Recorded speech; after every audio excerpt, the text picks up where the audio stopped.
The protagonist for this story is Fiona Green, the illegitimate child of a count that lived through a miserable childhood. However, as she grew up, she showed great talent in the art of magic, and eventually became a renowned mage. She was meant to be the typical heroine, however. This was not her fate. A pen slams on the desk as someone screams Fiona. It was her father, Count Green, asking if his daughter was listening to him. Fiona begs for forgiveness, as her father calls her a rude child. The oldest son of Count Green, Caindel, then tells his father to not get upset over a low-born wretch. This angers Fiona, but she knows she has to endure it, no matter how badly they mistreat her. At this point, she is only 13 years old and a helpless, illegitimate child who everyone in the family thinks of as a thorn to their side. It turns out that someone has been reborn as Fiona Green. As mentioned before, right now her family finds her to be a nuisance, but eventually she will grow to be a renowned genius mage that is praised by all. Despite this, our protagonist still does not find becoming Fiona Green to be a good thing, since it turns out Fiona Green is not the heroine in this story, but actually the final boss. Fiona is meant to be defeated and suffer an epic death by the hands of the hero and heroine who are strengthened by the power of love. A truly sad way for the story to end. The book was called The Emperor and the Saint, and it was a love story between an emperor and a saint who saved the world. Fiona Green was shown no mercy in this cruel world, causing her to be a villain, and by the end of the story she was close to becoming an immortal that posed a major threat to the main couple. The hero ended up decapitating Fiona before pulling out her still-beating heart to puncture it. Her head was hung on the castle walls for all to see, with her remains burned to ashes. Her soul was then cast into the darkness where it would suffer for the rest of eternity. All this was Fiona's true fate, and a possible future for our current protagonist. This causes our protagonist to wonder if she would be able to live the earth peacefully if she died now instead. As she stares at her tea, she shakes her head and tells herself to stop thinking about this, or she'll get yelled at for not paying attention again. Her father is talking about a bleak situation in the front line, and how the Emperor is requesting for Mage to be dispatched to the northern front lines. The Emperor has requested it be a mage from this family. More background information is given telling us that the original novel actually begins in 6 years. At the moment, the Empire is weak from battling with demonic monsters, which was the author's way of paving the path for a hero and heroine to come in and save the world. However, this is the reality our protagonist in Fiona's body has faced right now. The father continues by saying one of his children must head out to the front line. This shocks 2 of his blonde children. The father continues that the House of Green are famous for being mages, so of course the Empire would request them, and then questions which one of his children will join the war. He asks if anyone would like to volunteer, as we see Caindel completely silent. He then elbows Fiona as she screams in pain. He then calls her a vermin and tells her that she should go.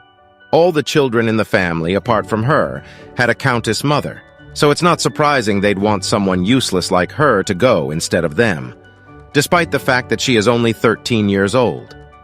Caindel then raises Fiona's hand for her and yells that he would like to volunteer but is too shy to say it. She tries to yell, "Wait!" as she curses her brother in her mind.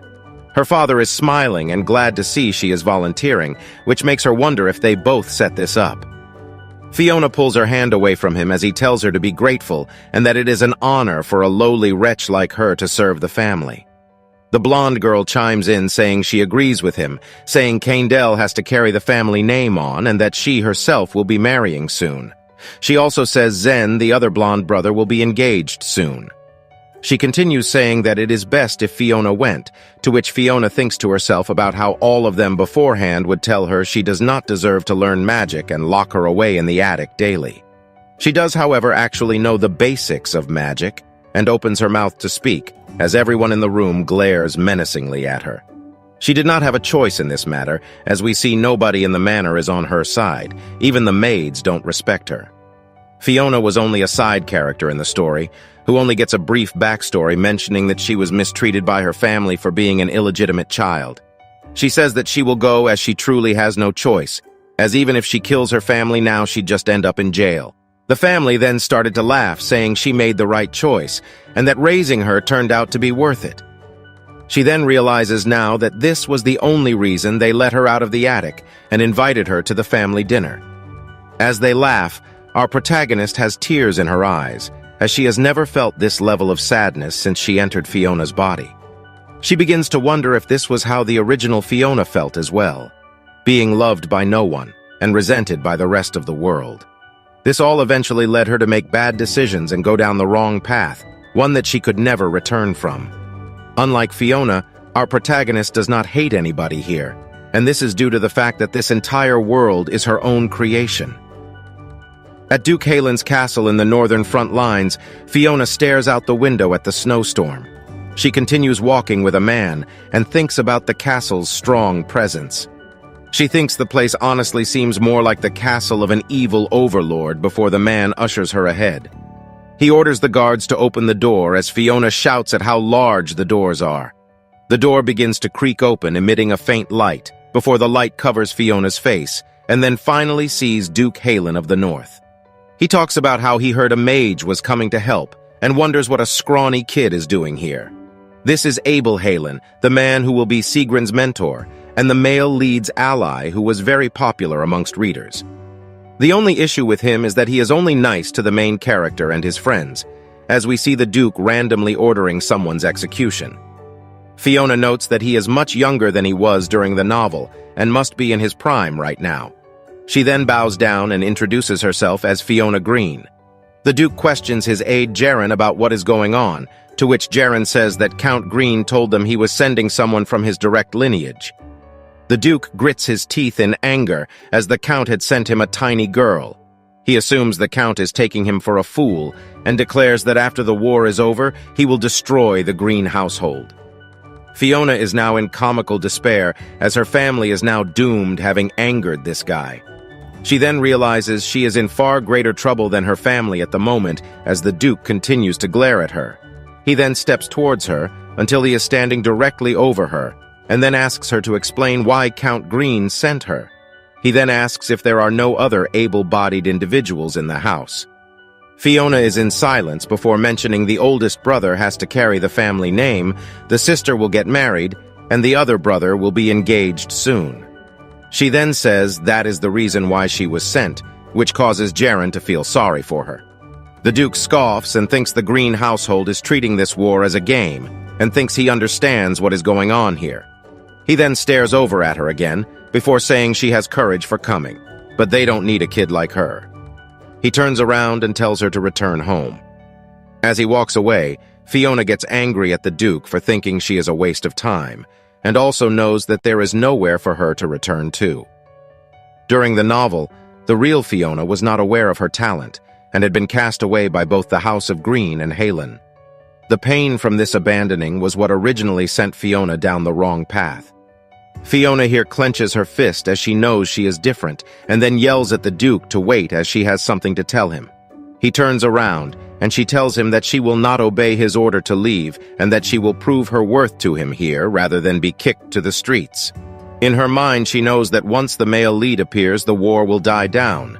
So she just needs to hang on till then, and save some money to eventually leave and live in a peaceful countryside. She continues to the Duke, saying she will not go back, and that's she not asking for him to just let her stay here. She just wants to be given a chance to prove herself. He then questions her being a child and asks if she plans to do housework. She responds by saying she will fight as a mage and that she can help win the war. The two men stare at the young girl, and then the Duke and Fiona stand silently in front of one another. Suddenly, Fiona has an internal screaming moment as she wonders if Will call her an impudent child before kicking her out. The Duke lets out a smile before extending his arms out to reach for her. He then tells her that this is the funniest thing he has heard lately. He continues to reach for her hand as he further states to her that he enjoyed her joke. Now holding her hand, he tells her that he shall give her a chance to prove her worth. The snowstorm continues to rage on in the north as the aide returns back to the Duke. The Duke asks about the child, to which Jaren responds by saying he has guided her to her room. The Duke notes that the child is very arrogant and asks for his aide's opinion on the girl. He mentions that she is clever for her age, but despite this, she is still just a child. The aide asks if the Duke will really send her out to battle, to which the Duke says she did volunteer. He says that she will be sent to the second rampart in 2 days, which causes Jaren to question this decision. Jaren talks about how that area is full of demons and the most dangerous area in the front lines. The Duke reassures him, as the Duke himself will be going with her. He steps over to the window and stares outside, before saying that if the girl turns out to be useless, he will feed her to the wolves. Fiona lays flat in bed and recalls how intimidating the Duke was. She cannot believe the fact that she is scared of her own creation. She then decides to stop thinking about the battle ahead and just get rest for now. She's so worn out and can no longer do anything as she dozes off. The castle gates rise as a carriage driven by horses rides out. As the Duke rides a horse nearby, he tells Fiona that the time has come for her to prove her worth. She tells him, "Yes, Your Grace," but in her mind she notes that her creation really has nothing going for him apart from his looks. The Duke then smirks and asks if she is scared, to which she says there is no point in that. Even though she is trying to look cool, she is actually terrified as she is just a 21st century girl going to fight demons. She, however, has no choice but to do so, considering how Fiona's future will turn out. The Duke continues to pester her, saying he will not protect her, meaning she may die.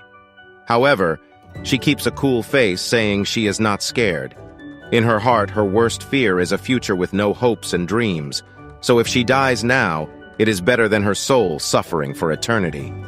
This is why she absolutely hates the fact she was reborn as Fiona and preferred a non-significant character instead. At the second rampart, the bells ring, alerting people of the presence of demons. The Duke calls for everyone to get into position.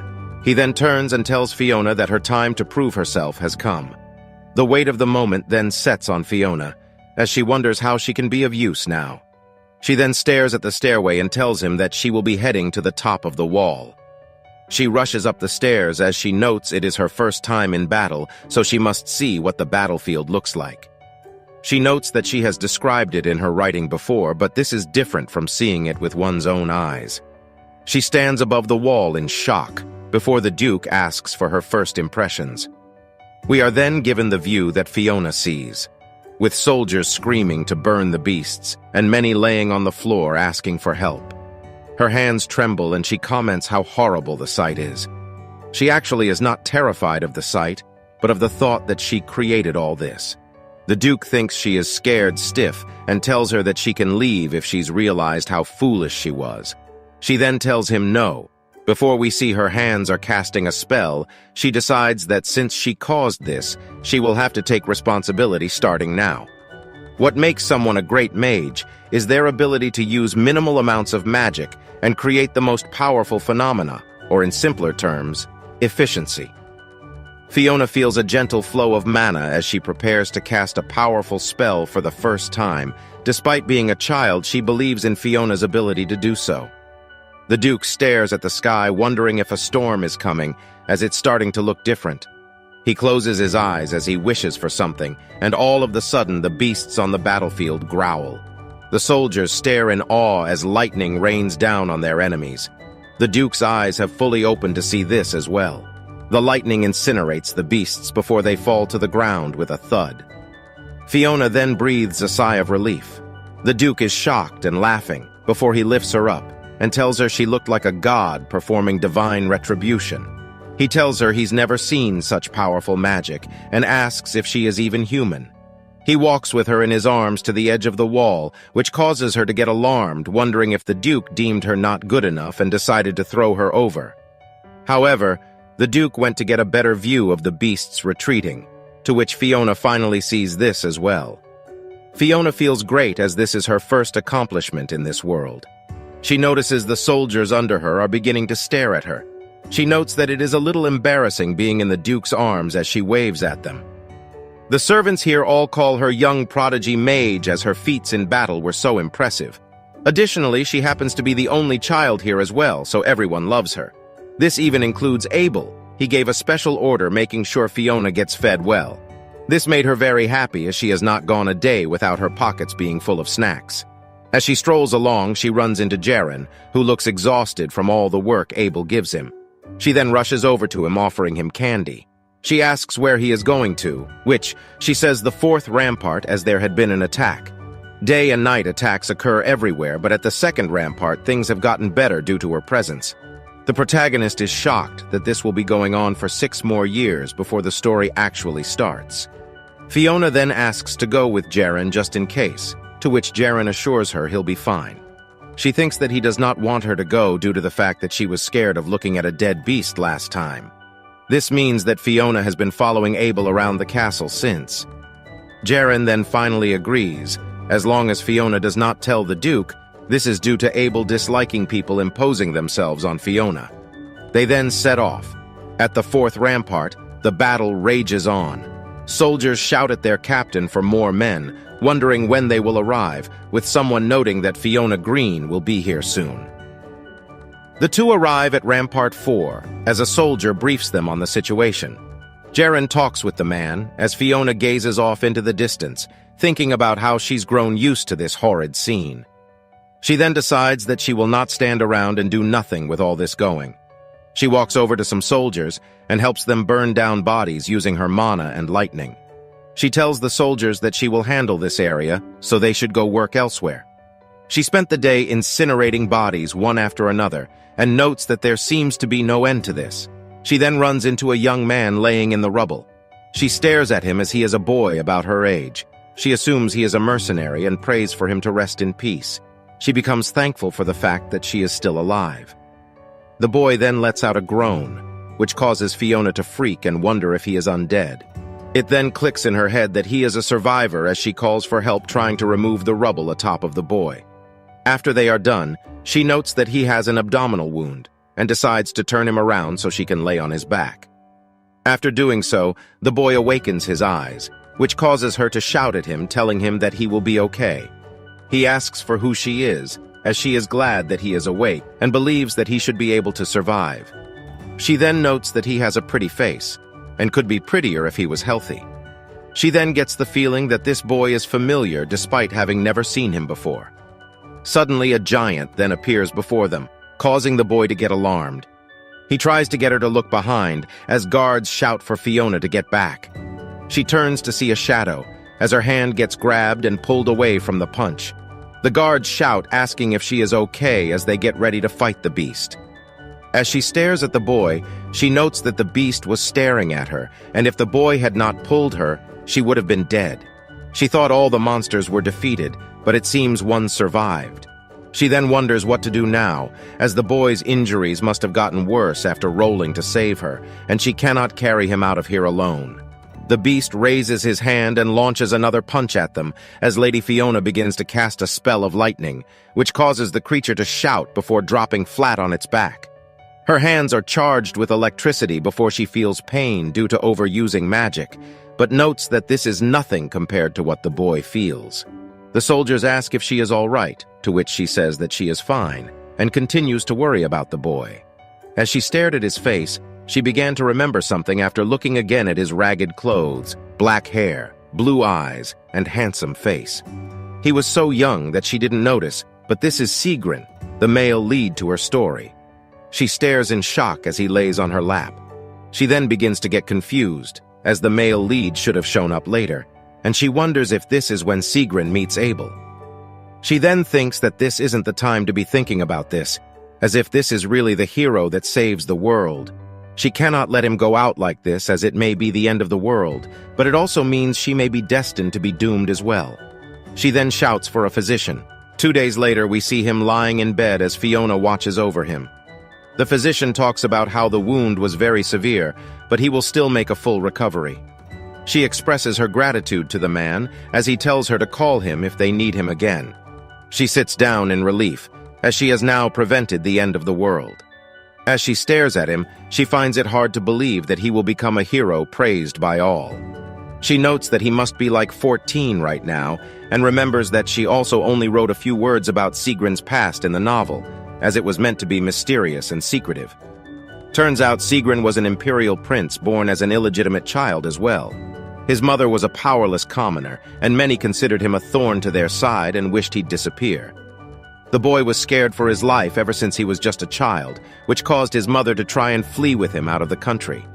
As soldiers chased after them, his mother hid him in a bush, telling him that she'll be fine and will come back to get him later. This is giving Kung Fu Panda vibes already. His mom tells him that she loves him, before we see that she has failed to escape, and the soldiers continue to search the area for Sigrun. As he talks to her for the last time, she tells him he must. The rest was not heard by the reader, as Sigrun starts dashing away in tears and ends up alone in this cruel world. As he flees, he eventually ends up in the north of Halen, where he assumes no one would find him there as it is the edge of the kingdom.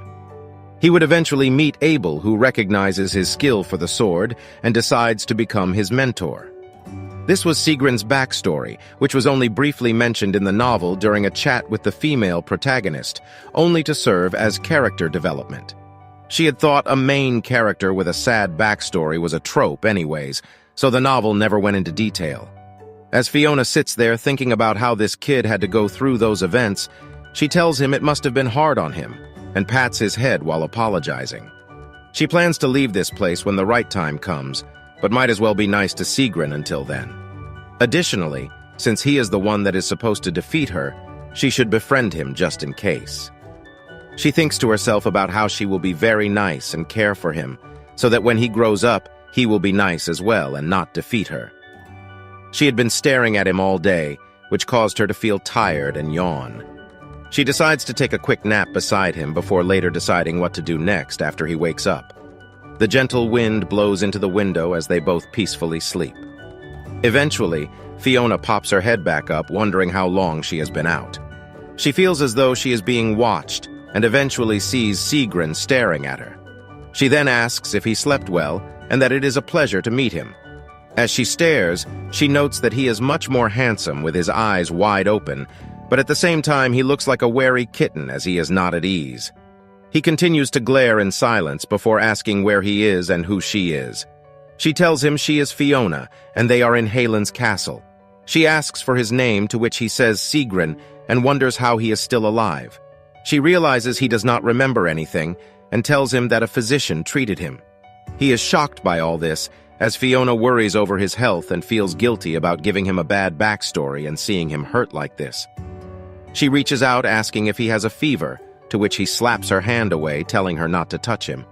She then asks for him to tell her if he feels any pain, to which he starts to shout at her to mind her own business. As he shouts, she gently pokes him, which causes him to stop in pain. He screams in pain, as Fiona laughs at him for trying to be a tough guy 14-year-old child. He grabs at his ribs, as he asks her what was that for. She then lectures him that he is a patient, and that means he should tell her right away if he feels any pain. He then tells her that she is a stranger, so why would he have to tell her, and also questions why she is doing this for him. She then smiles and tells him that he saved her life as well. As he tells her he never did anything like that, someone starts stepping into the room. It is the Duke, Abel. They both stare at him, as he shouts at Fiona for being too young to be bringing men to her home. She tells him that it is just a boy, to which the Duke calls it the same thing. She notices that he is agitated, so decides to calmly ask what he is doing here. Abel then says he has business with the boy. He comments that a second sea urchin has found its way into his home. Fiona tells him that the boy was injured, before Abel asks where he is from, as the boy does not look like he is from Abel's land. Fiona then realizes that she never actually did mention where Sigrun was from in her story. Sigrun then tells them that he is from Karl's mercenaries. The Duke then questions if mercenaries nowadays are hiring children, as Sigrun glares at the Duke, making things awkward. Fiona then whispers in the boy's ears that the man is Duke Abel Halen. Sigrun then wonders to himself if the Duke will try to eliminate him as well. As he continues to ponder, Fiona pokes his head, telling him to knock it off. She keeps tapping as she is just trying to loosen the boy up, but it turns out it is mainly because he is cute, as Abel then grabs her head. He then pulls her away, screaming that she is too young to fool around with boys, as she tries to tell him he is just a kid. Lately, Abel has been holding her in his arms, which causes the maids to think they are like father and daughter, to which Fiona notes that they even have the same silver-colored hair. Fiona then asks if the boy can stay till he recovers at least. The Duke notes that this is the first time Fiona has requested something from him, which surprises Fiona as she has not realized that she never really wanted anything. The Duke continues saying that he does not like that she is requesting him this, but despite that agrees to give the boy a room to stay until he gets better. Fiona is excited, as the Duke is even willing to give a room, to which the Duke questions if she was planning to let the boy stay in hers. The boy is embarrassed and shouts that she is clueless and spoiled, which only makes Fiona smirk as they barely met, and the boy already hates her. She decides that Sigrun does not need to like her or know much about her, and that all he needs to do is grow to be a fine young man and fall in love with the heroine to save the world. She decides that her role is to just watch him grow and all this unfold as a loving parent. As Abel carries her away, she thanks him and tells him she will make it up to him for this, to which Abel tells her she has done enough already. Fiona then notices that his tone to her remains the same, but he is much gentler. She does not know if he likes her or not, but believes at the very least he will not be kicking her out. He then asks her why she is sighing, to which she thinks to herself about how hard it is to please everyone. Sigrun lays in the darkness as he remembers his mother's words, "You must survive, Sigrun." He rolls in bed, as he thinks about how much his mother loved him and was concerned for him down to her last breath.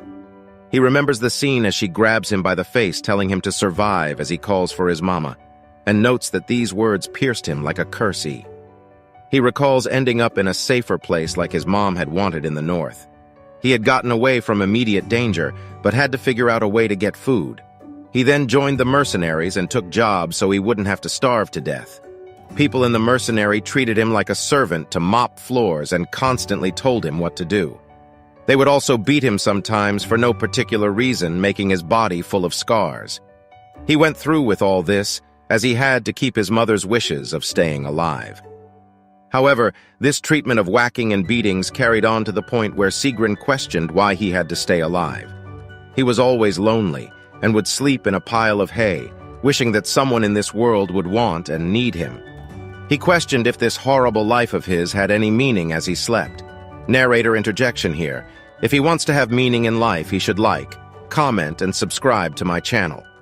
After some time, the mercenaries got hired to fight in Halen. Despite having to fight monsters, the pay was very good. The mercenaries never gave Sigrun a proper weapon, so he had to pick one up off the battlefield. He notes that one good thing about the battlefield was that it made him stronger. He was able to stay alive until the mercenaries began to lose the battle and attempt to retreat. As they ran, one of the mercenaries called him a fool and pushed Sigrun back and told him to be a meat shield so they could get away. As the man ran away, Sigrun could only think about what his mother had told him. As the beasts surrounded him, "You must survive" continued to ring in his head. He did his best to stay alive, but no matter how much improvement he had made, this would not be enough. He drops to his knees and his sword falls from his hand before he hits the floor with a thud. He wonders if this is the end and almost feels relieved if it is. The only thing he felt regret for was dying due to that one, a hole. He wished that if he were to be taken out, that he wanted it to be for someone that lived through a similar situation as his. He just wanted to save someone that truly needed his help and extend his hand out to the weak. This desire stems from the fact that nobody ever helped him in his darkest hours, and he at least wanted to be there for someone. Just hoping people did not have to go through the same hell as him was not enough. And that way of thinking led him to this point, as he wishes to believe that his hopes are not in vain. He wants for there to be a ray of light in this world, and if not, he wanted to be that ray, but now it seems impossible. As he lays in his dreams, he feels a pat in his head that is so gentle he could cry.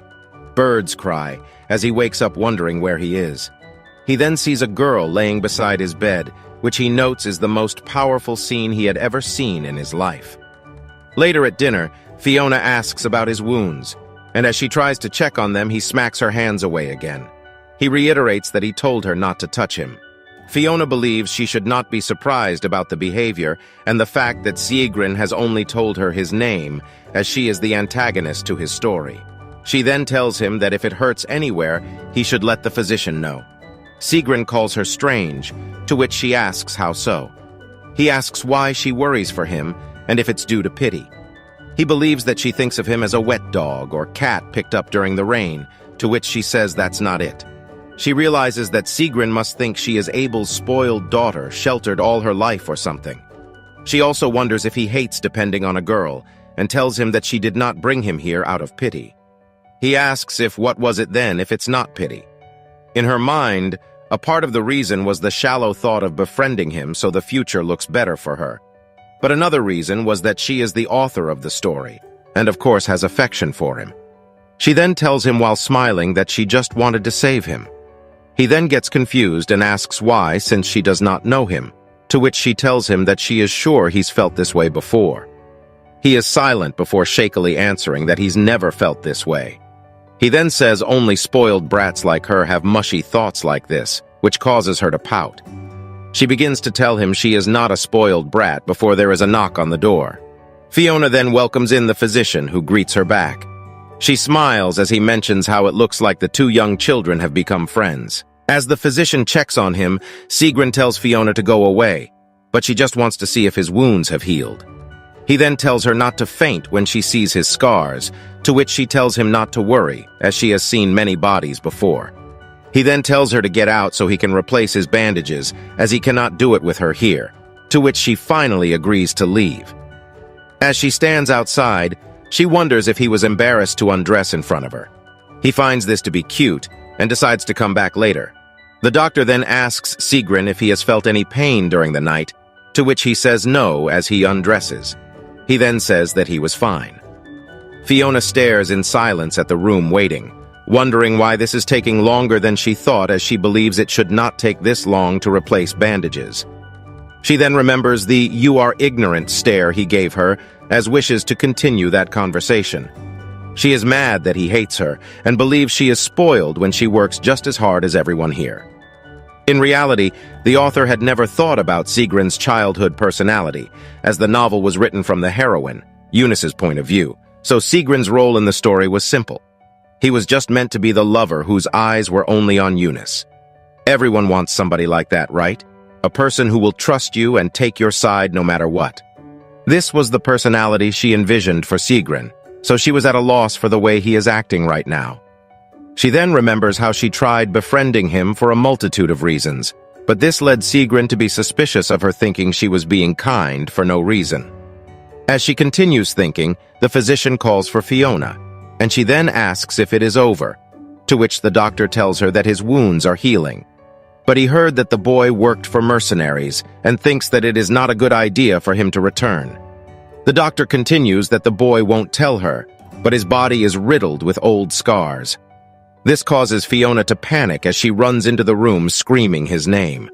She had not thought things were this bad, and wonders if this is all her fault, as we see Sigrun chilling in bed drinking some water. She sits right beside him, as he asks her what she wants. She then grabs him and tells him to lift his shirt, as he asks her what nonsense she is doing. She then tells him that she is sorry as she needs to do this, to which he tells her to just stop. She then tells him it will only take a second, as she feels all the bumps and scars on his body and notes that there are many. She then reveals the full extent of them, noting that they are worse than she imagined. She asks him how this happened, as Sigrun has finally had enough and shoves her away. He seems startled by how hard he pushed her and questions if she is made of air, as she is light as a feather. We then see that she has tears trickling down her face, to Sigrun's shock. He rushes down to the ground with her, asking if she is okay. He tells her to stop crying and say something, as he asks her to say where it hurts. He then stands up and decides to get the physician before she grabs at his shirt to make him stop. He asks her what it is, to which she tells him she is fine, and she continues to cry, as she knows the scars are not from battle but from being beaten senselessly and burned repeatedly. She then asks him who gave him those scars, to which he remains silent. He then asks her if the physician told her this, to which she says yes. He then sits down and asks if this is why she is crying, and then says this is why he did not want her in the room. He then questions why she is crying, since she asked to see them. He then begins to talk about how she does as she pleases, but right then she lunges in and gives him a heartwarming hug. As she hugs him, she notes that he smells of disinfectant, which makes her feel bad, as she believes it is her fault he has been suffering for so long. She believes this is all due to that one line in the novel she wrote stating that he lived through an unfortunate childhood. She continues to sniffle as she asks how this happened, to which he tells her it is nothing. He continues that the mercenaries are ruffians, and he was the youngest, so he got picked on. She stares at him and tells him that this is not nothing. He asks if she feels sorry for him. She shakes her head as it is mainly guilt. She had never known what it was like for Sigrun, or what it was like to live in this world until she saw the battlefield. Reading the novel made it feel so distant, and plus, she was trying to avoid thinking about this type of stuff. However, when she saw the scars, it all became real to her, and part of his suffering is due to her. She is ashamed of having complained about how difficult it was to get close to him, especially after all that he's been through. She then decides to support him by his side from now on, even if he hates her. She holds his head and thinks that this is the only way to make up for what she has done to him. She tells him she is very sorry, to which he then asks her if she is sorry for taking off his shirt, to which she says of course not. She tells him it's not that, before he pats her on the head and tells her not to cry, as she wasn't the one that injured him. She then calls his name before grabbing his face and then telling him that she will never hurt him. She does not believe his emotional scars can be healed until he meets the heroine, so Fiona wants to protect him till then, and hopes he will be less wary of her. She smiles as she notes this is her tiny wish, and then tells him to be friends. He is completely shocked for a moment before turning his face and questioning how she is sad one moment and then laughing the next. He blushes as he tells her again she loves doing things as she wants. As Fiona notes, it seems he is warming up to her. She promised to him in her mind to be a great friend. Ever since this incident, she and Sigrun have grown close in the castle. We see her in a red dress carrying treats over to him, and notes that he longer snaps at her or tells her not to touch him. She notes this is progress, as of course Sigrun would not want people to touch him after being abused. She then questions if he did this because he just didn't want her to see the scars. As she hands him the treats, she pushes him back into bed, saying that his wounds will get worse moving around like this, to which he notes he is healing and he barely just walked to the door. She then closes the door, saying that one never knows unless they are fully healed, and that she is older, so he should listen. He questions her statement about age and asks exactly how old she is. She then tells him that she is 13, to which he replies that he thought she was 10, which shocks her. She then gets self-conscious as even Abel calls her tiny all the time. She notes to herself that this is due to being locked in the attic, before Sigrun tells her he is older than her. Fiona then bets that she is mentally older, to which he doubts. He then questions why no matter what Abel feeds her, she will not grow vertically or horizontally. She notes that this causes her to have poor physical strength and not be able to use magic for extended periods of time. She then tells Sigrun that she will grow eventually, to which he doubts this as well. She then stares at him and notes that after his recovery he seems to be much more relaxed now. She also notes that he is glowing like ivory. She encourages him in her mind to use his good looks when he meets the heroine. He then asks her if something is on his face as she is staring at him. She tells him it is due to him being handsome and tells him to behave himself when dating in the future. Sigrun then starts to say something about Fiona before changing his mind. He then pats her head and wonders where she got the idea that she was mentally older than him as she is so naive. She tells him that is not true, but before she could continue, someone slams in the room. Jaren shouts for Lady Fiona, alerting her that a large horde of beasts is approaching the second rampart, and that the full extent of their army is needed right now. She then rushes out, saying she'll be right there. Sigrun then grabs her hand as she tries to leave, asking her why she would go there. She then tells him that she is actually an enlisted mage, and her job is to protect this place. She then asks for him to please let go, but he is clenching tightly to her arm.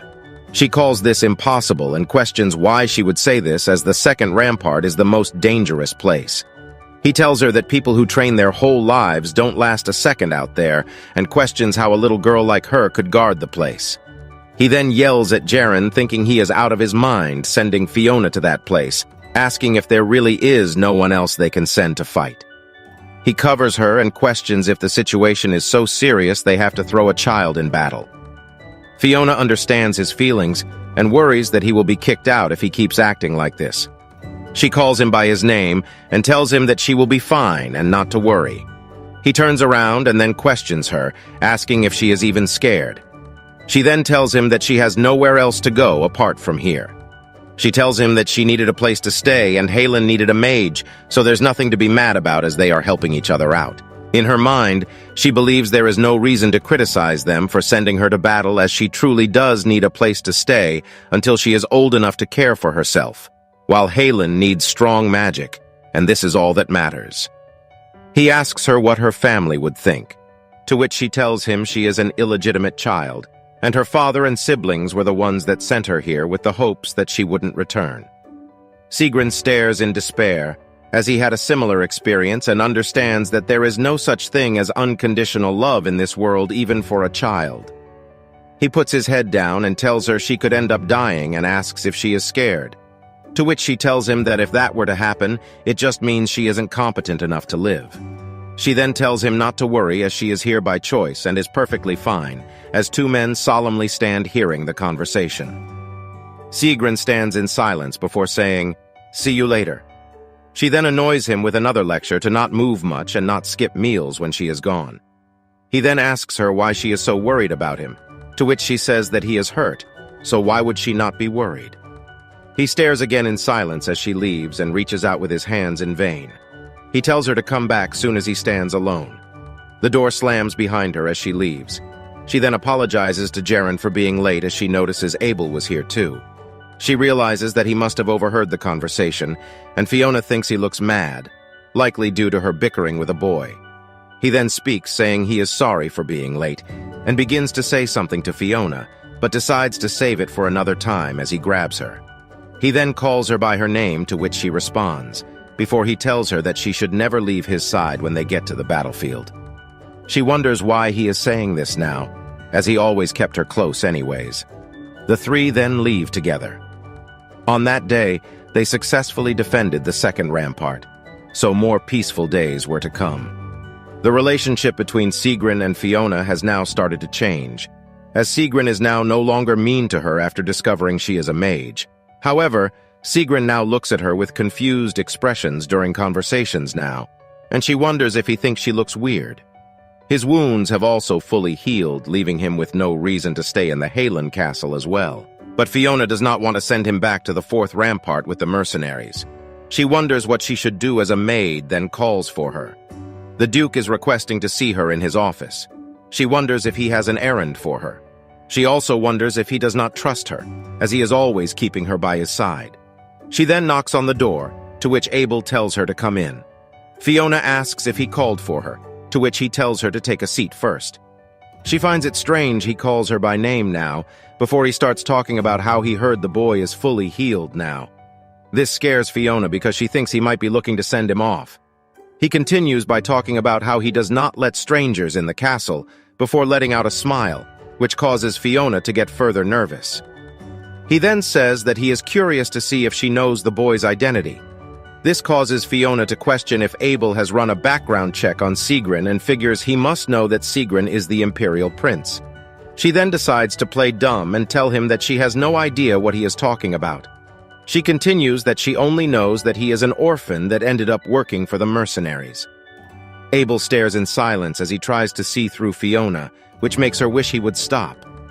He then tells her, considering her capabilities, it is not important that she has knowledge on the boy's background. He also mentions that she sometimes acts like an innocent child, but other times she acts cool and calm-headed, and he is struggling to figure out which is the real Fiona. She tells him she is like every other girl, to which Abel tells her she is the only one that truly believes that. He tells her she is without a doubt a genius, but he is unsure sometimes if he should accept her or keep his distance from her. He continues that being strong and skilled is great, but too much of it can be a double-edged sword. She then questions if he is sending her away, to which he says the opposite, and that he decided to keep her with him. He then also says that due to this, he's decided to give her additional duties. She is excited as she will not have to worry about getting the boot anymore. She then remembers how Abel actually does not get along with the Imperial family, and it's not a surprise he was suspicious when they sent him a young girl that didn't act her age. He tells her that he has been getting complaints about the fourth rampart and that mercenaries are harassing wives and children. He then talks about how those dudes dared to do this under his territory and that they must have some nerve, which kind of frightens Fiona. He then gives her a paper to read, and she is shocked as it is about the mercenary group that Abel was a part of. She realizes that Abel probably told her to do this due to him knowing what has been on her mind lately. He then continues as tells her she is getting special rights to go teach the mercenaries a lesson. He tells her that she will be rewarded tenfold, so make sure to punish the fools tenfold. He then talks about the boy she is concerned about and tells her to escort him back to the fourth rampart. She folds the paper and tells him to leave it to her. Later, while in a carriage, she looks in wonder at all the snow, and she then shouts in excitement as someone has made a snowman. She asks Sigrun if they should make one too, to which he asks her why they would bother doing something like that.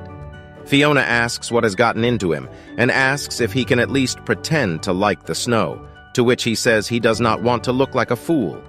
She then asks if he is mad that she never told him she fought in battle, to which he plays it off that he was not mad. She then lets out a sad face as Sigrun keeps giving her attitude. He then reluctantly says that if they have time left over, he will help her make one. He tells her she has to carry out the Duke's orders first, which excites her as he just promised to play with her afterwards. As he sits, he wonders why she would even want to play with him, especially since in his mind he has no clue how to have fun with girls his age, or what to even say to her. He also still has yet to fully believe that she is a mage, as he has not seen her battle yet. Or this may be due to the fact that he thinks she looks like a winter fairy instead, with her silver hair and red eyes, the white cheeks that are so pale they look unreal.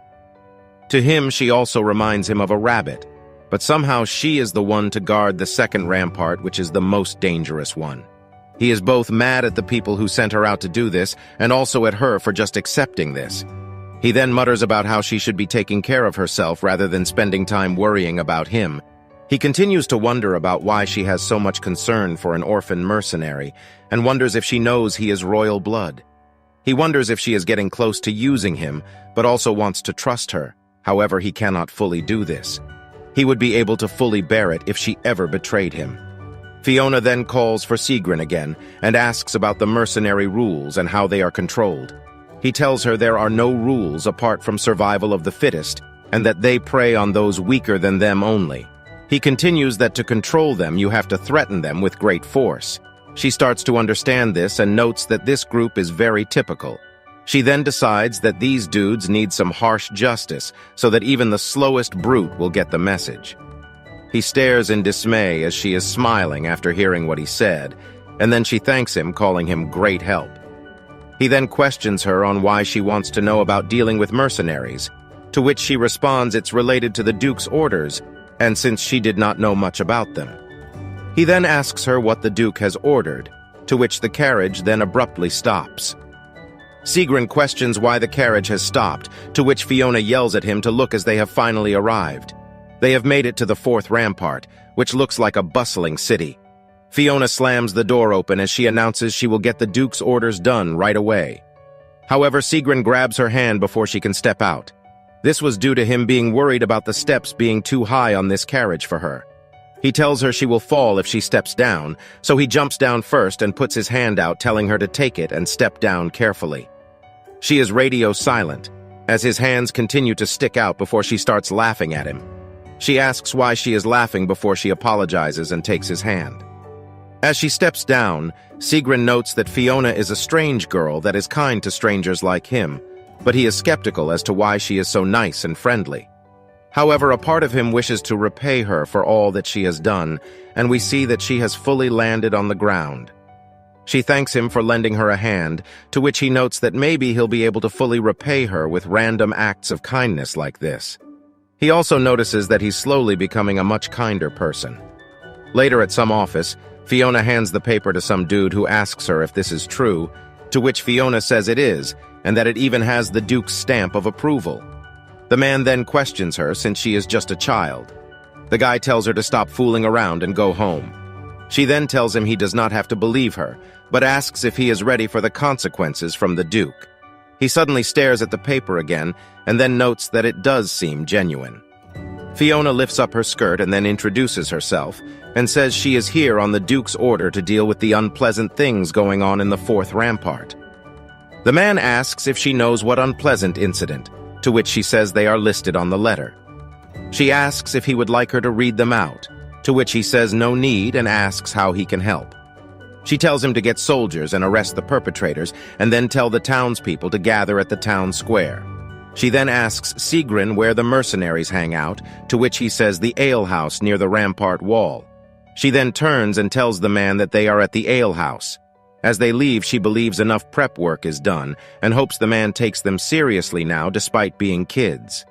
Sigrun asks what the Duke told her to do, as she is still thinking about how to punish the mercenaries. She does not plan on going easy, and taking into account Abel's wishes, this likely means some missing limbs. She then tells Sigrun it's nothing, as she does not want a 14-year-old to hear about this type of stuff. She tells him that she is just to watch the perpetrators and make a fair judgment. She then questions him, saying that he won't be coming along with her, right? To which he says that he is, which surprises her, as he reiterates he will be coming along as well. He asks if there is a reason for why he can't, to which she nervously says no. She then tells him it could be gruesome, but Sigrun says he's been in battle. He tells her his scars are recent, and that it may be hard to believe, but he can fight well. She agrees, but wonders what any of this has to do with coming along. She tells him that the case has nothing to do with him, as he tries to tell her that's not what he meant. He struggles to say it, but eventually he tells her he will be her shield in case anything happens. He continues that the dudes will be rough, so 2 people together is better than 1. He turns and then tells her to get going if she understands. His ears are completely red, as Fiona notes that it seems he is trying to look out for her, but then again she may be wrong, and then starts to follow him. Noisy chatter fills the streets as everyone stares at the pair, wondering if the Duke actually sent kids. Fiona notes as she walks by how uncomfortable this is, and how obvious the people's reactions are. She then begins to feel like Abel should have left this duty to an adult like Jaren and not her. She then decides to stop thinking about needless things and just to focus on completing the assignment, which is dishing out punishment. She then stands and ponders about what punishment to give, since the severity is also important as well. Punishing the mercenaries for the crime will be an example to the others about what happens when they act out of line. If this goes well, this will keep public order, but if it doesn't, the opposite will occur. With no real tough consequences, it will cause others to wonder if they can act out as well. Fiona continues to ponder what punishment would be fitting for this region, since stealing already results in hands getting chopped.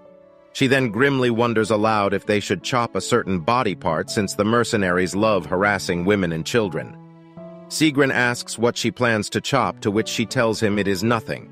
She then ponders about banishing the buffoons outside the walls where all the monsters roam. She then decides to give the idiots the option to choose between the two before Sigrun calls her name, alerting her that they have arrived. People continue to chatter about how a tiny girl is sent to represent the Duke. A maddened Sigrun begins to tell the citizens to get the hell out of the way before Fiona jumps in to calm him down. The man nervously agrees to stand aside before Sigrun asks Fiona why she isn't angry in these situations. She tells him anger won't solve anything before someone shouts at the two to wait. A girl then grabs onto Fiona's shoulder to talk to her, which angers Sigrun before Fiona tells him it is okay. The girl tells Fiona that she's not sure how Fiona got the responsibility to handle this, but the mercenaries cannot be easily dealt with.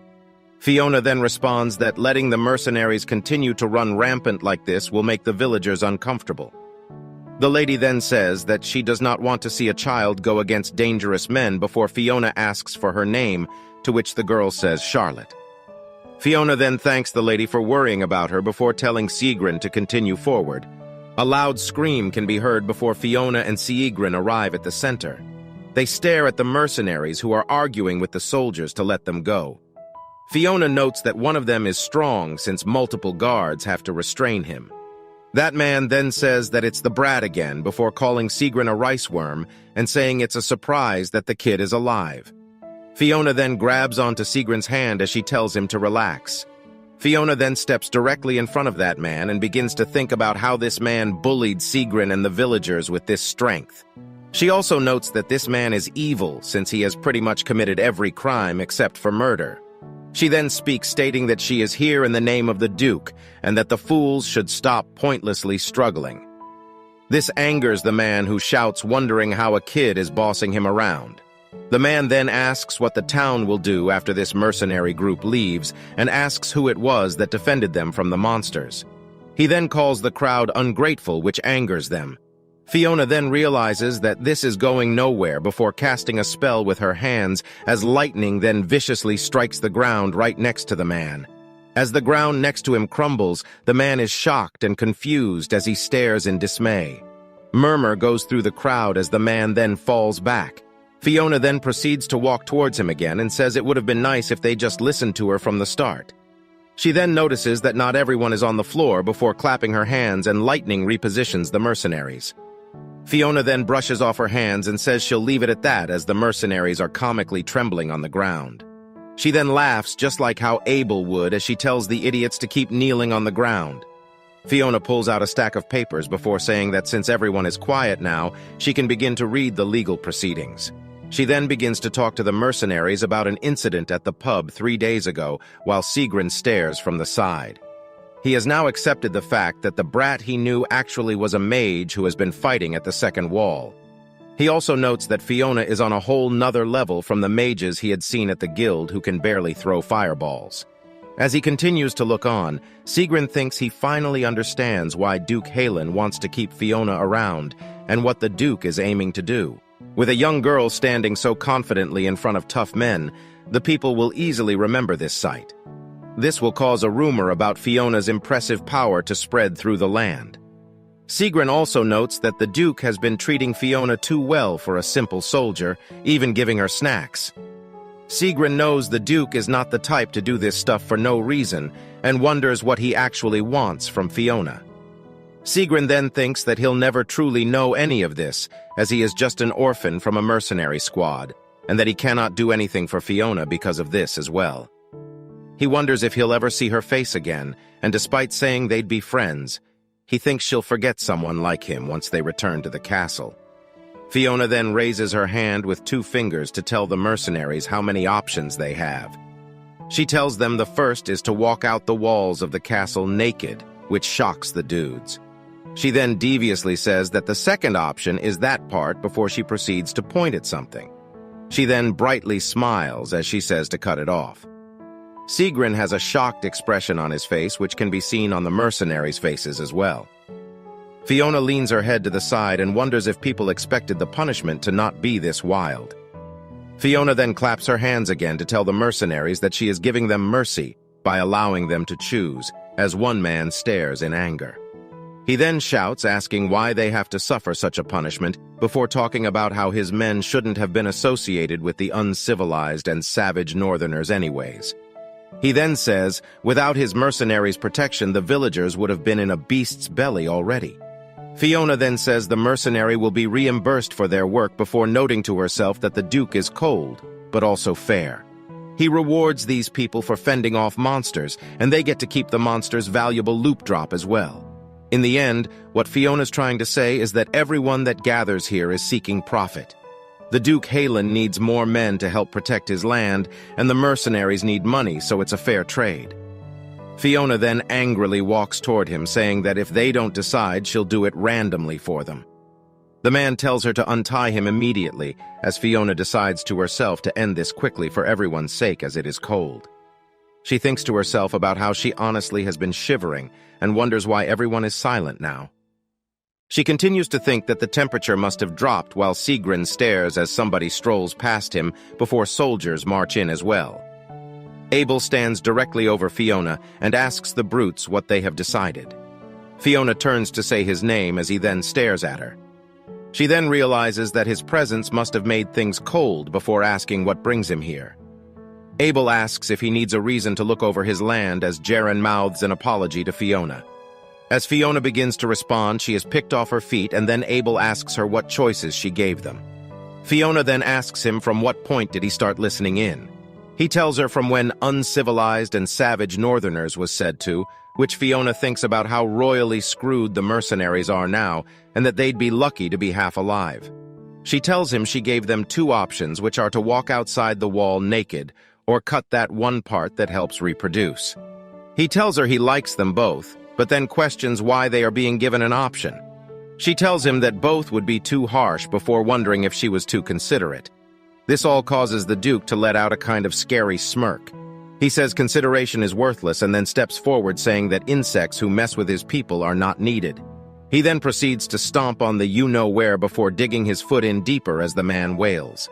Narrator interjection here, but I can feel this through the screen right now. As she sits in his arms, she notes that his bloodlust is giving her goosebumps, as Abel then says that since the man called his land savage, he as the Duke must live up to that claim. He removes his foot and tells his man to cut off the part responsible for the crimes and then chase these guys outside the wall. He then turns to leave with Fiona in his arms as he tells his men to get to it immediately. He then tells her to not worry about needless things next time. She then says that she understands and thinks to herself about how Abel is a vicious man. Her eyes then flash as she wonders something. Why did Abel with his dirty personality even bother to come out here?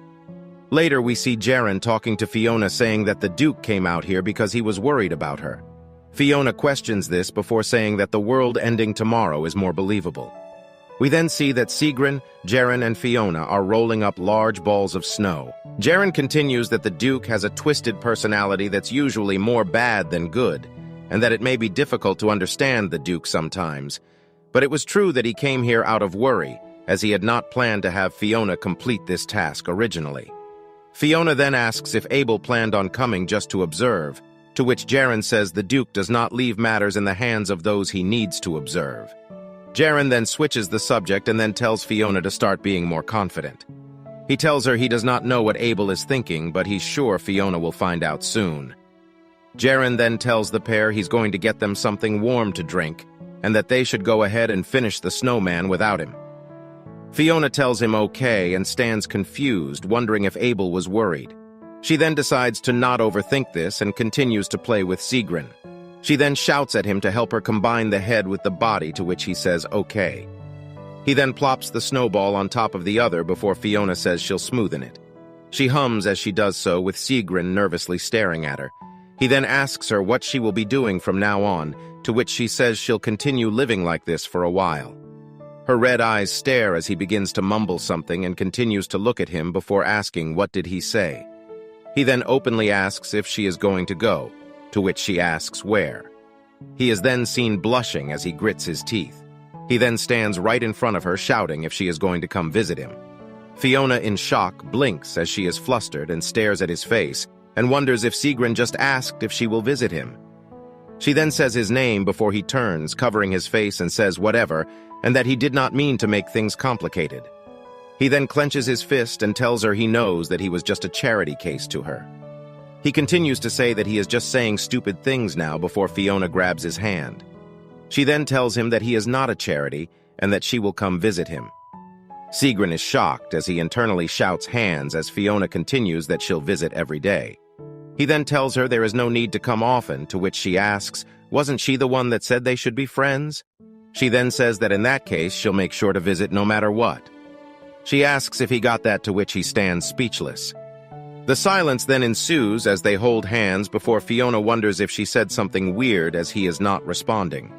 She then notes that this is so awkward, so she will just start counting sheep. Sigrun then calls her name before saying that for now she should be the one visiting him, to which she says, of course. She realizes that he's saying this because he cannot simply just visit her at the castle. He then says that he will be working hard so that he can be the one to visit her someday. He continues that since they are friends, he cannot expect her to come to him all the time, and that it'd be exhausting.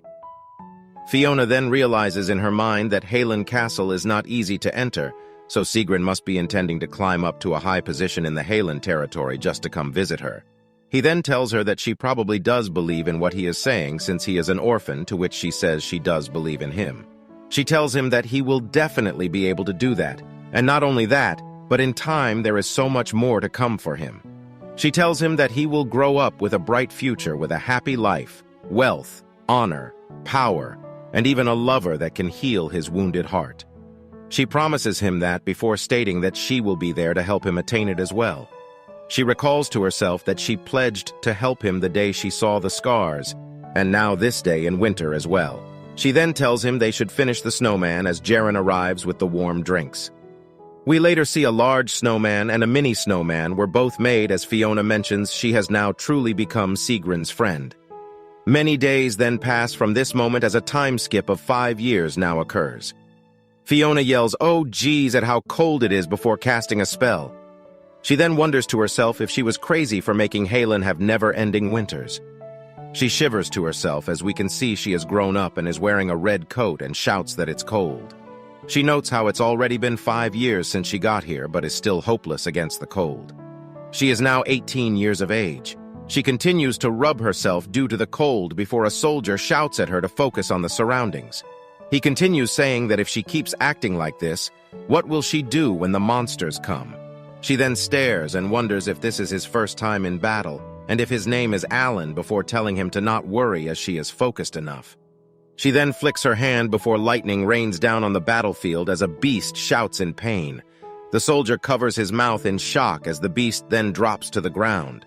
She notes that they'd have been in trouble if she didn't spot that. She then tells Alan to stop worrying about her and scan the battlefield himself, or else he will end up as dinner. The guy is now trembling as Fiona realizes he is more scared than ever now and wonders if she should calm him down. She then grabs the soldier and tells him not to be scared as she is here and will make sure that he stays safe. She then smiles before telling him to work hard together. The soldier is speechless and muttering something as he has fallen in love. He then shouts Lady Fiona as someone just then takes off the monster's head, which causes Alan to back off to a tree. Fiona is annoyed and tells the person that if he keeps doing that, her efforts to calm Alan down will be for nothing. She tells the guy to cut Alan some slack as he is still a newbie. The guy wipes blood off his chin before saying Alan should have avoided it rather than just sit around and do nothing. Fiona stands and stares as she says that is kinda true. She then calls Sigrun by his name and thinks about how he now has become a handsome, sharp man before he asks her what. She then continues to ponder about Sigrun has become 19 and wonders if he is still going through puberty. She then tells him to apologize to Alan for scaring him. Sigrun then says that Abel told him to train the newbies, so it's Alan's fault if he got scared because of that. He then says besides as he swings his sword down and continues by saying that this is just the beginning anyways to the newbies' dismay. She then notes to herself that Abel says Sigrun gets along with others but for some reason not with her. Fiona then puts her hand on his chest and tells him to wait. She proceeds to tell the soldiers not to be nervous and says that she's sure they will improve soon as she was just like them when she started.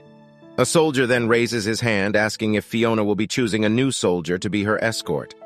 He continues asking that if he works hard, could he be chosen despite being a newbie. She then says, of course, and that she will be waiting for him, which causes the soldier to blush. Sigrun then grits his teeth in anger as he thinks about how Fiona is making an obvious move right in front of him. Fiona then thinks about how Sigrun should stop acting like this as it will discourage the newbies. She notes that as time flies, she thinks Sigrun is slowly turning into Abel.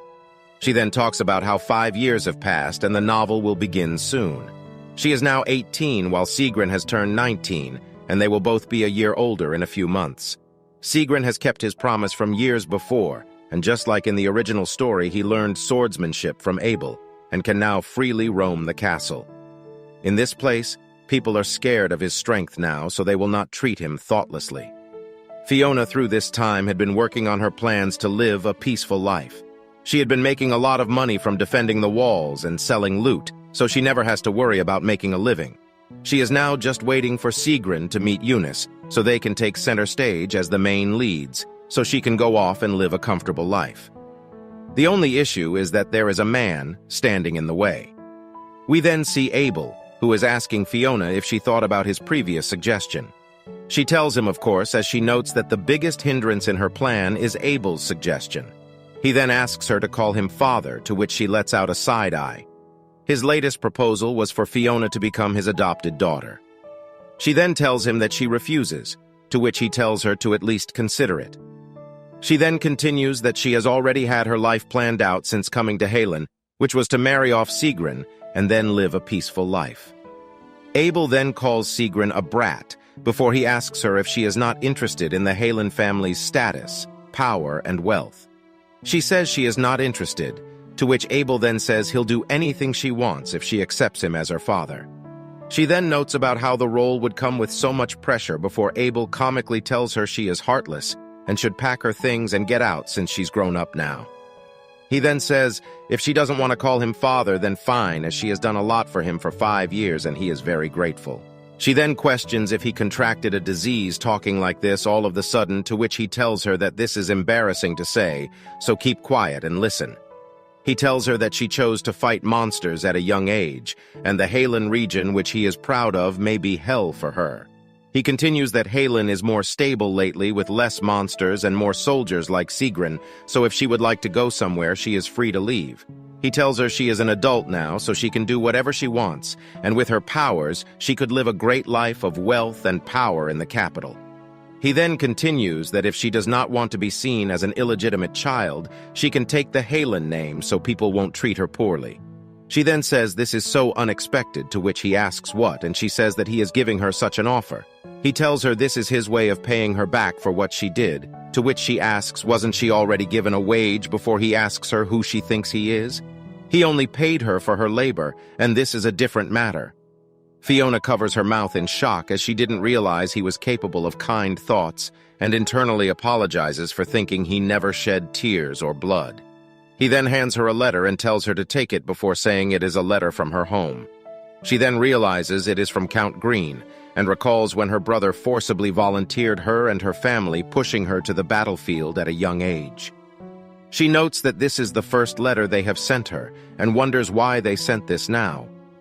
Abel tells her he did not open it, and tells her that if she wants, he can destroy them, as he has uncovered many of their weaknesses.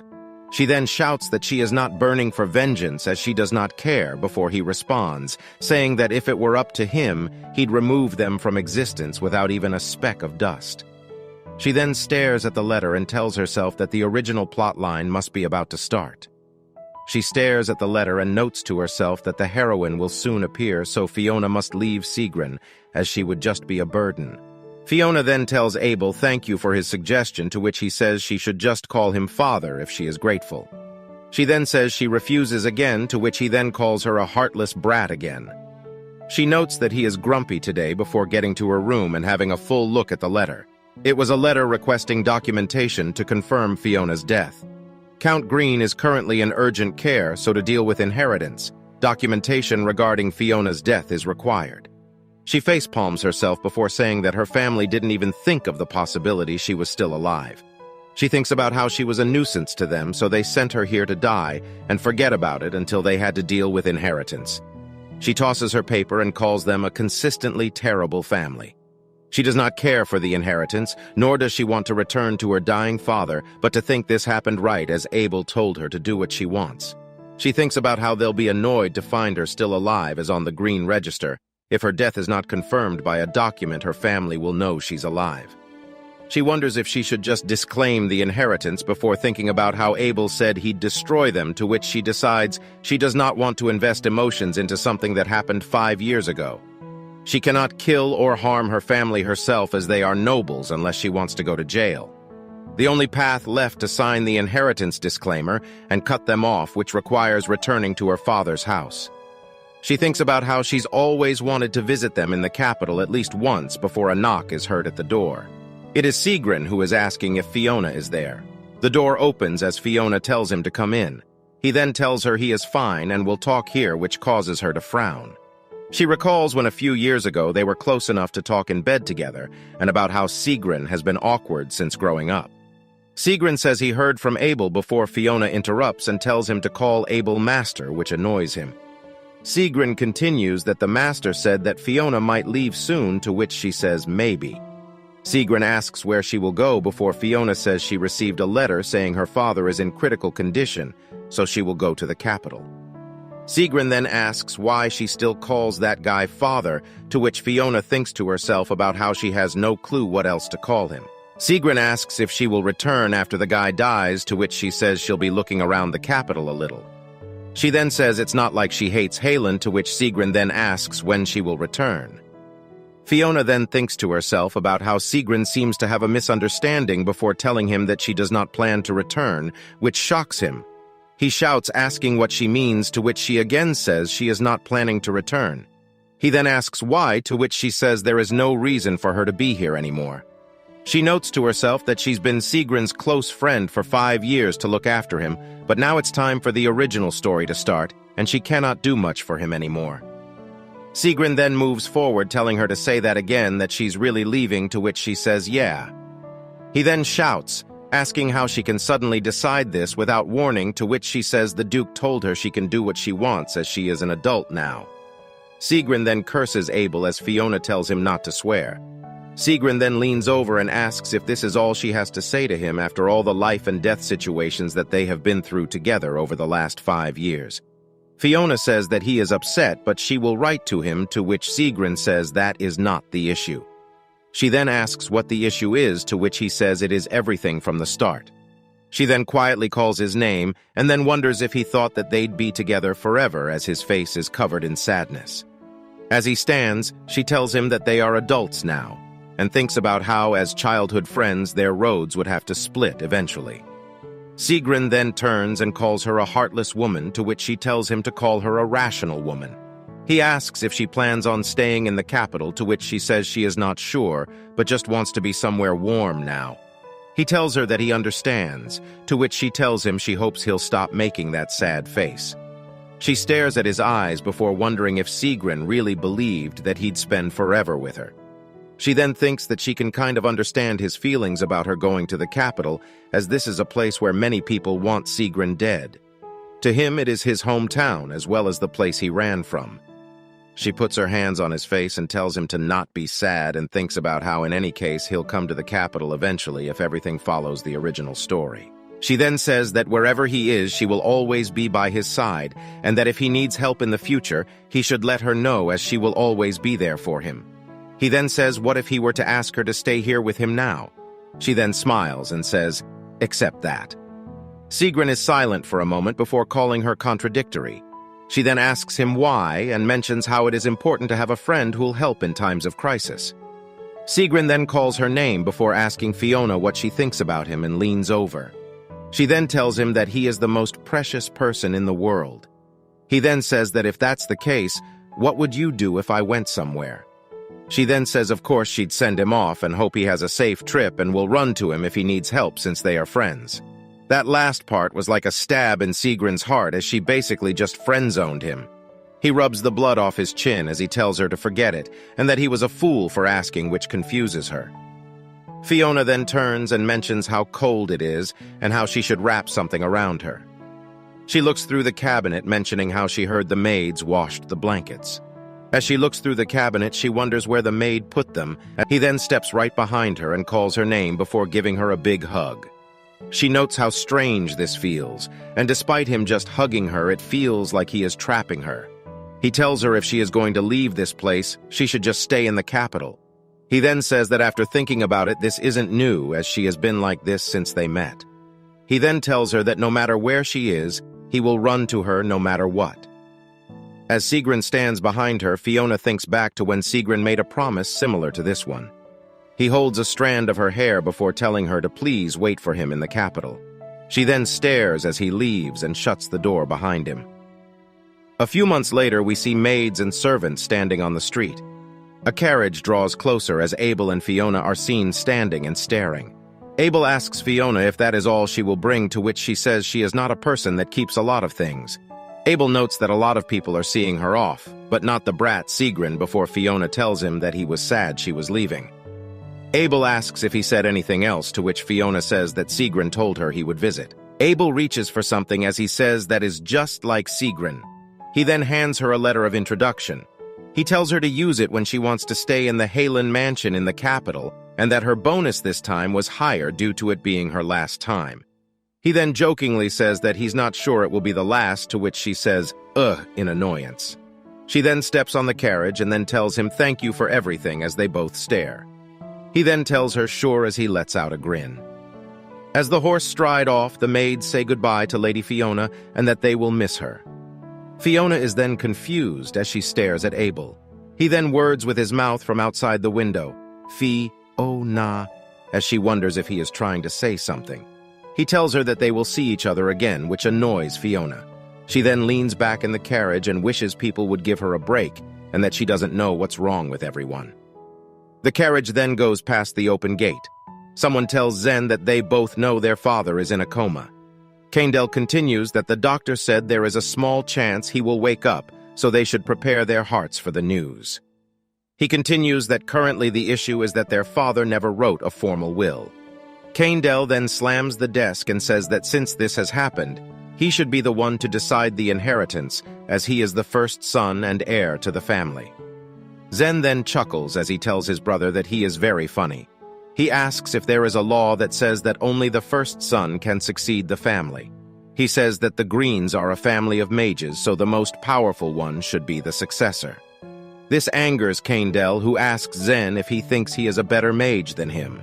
Zen tells him that this is obvious, as he can wield many magic spells, including the only magic Kaindel knows, which is barely enough to make a bonfire. Kaindel tells Zen he is a loser for talking back to his brother without knowing how hard it is for him, and tells him to leave the house. Zen asks why should he leave, and says that the one who's a shame to the House of Mages should leave. As a girl stands outside, Kaindel continues to yell at him as the lady then goes to open the door. It is Countess Green who says she cannot believe the two brothers are fighting over this and that she'd be embarrassed if rumors spread about these two. Kaindel yells, telling his mom to look at what Zen said and did to him, to which Zen says that's better than looking at the incompetent brother who'll run the family. The mom shouts, asking what did Zen just say before saying this is enough. She tells them that she does not want to see them argue carelessly as soon as she opens her eyes. She tells them she will handle the family assets and that they should not quarrel about it anymore. Zen then says to hold on, and that even the mother has no right to handle the inheritance, which causes her to again question what he just said. He then continues that he's noticed their mother has a lover, which infuriates her. He continues saying that he knows she sends that lover money and is worried that she'll give that man all the family assets. The Countess asks Zen if this is how he talks to the person that birthed him. Kaindel then tells his mom not to be upset, as they do not care about what kind of guy she met. Zen then mentions as he sips tea that if rumors spread about this, their mother would be hurt, as she clenches her fan angrily at her two sons. A knock then occurs at the door as someone calls for the madame and two young masters. The madam angrily asks what to, which the butler says that a guest has arrived and that they should go greet them.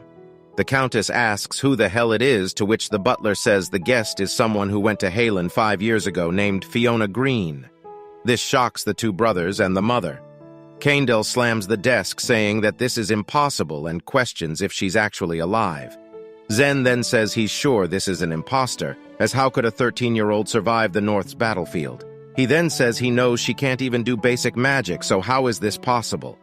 He recalls Count Green brought her in as an illegitimate child, but she was useless and was left in the attic. She was the small child they all decided to push out to fulfill the Emperor's order. Zen recalls no one felt guilty about this, though, as the mother tells the butler to get her out of here. As the Countess calls it a fake, Fiona appears, saying the Countess is being excessive. The butler tries to tell Fiona she cannot enter here, as Fiona steps in the room, saying finally. The three a-holes are in shock, as Zen says this must be a lie. Fiona then says that after a long journey she's come back like this. She tells them she got the letter asking for death confirmation, but decided to just come here instead since she thought everyone would enjoy it. She claps her hand together before saying the cute youngest has arrived after a long time and will be welcomed warmly, right? She then says she's glad from the bottom of her heart that her family has not changed, as she then smiles. Chirps can be heard from out the window as Fiona lays in bed thinking about how unfamiliar this feels. As she wakes up, she realizes this is not Halen Castle, but the Count's mansion. She notes that she is fortunate they have given her a room, and would have made a scene if they gave her the attic. She also notes that the stunned look on their faces yesterday gave her so much satisfaction. She then stretches in bed as she notes her family seem to be fighting for the inheritance, and she does not wish to get involved. She decides to just sign her inheritance disclaimer and leave tomorrow as someone knocks at the door. Someone says they brought a wash basin as she tells them to come in. A small bucket is then placed on the table as Fiona then says thank you. She then notes to herself the maid should be careful as some water has splashed out. She then notes that the Halen maids never made this mistake. She then wonders why the water is so dirty and why there is a bad smell. She then stares directly at it and realizes that it is mop water. Narrator comment here, This girl better throw some hands right now. Fiona is in disbelief that they'd give mop water and be so petty and obvious. She spent 5 years in battle for them and asks if this is too much. She then hears some laughter and proceeds to look up. The maid is openly laughing at Fiona before Fiona looks at her and thinks about how she's seen her before. She then remembers that she saw this face 5 years ago. She recalls that this is the Countess maid that would always harass Fiona for being an illegitimate child. Fiona now realizes what is happening. She had let her guard down as they had given her a room, and with this type of conduct, this means they still see her as a useless child. She then touches the bowl and thinks these people must be living in a delusion. Even with money and a place to return to, they still see her as a 13-year-old half-blood with no power. After seeing how they welcomed her desire for revenge has reignited. She then thinks about how the real young Fiona must have suffered and decides to not leave it like this. Fiona then asks for the maid's name, to which she confidently says it is May. Fiona then says that this is a face she remembers seeing now. She notes to herself that the maid is looking her dead in the eye, which is usually not acceptable in other noble households. Fiona thinks she is acting so confidently due to being in the Countess's favor, and notes that the Countess always hated her, and with the inheritance at stake must see Fiona as a thorn now. Fiona believes the whole family feels that way and doesn't want a lowly, illegitimate child to take even one jewel. As May stands in silence, she wonders what's with the boring reaction, and if the stupid child even knows she's being mocked. She thinks to herself that she'll make Fiona understand and mess with her to the point where she'll cry. May continues thinking that Fiona wants to return and leech some money, but May decides to not let that happen. She thinks this is her chance to strengthen her trust with the madam, and will make Fiona understand that there is no place for her in this family. Fiona then calls her name and smiles, saying she knows what her intentions are. May asks what she is talking about. Fiona then covers her face and trembles, which makes May wonder if Fiona is already crying, and if she deluded herself into thinking she was a real noble. Fiona then lets go of her face before throwing a thunderous slap into the female dog's face. May, in shock, wonders if Fiona just slapped her right now and wonders if this is really the same Fiona locked in the attic. Fiona then says that it's just like she said yesterday, and that she's glad her family has not changed. May shouts, asking what Fiona thinks she's doing before Fiona shouts May's name. She asks May if she knows what mistake she made. May thinks about how it is strange that the illegitimate child is only smiling, yet she feels such breathtaking fear right now. May then shouts that it is Fiona who will get in trouble for this, and that she will report this to the Countess right away. She continues saying that once the Countess hears this before getting another smack. Fiona then says she asked May what her mistake was, and what did May bring to her. The maid mutters some words as Fiona stares in silence. The flames in the room get wilder as the windows rattle and the curtains flap viciously. The chandelier swings as it creaks before May falls to the floor, wondering what this is. Fiona stares down, asking what May is doing and why she is not answering her before again asking what was her mistake. Fiona then continues that if May won't talk, they can have a conversation the Halen way, where maids who make fun of their master get their tongues cut off. Fiona then asks what punishment does the capital give as May sits trembling. Fiona then touches her face, saying that since May won't reply, she'll have to get her tongue cut off like in Halen, to which May starts sobbing and saying that she is sorry. Fiona then asks her, "Who am I?" to which May says she is Lady Fiona of the Green family, before Fiona asks her what May should be doing. May then bows down and says she won't be impudent again, to which Fiona says very well. May then wonders to herself if that sensation has gone away before standing up to go report this to the Countess. She begins to run as she is sure the Madame will take this matter into her own hands. Fiona then asks May where she is going while carrying the bowl in her hand, and then tells May that she still has to take care of this. May turns around in shock as water drops down her face. The bowl then clatters on the floor as Fiona tells her to keep in mind that she'll pay severely if she does things like this again. She then opens the door and says that she hopes May finally understands before slamming the door on the wet maid. Fiona then says whoops as she realizes she lost her temper as she lets out a deep breath. She then realizes that Sigrin is right when he said she loses her temper easily. As she walks down the stairs, she thinks that she was actually pretty mild-mannered then. She thinks that this would not have happened if they did not cause this, and about how her family really does not change as they are consistently the worst. Fiona then hears someone say that Fiona must have a lot of free time wandering around without permission. She then turns to see Count Green's wife. Fiona asks what is the problem with her wandering around her home, to which the Countess asks if this is her home. The Countess then calls Fiona deluded, as Fiona internally decides to hit the Countess at least once. The Countess tells her to throw away her nonsensical dreams and leave this place, as she is like a rat clinging to someone else's food. Fiona stands trying to endure this and not go all out. Fiona then finally decides that there really is no reason to endure this, and that this fight was her fault, and that Fiona has put up with this for long enough. The Halen motto is to fight without hesitation, but Fiona knows she'll be here longer if she attacks them as she wants. However, she has made her mind up on something before saying thank you to the Countess. Fiona smiles as she says she has decided to properly thank the Countess. The madam turns and asks what. Fiona thinks about how she did not want anything to do with the Greens, so she was just going to sign the inheritance disclaimer and organize the family register. She then notes that she saw enough from the maids and can see through the Countess's intentions. Fiona tells the Countess that she herself will not leave this place with a single jewel, so the Countess should not worry.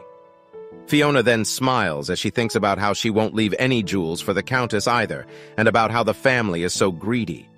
The Countess flinches as she sees Fiona is smiling, before Fiona vaguely says that she plans on throwing away everything in this house and leaving. On that day, Fiona sent Abel a letter with the contents being simple. She asked him about the severance pay he mentioned, and if she could have it now. Abel notes that this came sooner than he thought it would, before he mentions how Fiona has a soft spot. He notes that he expected this, but regardless, Fiona is a strange child. He continues thinking about how she's been strange as a child till now. Even though she's normally kind and sweet as candy, she can be cold and firm as well. Someone says they are here to see the master, to which Abel tells them to come in. Sigrun says he came as soon as Abel called, despite not knowing what it was. Abel tells him to stop testing his patience, and that a letter came in from Fiona. Sigrun reads it, and mentions it's just business, to which Abel says Sigrun is moody because the letter isn't about him. Sigrun says he does not have those expectations, but it doesn't matter now since he's going to visit her. Abel says fine, before reminding Sigrun about what Sigrun said of the royal family not wanting him years ago. Sigrun then mentions he remembers Abel asking about it, and about how he would feel if they recognized him as a prince. Abel responds by saying that Sigrun did not have a reply to that question then. Sigrun says that is true, before Abel says that it seems Sigrun has made his decision now. He then tells Sigrun that if he wants to return to the capital, he must accomplish something great, as he is nothing but an illegitimate child right now. With Halen by his side and a big accomplishment, Sigrun can be someone that the capital citizens can cheer for. Abel tells him that the accomplishment needs to be something to establish the existence of Prince Sigrun, such as saving countless people by catching the king of monsters in Halen's fief.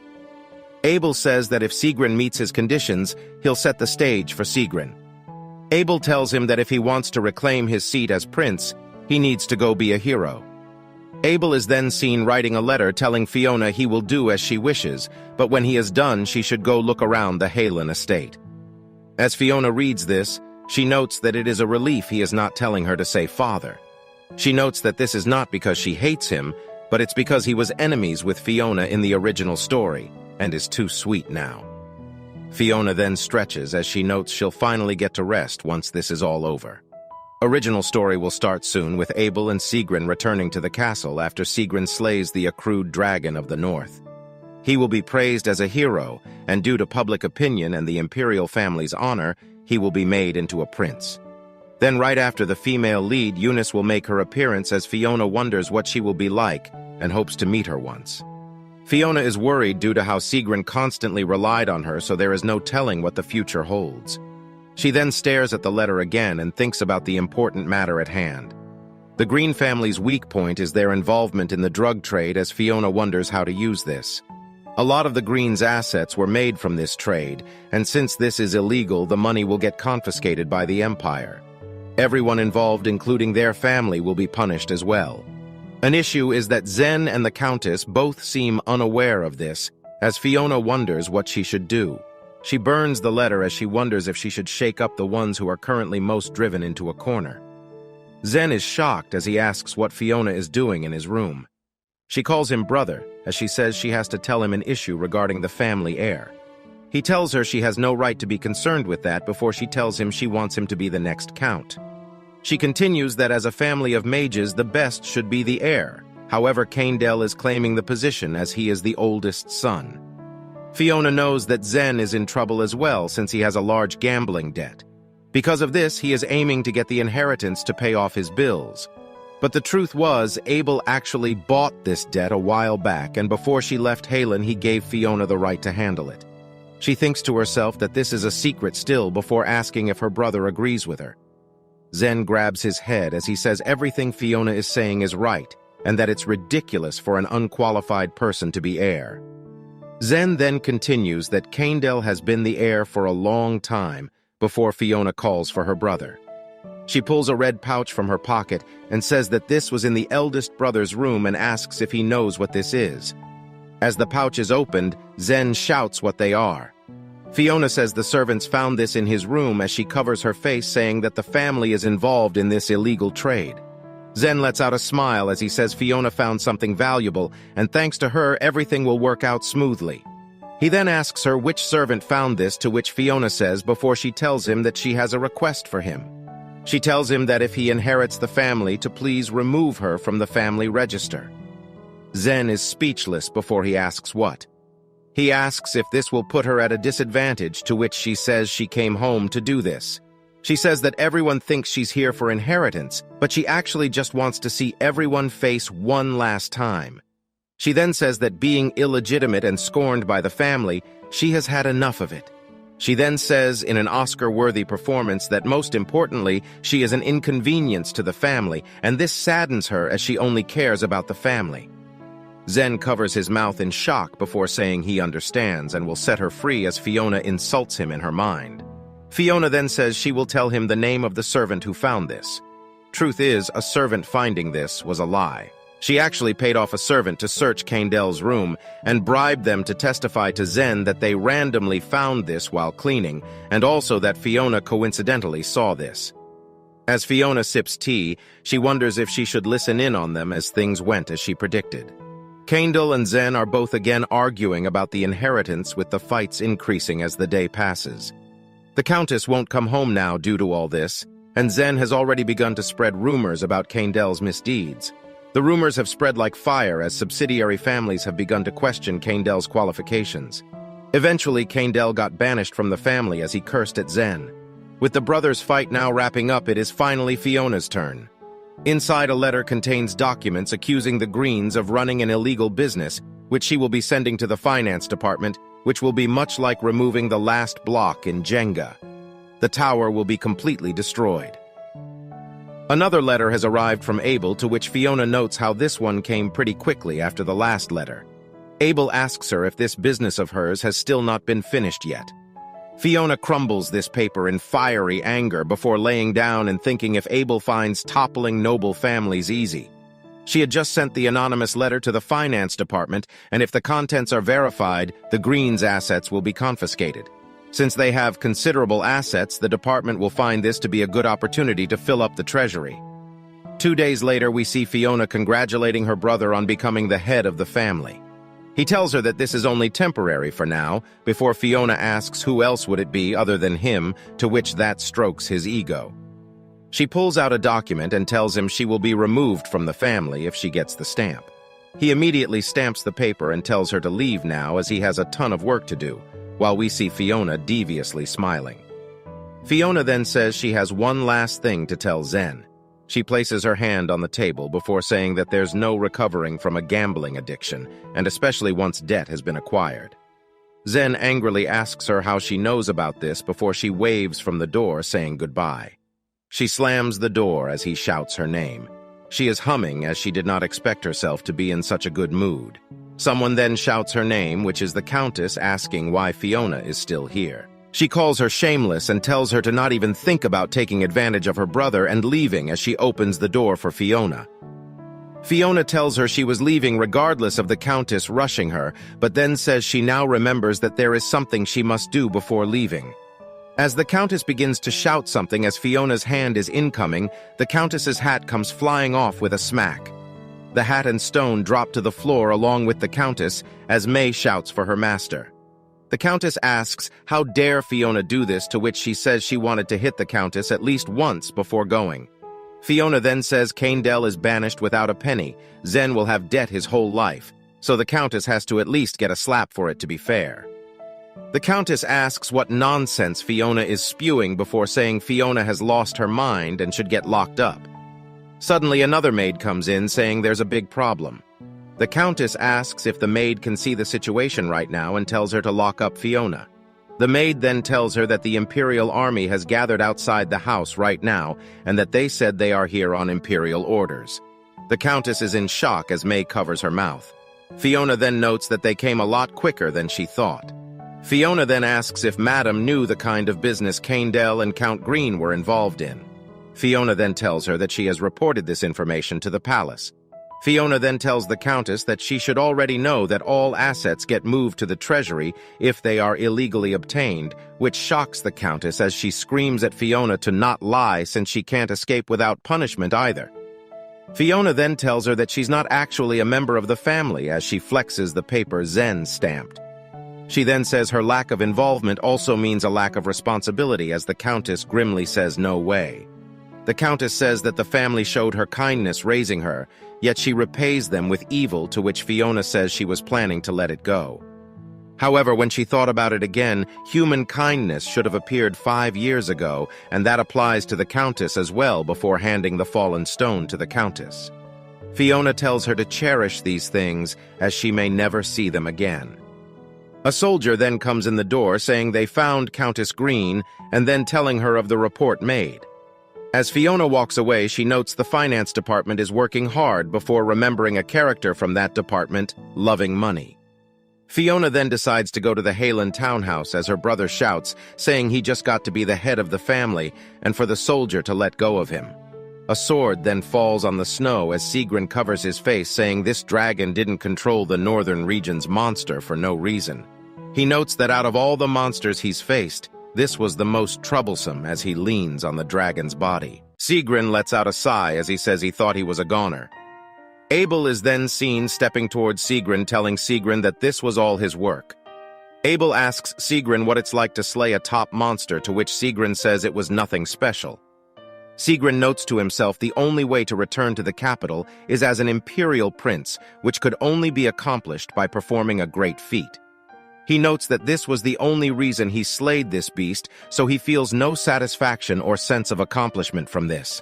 This, however, means he is able to return and go to the hometown of his mother's killers now, as he clenches his fist.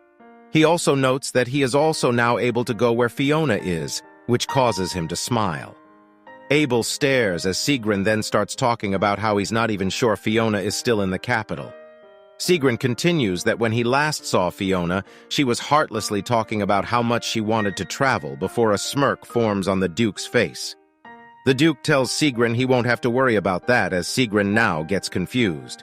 He tells Sigrun that he knew his poor pupil would need a hand, so he prepared his ultimate weapon at the Halen estate. The Duke then says he's off to care for the soldiers as Sigrun is speechless before wondering what the Duke meant by that.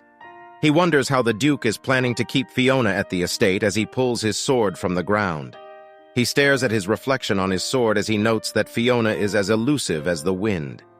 He then stares off into the sunset as he remembers her telling him when they were younger that she would never hurt him, and someday he will have everything he desires. He says that was all she used to tell him. He then proclaims to Fiona that there is only one thing he truly wants. Only one thing. Sigrun then turns and notes that this will require many things to return. He stares at the dragon and notes its heart should be enough to grab the attention of many ladies. He tells Fiona to wait for him as he lifts his sword and then slashes the dragon, which causes many birds to fly off. Fiona, in a new dress, exclaims, "Wow," as she asks if this is really the Halen estate in the capital. She notes that it is much nicer than the ghastly and cold Halen castle. Even the exterior and the training grounds are well maintained. She also says that the garden is full of seasonal flowers in bloom and that this place looks pristine from the outside. She wishes she could compliment the gardener, but thinks this will cause them to think that she is the inspector and underling sent by the frightful Abel. This also means servants probably will not take too kindly to her. She does not want to stay too long in a place that makes her uncomfortable, so she decides to make this visit quick. She recalls telling the doorman the purpose of her visit and notes that the housekeeper must be aware of her presence. The door creaks open as someone welcomes Lady Fiona. She says that he is Celine the housekeeper and that Abel has told her a lot about Fiona. She then ushers for Lady Fiona to come on in. A whole host of maids then are seen inside sincerely welcoming Fiona to the Halen estate as well. Fiona is stunned at the sight as she wonders what is all this. The maids continue to smile as Fiona notes not even nobles get this kind of welcome. She is told that a super luxurious executive suite has been prepared for her as she must be tired from her travels. They also tell her to let them know if she'd like to eat as meals of perfection will be made for her. Narrator interjection here, but this salad don't look like no meal of perfection. As Fiona happily chomps down, she notes how good the meal is. She then stares at the smiling housekeeper as she wonders how they knew the foods she liked. Fiona then recalls her purpose coming here as she calls for Celine. She says that Abel sent her here to look around the estate, to which Celine says they are ready to escort her around after her meal. They go on the tour afterwards as Celine tells Fiona that these were all the main areas of the estate. She then looks for something in the shadow before asking Fiona if she'd like to now see the estate's expenses. Fiona says thank you as she notes how thick it is before Celine tells her she will bring more to Fiona. Fiona flips through pages as she notes how forthcoming they are. She's been combing through the ledgers but has not seen a fake one yet, at least for now. She notes that embezzlement is very common in cases like this, so she must be extra careful. The ledgers have so much written on them and in such detail. She stares at the stack of books next to her as it wobbles, noting that it'll take months to go through all this. She wonders if Abel sent her here because he didn't want to check the ledgers himself. The story flashes back to Abel telling Sigrun that Fiona will be tied down for a while as Sigrun remains clueless. Fiona then says fine as she decides to just get this over with. That was what she thought in the moment before we later see her slowly checking over the ledgers as the maid grooms her. We later see the maids pampering and caring for her every need as she joyfully sips some tea and wondering how she ended up like this. Narrator interjection. But her father really does know her best. We see many carriages riding through the beautiful cherry blossom-filled streets. Inside one of them, Fiona is staring out the window and says, "Wow!" She stares and is bewildered by the large amount of people outside. Celine asks Fiona if it is lovely and says that the flower festival is a highlight of the capital. Fiona notes to herself that there was a reason she chose to put down the ledgers and come to this festival. Earlier, as Celine poured Fiona some tea, she mentioned that it was the perfect time of year to go see some flowers. Fiona tells her that she still has work to do, to which Celine says it's good to get some fresh air, and that Celine used to take her granddaughter, who's now around Fiona's age, to the flower festival. Celine sniffles as she says she can no longer go with her granddaughter and always thinks about her at this time of year. She also notes that Fiona is too busy to go with her, but she can't stop thinking about it. Fiona then reluctantly yells she'll go with Celine as she cannot say no after hearing all this. Hence, now she is outside getting some fresh air. Celine had told her the park was only frequented by nobles, so it's a lot quieter here. She then joyfully stands near the ducks as they swim in the pond. Flower petals float into the water as two ladies laugh and talk. Fiona hears their joyful chatter as they both say goodbye to one another right behind her. She leans her head on the rail as she notes how peaceful this is. She also recalls that this is the polar opposite of Halen. She notes that whenever she has free time to think like this, she thinks about how unrealistic this world truly is. She also thinks about the world she made and all its characters, along with the events that flow according to the pre-made timeline. She feels that it may be better this way. She notes how hard it is to get a grasp of the world without seeing its characters, as all she did was write the story, the main characters and events that occur around them. She then stares at her fingers as she realizes she probably only put a lot of thought into only about 10 side characters. She then starts stepping as she recounts how many characters she carefully wrote about before bumping into someone. She grabs her head as she notes she must have been really caught up in her own world to make a mistake like this. A man then says, "Oh dear," before asking if Fiona is all right. Fiona is still touching her forehead as she says she is fine and apologizes. She notes to herself that the man looks to be in his early to mid-20s.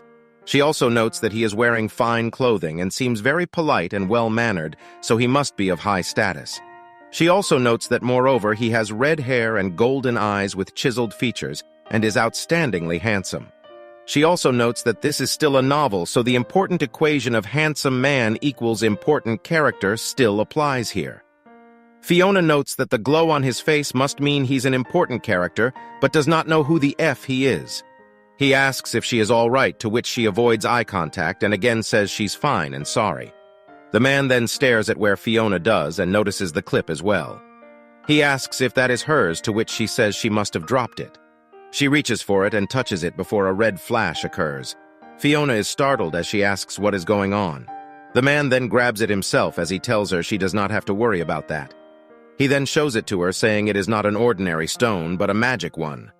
Magic stones are used to help laymen and mages with unstable magic powers, meaning it reacts when in contact with a mage. Fiona notes she never had to use one as she is adept at magic. The red-haired man stares at her, noting that was quite the reaction, and says she must be a mage. Fiona gulps as she is speechless. She says calling her a mage would be an insult to all the other mages, to which the man says she is modest and must be an incredible mage based on the stone's reaction. He notes that the stone is still glowing as well as Fiona is gloomy, remembering she wrote the concept that stones get brighter based on the mage's magical powers. The man raises his hand, saying she must be a powerful mage. She thanks him for the compliment before turning and saying, "Now, if you'll excuse me," but the man says, "Wait." He then says that his name is Arendt Clovis, which stops Fiona in her tracks and makes her stunned. She now remembers who this man is. Arendt asks for her name as well before she turns and lies that it is Celine. He tells her it is an honor to meet Lady Celine and hopes to see her again. She tells him likewise and hopes to see Marquis Clovis again. She tells him to take care as she turns to leave, and he is speechless. Her heels clack on the floor as she cannot believe she managed to forget him. She wonders if she is crazy, but thinks the ledgers must have kept her so occupied she forgot. This guy was the important figure in the treasury that she was talking about before. He is Arendt Clovis, and was designed as a character to be an opportunist and a bad guy. He is a supporting male lead that is always sweet and well-mannered in front of the female lead Eunice. This is, however, not all he is. Right now, our protagonist lives as a reincarnation of Fiona, but in the original story, Arendt was the very reason Fiona turned into the final boss. There was a reason for Fiona becoming the final boss, and it was due to her not being able to control the powers she gained through a pact with darkness. There were several reasons for her entering the pact, but the main one was Arendt. Our protagonist, now having possessed Fiona's body, had forgotten Arendt for one simple reason. It was honestly due to her having been too focused on Sigrun. Arendt only made his appearance in the middle of the novel as well, and she did not expect to see him at this point in the beginning. Fiona angrily notes that of all the people she could have ran into at the capital, it had to be him. She thinks this must be some twist of fate, and notes the chances of this happening should have been close to none. Arendt Clovis is the quintessential bad guy and an opportunist. He's a man that treats everyone like trash and only acts like a gentleman to the women he loves. The exact type of guy female leads might find intriguing, but definitely not from the third-person point of view or in real life. It'd be wise to run the opposite direction from him immediately. Celine is confused at how messed up Fiona is as she continues to think about how dislikable Arendt is. Fiona then tells herself it's whatever, as she can just take him out if things go south. She then lets out an evil laugh as she decides to kill all the characters who pushed her to be the final boss so she can live a happy life. Celine calls Lady Fiona's name in confusion. Arendt notes that the girl he met really just ran off. He stands silently thinking as he notes she must be in her late teens and she must have recognized him. He notes he did not reveal his title, but it is not unusual for people to recognize him since he is well known. He then darkly thinks about how strange the girl's reaction was, as no other girl reacted like that to his face before. Behind him stands plenty of fangirls. He also thinks about how the girl he met must be an advanced mage by the way she touched the stone. He finds it strange, as someone with such magical capabilities should be well known, but he personally does not know her. He smiles deviously as he remembers her name was Celine, and that a mage like her would be useful for his work. He decides to try and find her as the girls behind him tell him to not go. Back at the Halen estate now, Fiona yells, "Oh my goodness," as the stack of books never ends. She is now certain Abel put this on her so he wouldn't have to do it. She would confront him right now, but it will be a while before he and Sigrun make it to the capital. Fiona knows Sigrun will appear before the nobles around the time the flowers from the festival start to wither. She then notes that this may be in a month, as there is now a knock at the door, to which Fiona says, "Come in." Celine arrives, asking if Fiona has a moment. Fiona decides to have a break as she asks what Celine needs. Celine just smiles brightly to Fiona's confusion. We then see many dresses that sparkle and jewels that shine, as Fiona asks if the dress they are putting on her is for a special occasion. Celine tells her it is for a ball, to which Fiona says she knew it. Fiona had been wondering why they were doing a fitting right now, and notes that the dress is from Marianne Boutique, which is a boutique that all the noble ladies adore. Fiona notes that this is that one fancy boutique that people rave about in every novel. The one all the nobles would kill to go to, and the one that you have to wait months for your dress to get made. The exception to the rule is the female leads of the story, who would always get their dresses made at the special boutique all the time. The female lead in this story, Eunice, gets her dresses from this boutique, and Fiona then recalls that one scene in the novel where Arendt makes a move on Eunice. Fiona flings her hair as she thinks about how Eunice has such easy access to this boutique, and that it's probably just the power of the Halen house. Fiona then ponders to herself at how this is a strange turn of events, and something doesn't seem right. Celine then cries as she tells Fiona that in that dress she reminds her of her granddaughter. Celine continues that she'll never see her granddaughter in a dress again, which puts a bad mood on Fiona. Celine then calls for Fiona as Celine says she needs to go have some words with the boutique staff, and asks if Fiona can wait at the coffee shop across the street, to which Fiona says, "Sure." At the coffee shop, Fiona gulps down her drink as she notes how refreshing it is. She wouldn't have dared drinking something this good while at the Halen Castle, as it was always so cold, and she recalls always having a warm drink near the fire. The sun is currently radiating beautifully, and Fiona has a great drink along with a perfect scenery. She is glad she came out here before someone touches her table. She stares to the side as that person tells her they meet once again. Fiona gasps as she immediately recognizes the voice as Arendt Clovis, who stands across from her. He smiles as he tells her it is nice to see her again and calls her Lady Celine. She wonders what the hell this guy is doing here as she turns and tells him that she is not a noble, so don't call her lady. He then asks her how she was able to go to the Marianne Boutique if she supposedly is not a noble. This causes Fiona to flinch before shouting, asking how he knew she was there, as Arendt says she saw her coming out and apologizes if he offended her. She tells him no need to be sorry, and that she was there for a friend, as Arendt smiles, proclaiming that he shall keep calling her Lady Celine. He asks if he can join her. In her mind, she wants to tell him to buck off, but cannot do so now, as she just said she was not a noble citizen. She says she supposes he could as he drags his own chair out. They are both now seated before Fiona asks if she can help him with anything. Arendt starts talking about how if Fiona is not an official working mage, he would like to offer her some advice. Fiona tells herself that Arendt clearly has an interest in her magic, just like how he did in the novel as well. Fiona thanks him for his concern, but she does not want to work as a mage, to which Arendt says he'll oblige to whatever condition she requires.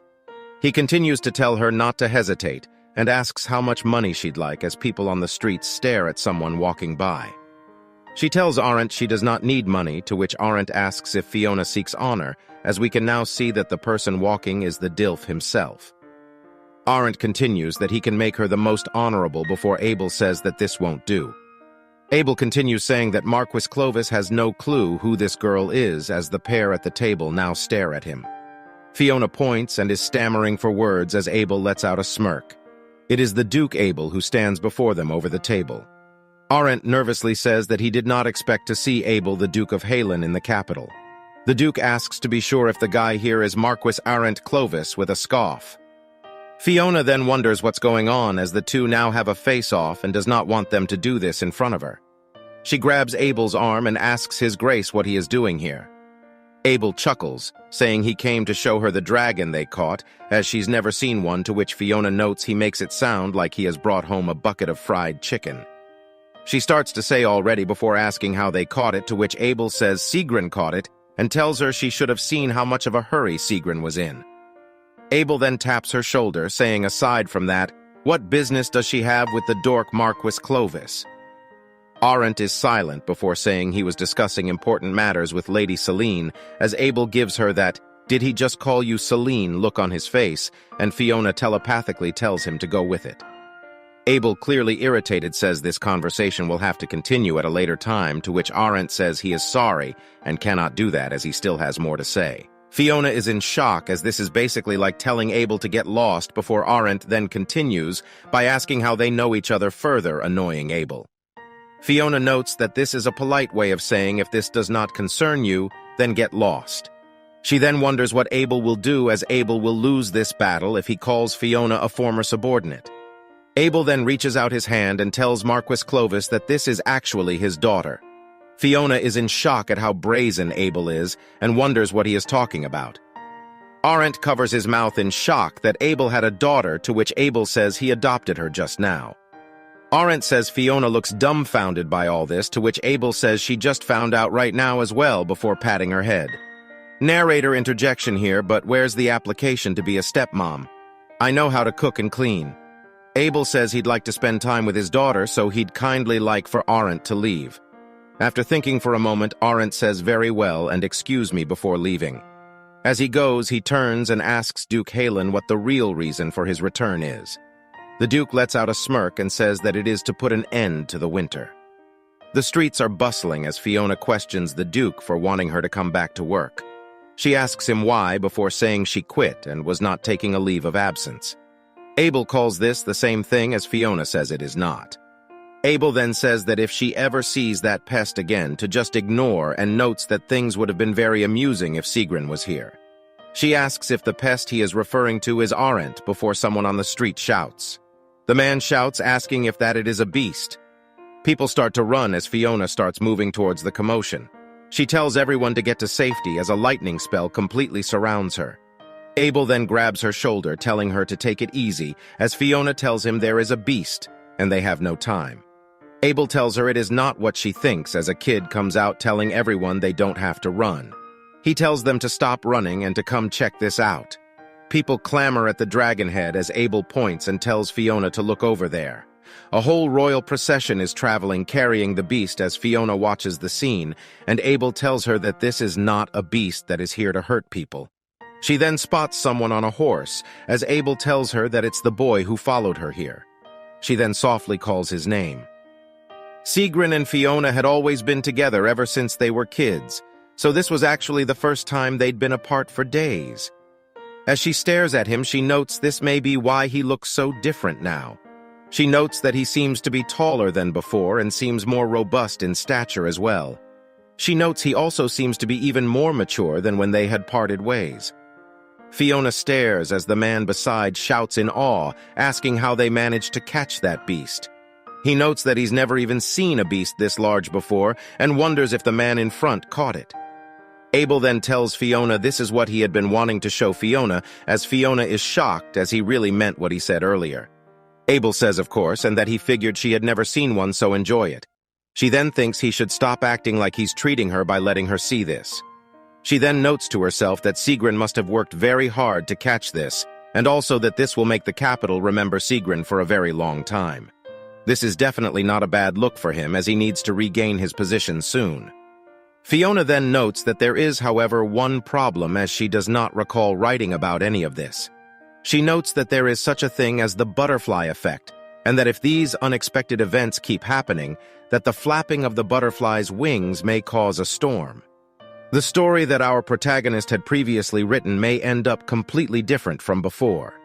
Fiona thinks of all the events that should unfold being crossed out as she holds onto her chest. Someone then calls for Lady Fiona, and she turns to see that it is some of the soldiers she used to fight with. They tell her they are glad to see that she is doing well, and that they have missed her.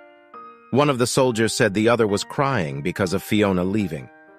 Fiona gets embarrassed of all this as people begin to talk about how all the soldiers know her. Someone asks if she is popular before Fiona tells Abel she has to go. He asks if she intends to not join the parade, to which she says she'll walk due to being embarrassed. Later at night, we see that the capital is pouring rain outside. Someone is walking and clearly sounds annoyed. They grab their shirt as they wonder what kind of a march that was. It turns out to be Sigrun walking as he pulls off his tie, and he then notes that if goddamn Abel didn't make him do it, he wouldn't have gone on that march. He notes that Abel must have enjoyed the fact that Sigrun hated it. As Sigrun notes, he'd have rather done something else like go see Fiona. Someone then calls his name from behind. His eyes light up as he then turns to see Fiona, who is smiling at him. He calls her by name, to which she tells him long time no see. She asks if he will be staying here for a while, as she was worried since he did not show up for dinner. He tells her yes, as he thinks this is really Fiona and not a dream. She reaches her hand out as she rubs his face, saying he is all wet, and asks if it is raining outside. Sigrun, in his mind, wishes to hold her tight. He notes that if only she knew how much he went through to see her again. In the room, Fiona then hands Sigrun a towel, saying that he could catch a cold like this even in the spring. She tells him he must get completely dry. He then half-heartedly taps the towel on himself, which causes Fiona to shout at him. She then decides to grab the towel and pushes him to take a seat as he tries to tell her that it will dry off eventually. She tells him to stay still as she rubs the towel on his hair. She continues to pat and rub his head as she tells him she knows he won't do it properly if she leaves it up to him. She then says she can't just leave him alone, can she? And that there was a reason why she followed him around back in those younger days. Sigrun wonders to himself if she is doing this on purpose. Yo, is this guy really getting bricked up right now? From Fiona's perspective, she is innocently remembering that Sigrun stopped talking to her right before she left, and wonders if he's still mad at her. She then remembers that Sigrun was not just mad at her. There was also that hug as well. She recalls how awkward that was and decides to just pretend it didn't happen. She then asks Sigrun if it was hard to slay the dragon, as he tells her not really. She tells him that's good, as she notes to herself that he will be fighting stronger dragons later on. That is if things go the way she wrote. She then finishes and tells him he is now all dry as he stands up. She tells him he can get up now before shouting, "Wait." She then thinks to herself about how proud she is of him growing up and slaying dragons as he asks what's with her face. She then raises her hand, saying it may be late to say this, before giving him a hug and telling him she is proud of him and that he's amazing. She then laughs, saying he must be tired and good night before he grabs her, which causes her to think, in shock. She then asks Sigrun how she is supposed to leave before he hugs and holds her, which causes her to blush. Rain can be heard from outside the estate as Sigrun continues to hold on to Fiona. The pair remain silent for a moment before Fiona calls Sigrun's name as her heart beats louder. We see Sigrun's face as he wonders if Fiona thought he would just stand there. Fiona then notes that he is now holding and squeezing her even tighter. Sigrun now asks Fiona what she plans to do next, as she tells him she guesses she'll first finish up what the Duke assigned her. He asks if she means the work she does at the estate, to which Fiona says yes. Sigrun then sighs as she tells her she is such a softie. He notes that she has been like this since they first met, as even if she never stayed in one place or committed to anyone, she would always be incredibly kind. Sigrun tells Fiona she should have left Abel as well if she wanted to leave for good, to which Fiona says Abel would still chase her down to every corner of the world.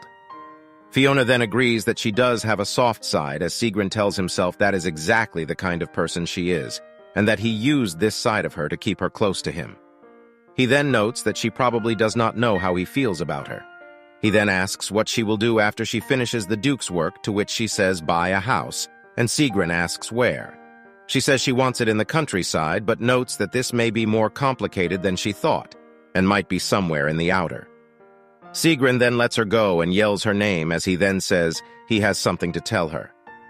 Fiona wonders what is with him today as she asks him what it is. He asks if she remembers what she told him. She then asks him what did she say, as she has no clue what he's talking about. He reminds her that she told him she'd always be there for him if he needed her, as he grabs her hand, and Fiona says yes, she did. As he continues to hold her wrist, he tells her that time has come. To his shock, she asks him why did he say that when he's set for life. He then asks her if she really has no idea. It was 2 years ago when Sigrun and Fiona stood on a balcony and Sigrun told Fiona the truth behind his birth. He told her he was from the imperial bloodline, and due to that he had to live in hiding with his mother, and told her his mother died trying to save him. Fiona stares and clenches her hands as Sigrun tells her he cannot forgive the dirtbags who killed his mother. Fiona calls his name as she embraces him and then gives him a big hug. She tells him that she knows he will be happy one day, and that she really cares about him. She asks if he knows that. Sigrun is silent as he thinks about how his pain, his rage, his hate, his sorrow all go away when he's around Fiona. He wonders if he could ever even live in peace without her around. Sigrun of the present tells her he lives in foreign land with enemies all around him and tells her he wants to have an old friend by his side. Fiona then tells him that he has the Duke, to which Sigrun asks if she expects the Duke to lend him emotional support. Fiona then thinks about that sight before telling herself that this is highly unlikely. Fiona then, at that moment, recalls that there is a female lead. Fiona then twirls around telling Sigrun that maybe he'll meet some pretty and sweet girl here in the capital, and that girl could turn out to be the girl of his destiny. He questioningly says the girl of his destiny, to which Fiona says yes. She then calls Sigrun silly and tells him that she is talking about love. As she stands pointing her finger, Sigrun stands stone silent, making the situation super awkward. With his hair covering his eyes like the protagonist of a different kind of story, he tells her fine, and that he understands that she sees him as a nuisance. She tells him not at all, as he tells her he gets it, and that's how most people see him anyways. He then tells her he guesses he was asking for too much, and to forget that he asked. Fiona is now stunned as she realizes she just hurt his feelings. He tells her he should go as she shouts for him to wait. She wonders if she was too harsh and remembers that Sigrun is the same age as a recently graduated senior from high school right now.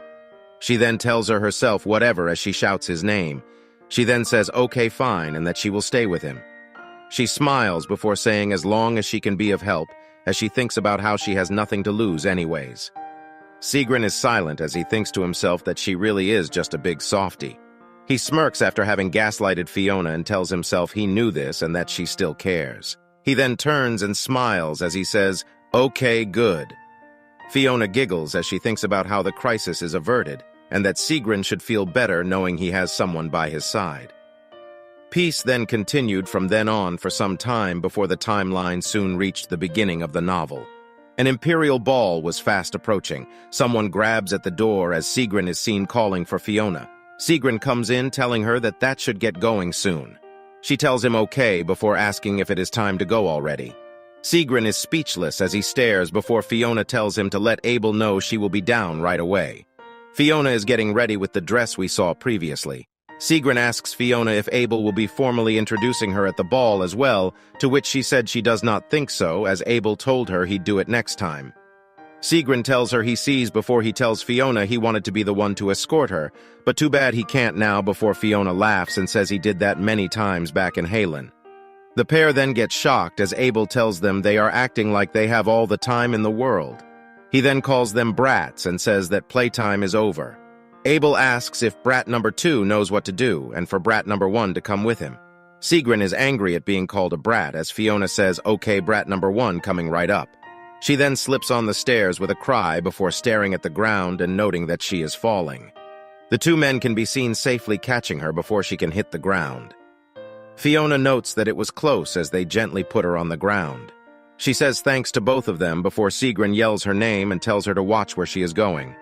Abel tells her to hang on to him until she gets the hang of it, while they walk to the carriage as Sigrun tells her again to watch where she's going to, which she says okay.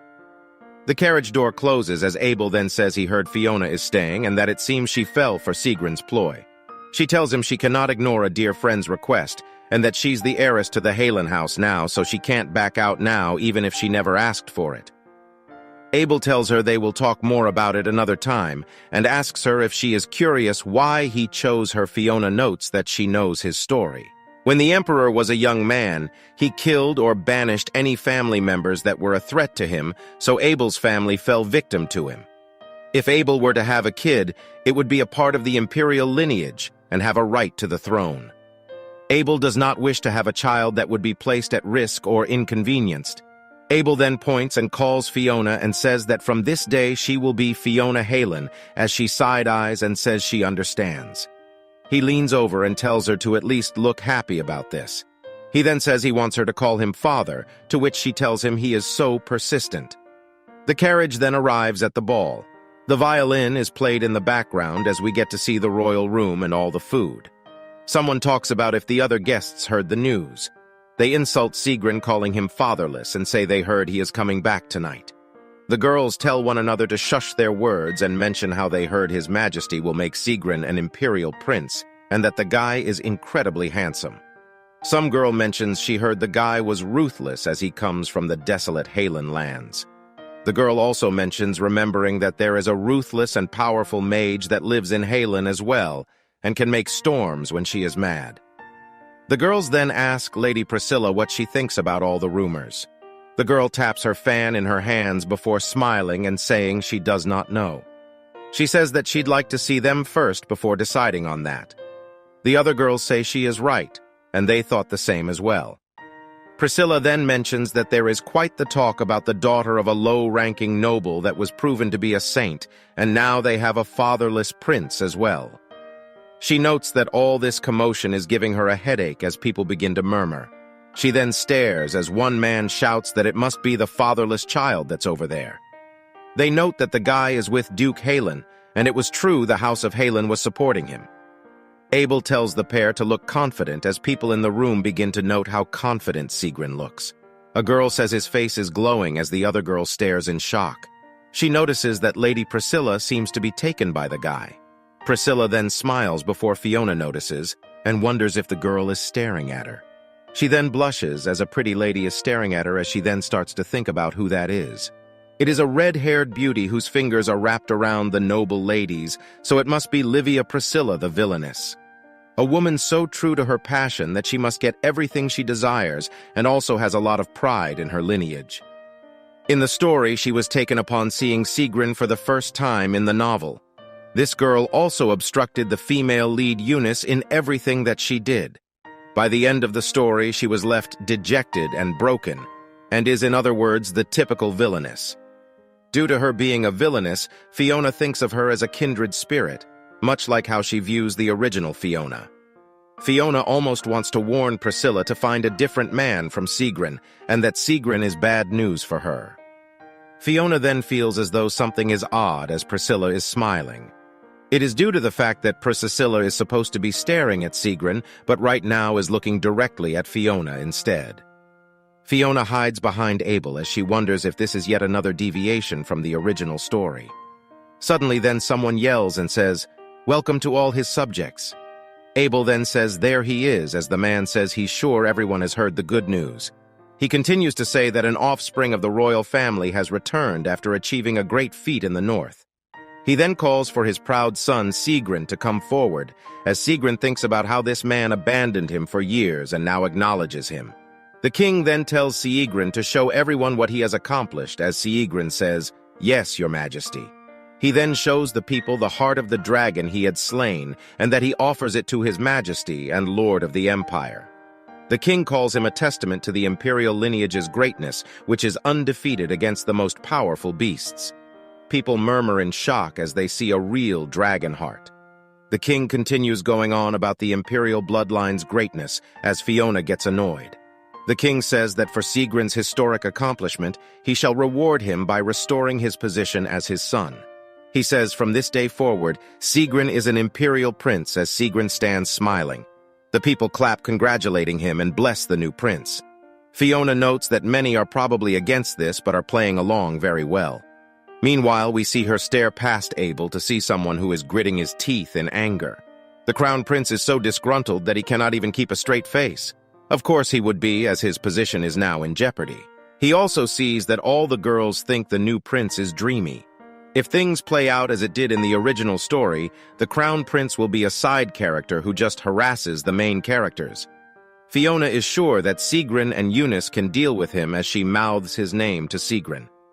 Sigrun then notices Fiona as she tells him he is amazing. He then starts blushing before turning his head away from her as Abel watches over the two young ones. Music continues to play in the background as people ask how Sigrun slayed the dragon and say that he is brave. People ask Duke Halen how he met the prince, and who is the girl next to him, as the Duke says he will reveal this at the meeting of the 5 families. A girl whispers that since Abel wants to reveal it at the meeting, the girl must be an illegitimate child, which annoys Fiona, who can hear her. She then tells Abel she is going out for some fresh air, to which he says, sure. Outside, she touches the balcony before letting out a sigh of relief. As the breeze blows by, she says this is more like it. She thinks to herself about how she did not think she'd get so much attention, but also that people are always more into other people's lives. A clunk can then be heard as Fiona turns and wonders if someone is there. Someone tells Livy to stop playing coy and come closer.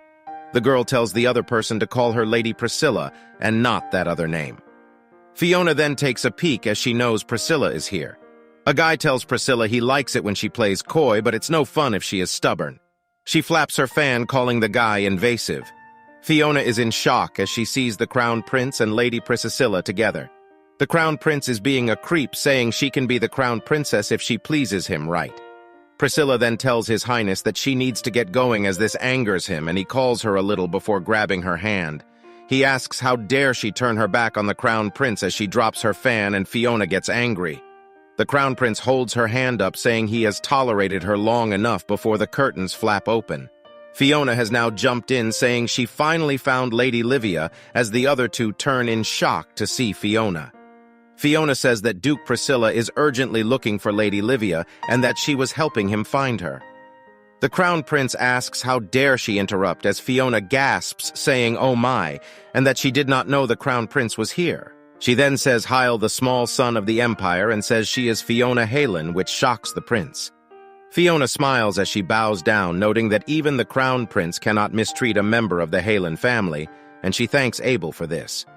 Priscilla then grabs Fiona, saying she remembers her father wanting to have a word with her earlier and that she forgot. She then gently says thank you to Lady Fiona for finding her. Fiona tells herself that she cannot deny how beautiful Priscilla is, and with beauty like this, she'd come finding Priscilla 1,000 times. Priscilla then glares at the Crown Prince and then says, "Please excuse me, Your Highness." The door gets slammed shut as the Crown Prince yells curses from inside. Fiona tells her the prince might follow them, so they should walk with their arms locked together as well. She also gives back Priscilla's fan, saying she picked it up earlier. Priscilla covers her mouth with the fan as she thanks Fiona. They then proceed to walk away together. Priscilla notes that the situation with the Crown Prince was bad, but at least she made a new friend in the process. She notes to herself that it is the cruel mage from the Halen Kingdom. Chatter and clamor goes on in the ballroom as Priscilla notes they should be safe now. Fiona agrees, noting the Crown Prince cannot do anything around so many people. They both grab at their dress as they both bow at one another, and Priscilla states that as Livia Priscilla, it is an honor to be of acquaintance with Fiona Halen. Livia says she has not seen Fiona at parties, to which Fiona says she lived in Halen her whole life, and this is her first time going to a ball in the capital. Livia says Halen is a place that sparks the interest of many, to which Fiona asks, is that so? Livia then says she'd like to repay Fiona for her kindness and says her family will have a tea party and ask if Fiona minds if she invites her. Fiona is shocked to hear about a tea party and one hosted by Livia at that which is the same party all noble girls wish to get invited to. Livia says she knows it's not enough to repay Fiona, but it could help her adjust to high society. Fiona then gratefully accepts Livia's invitation before Livia says she should be the grateful one and that she'll send the invitation to the Halen estate. Fiona waves as she says bye, and then thinks to herself about how she cannot believe she just got acquainted with Livia. This is another deviation from the story, and she hopes the story won't have a bad ending. A glass is slammed on the table as the Crown Prince is still mad, calling the two girls wenches. He notes that he liked Priscilla since she was beautiful, and her family is well established and would make a perfect wife by his side. The house of Priscilla is neutral, so getting them on his side will strengthen his position. He notes that becoming the Crown Princess should be appealing, yet she still refuses him. He tells himself that he is the most honorable person in the Empire apart from his father, as he leans over shaking in anger. He then decides to just go after her again before looking stunned. He sees our protagonist talking to another girl and then recalls that her name was Fiona Halen. She notes that she has a pretty face and that white hair is a rarity and he has bright red eyes. He also notes that she has a slender figure that would make anyone lay their life down for her. He then smiles as he recalls the Duke is not married, so she must be an illegitimate child as well. This means it won't matter if he has his way with her. Narrator injection. I hope she gives him the special mercenary from Halen treatment. The prince then has a delusion of Fiona begging him to stay as he calls her a lowlife that he only liked for a moment. He thinks this does not sound half bad as someone calls for his highness. It is Sigrun who asks him what he is doing here, to which the prince says Sigrun startled him before Sigrun asks what he is looking at. The prince asks how dare Sigrun talk to his older brother without announcing himself first, and asks if the half-breed knows manners. The prince tells Sigrun to answer him as Sigrun thinks about how he should not have catered to this guy for even a second.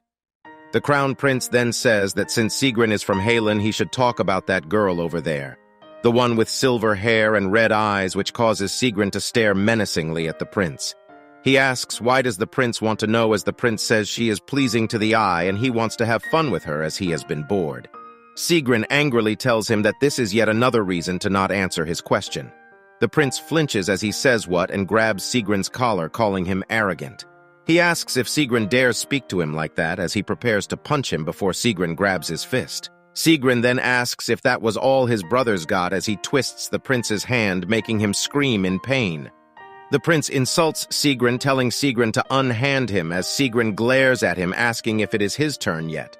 This causes the crown prince to flinch as Sigrun then grabs the prince's collar.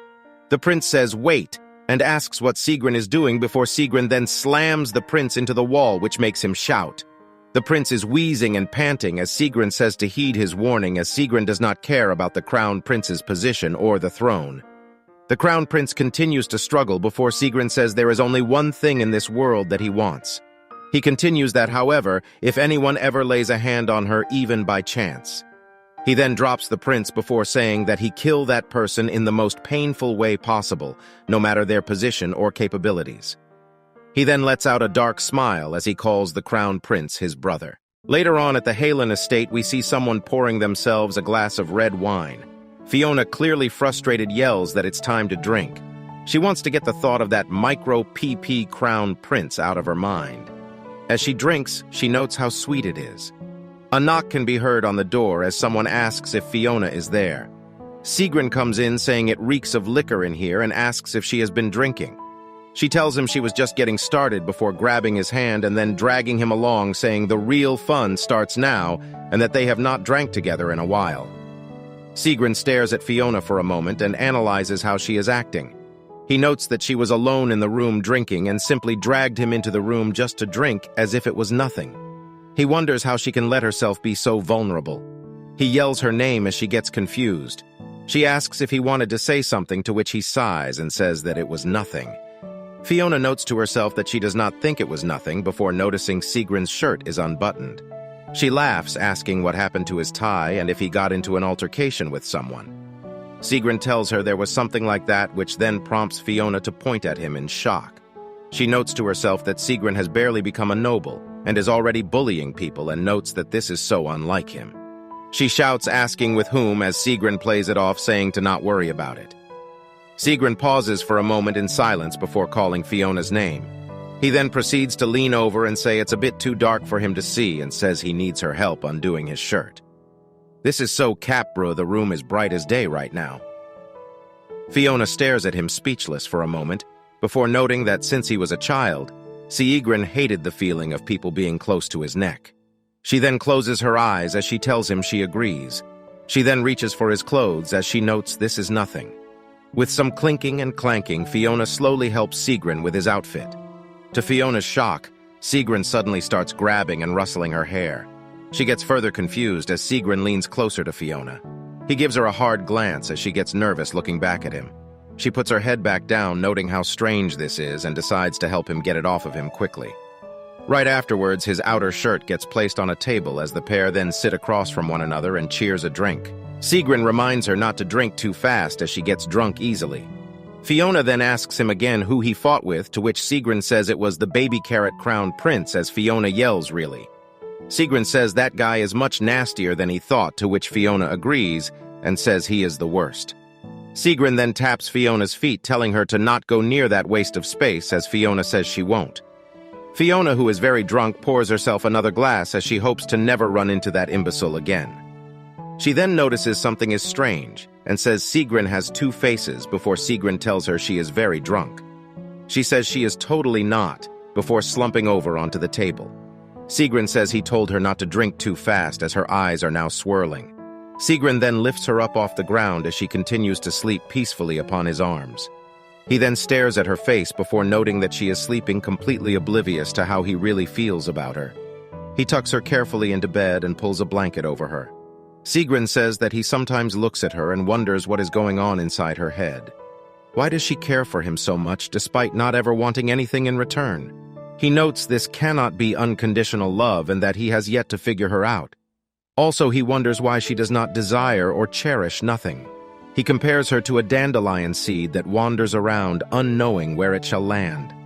This is also why Sigrun hopes that someday Fiona can find what she wants out of life as he blows the candle flame out. For now, though, as he stares from out the door, he hopes she is having the happiest and most peaceful dream of all right now. As she continues to doze off, he calls her his most precious. Dude's got maxed out self-control. Later in the day, we see a carriage moving through a road as someone says, "Your Grace." It is Fiona who is asking if Sigrun will get ostracized by the imperial family, as she can be seen visibly nervous. Duke Abel scoffs before asking if she thinks Sigrun cares about something like that. He tells Fiona to not worry as people see Sigrun as the prince right now and to just focus on the Summit of Five they are attending right now. The Meeting of Five is a meeting held by the 5 founding families that also serve as representatives of the empire. Fiona stares out the window as she notes how nervous she still is for Sigrun. She then sees a building in the distance before wondering if this is where the summit will be held. The carriage clunks forward as Fiona unknowingly continues to stare out the window. It is said that Fiona did not know it yet, but the events at this meeting would lead her straight to the original female lead. Eunice and Fiona would get embroiled into something very unexpected. The sun shines brightly atop the enormous building. Abel tells Fiona to listen carefully and tells her that Duke Ernest will be against everything he says, so he tells Fiona to ignore that guy. Fiona stares at Abel as she is somewhat confused by this. She asks if it is all right to treat the family that the current empress is from like this, to which Abel reassures her that it is fine. It is also noted that the house Ernest is in support of the Dork Crown Prince, so it is inevitable that a clash between the house of Halen, who supports Sigrun, will occur. Despite this, Fiona is still unsure about going as far as ignoring them. Abel then tells Fiona House Erise supports the Crown Prince as well, so make sure to ignore them too before Fiona asks about the house of Priscilla and Clovis. Abel tells her they are on paper neutral but are currently hedging their bets. Fiona understands this and notes that she expected this to be the case. A butler welcomes Duke Halen and tells him that everyone is waiting for him inside. Abel then tells Fiona in conclusion to just as she pleases as he smiles at her so handsomely. Fiona is silent as she notes this is exactly something Abel would say. The door then busts open right in front of them. Someone touches the table and says, "There you are," as Duke Halen approaches the table. Abel sits down, noting he must be the last one to arrive as Fiona notes how serious everyone looks. Fiona blinks as she looks around the room. She sees the disgruntled Duke Ernest and Marquis Erise on the left. Marquise Priscilla is right next to Abel, and then she sees a familiar redhead. It is Marquis Clovis Arendt, who will soon be discovering Fiona's identity. As he stares at Fiona, she notes how unlucky it is he is seated right across from her. Ernest then asks Abel who is the lady he has brought next to him, as the meeting is only between household heads and their successors. Abel crosses his hands before saying that he was just going to introduce her. He raises his hand and tells them that this is Fiona Halen and that she will be his successor. Erise and Ernest are stunned before Arendt notes that she is the successor. The men say they did not know Abel had a daughter, to which Abel says Fiona is his adopted daughter. Erise asks what family Fiona is from before Fiona says she is from the House of Green and notes that it's better to say it now, as they will find out eventually anyways. Ernest shouts that the family is currently under investigation for business fraud and selling that good stuff. He then notes that he heard the daughter avoided prosecution before someone notes that the family actually had one more daughter. Arendt sips his tea as he tells the group he knows the House of Green well due to him working on the case. Fiona then outright tells them that they may have suspected it, but she is actually the illegitimate child of the House of Green to everyone's shock. She tells them that she avoided prosecution due to her name being taken out the family registry prior to the incident. Ernest is trembling as he notes to himself that not only is she not royalty, but she is also a fatherless child as well. He continues to think to himself about how it is also a girl coming of age when normally the son takes on the family name Ernest, then angrily asks if Duke Halen is testing them. Abel calls this nonsense before Ernest says he cannot tolerate the illegitimate child of a fallen noble family inheriting the Duchy of Halen. He continues that Halen is a main family of the empire and wonders what will become of this country's nobility if Abel acts so recklessly. Abel, who is completely chill, leans back in his chair with a chuckle before saying he's curious too as to what will happen when Fiona succeeds him. Fiona notes how intense this moment seems to be before she notes that she can see where Ernest stands on matters. She notes he is a man of hardened obstinance and that he does not acknowledge her since she is a young woman and an illegitimate child. She notes that things could get annoying at this rate before smiling and calling Duke Ernest. Fiona says she understands his concern, but asks if he is concerned about her actual ability to lead the House of Halen and function as a member of high society. Duke Ernest says he can see that she is able to talk more sense than the Duke. Fiona then asks how she can prove herself so he can be less concerned before he slams the table and says a child like her could never, and then stops mid-sentence. He smiles as the light bulb in his small, smooth brain goes off, and he has an idea. He notes that Halen is the Empire's shield, and that the lord of that region must be able to fend off beasts. He then says that he wants her to prove herself by winning the upcoming hunting competition, which surprises Fiona. He tells her that if she wins, he will have no objections before thinking to himself that Fiona's got nothing to say to that. He thinks that Fiona has probably never picked up a sword in her life and the sight of a beast wagging its tail would be enough to make her faint. He thinks about how embarrassed Duke Halen must be right now before Fiona, being the baddest mother ever, says she agrees. This startles the Baka as Fiona continues by saying she will win this competition and notes to herself this is easier than she thought. Arendt then says very well, and that everyone here will stand witness to Ernest's proposal as Priscilla nervously agrees as well. Ernest, trembling, then asks if Fiona knows what it means to fight a beast, as Fiona says she does, and will neither run or hide as Abel smirks like a proud papa. Fiona brushes her hair back as she says she'll show them how it's done. Later we see Fiona letting out a sigh of relief as she washes her hands. She notes that thankfully the meeting went well before walking out and thinking Abel must be downstairs already. Someone then calls for Lady Fiona to her shock. She notes she recognizes this voice as she starts to turn around. Arendt smiles as he tells her he did not expect to see her in this place. He then laughingly calls her Lady Celine as Fiona notes it is Arendt Clovis. Arendt continues to stare at her with a smirk on his face as Fiona turns and lets out a sigh.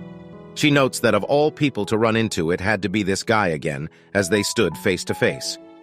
Arendt asks, "Celine, was it?" To which Fiona notes to herself he must be mad and will probably drag her out somewhere to be interrogated.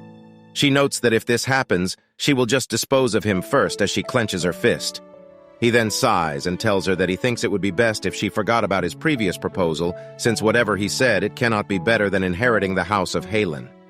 Fiona notes Arendt gave this up a lot sooner than she thought, as she expected him to push her harder about it. She notes that this may be due to how, unlike in the original novel, Fiona now has Halen on her side, so he probably cannot impose himself on her too much.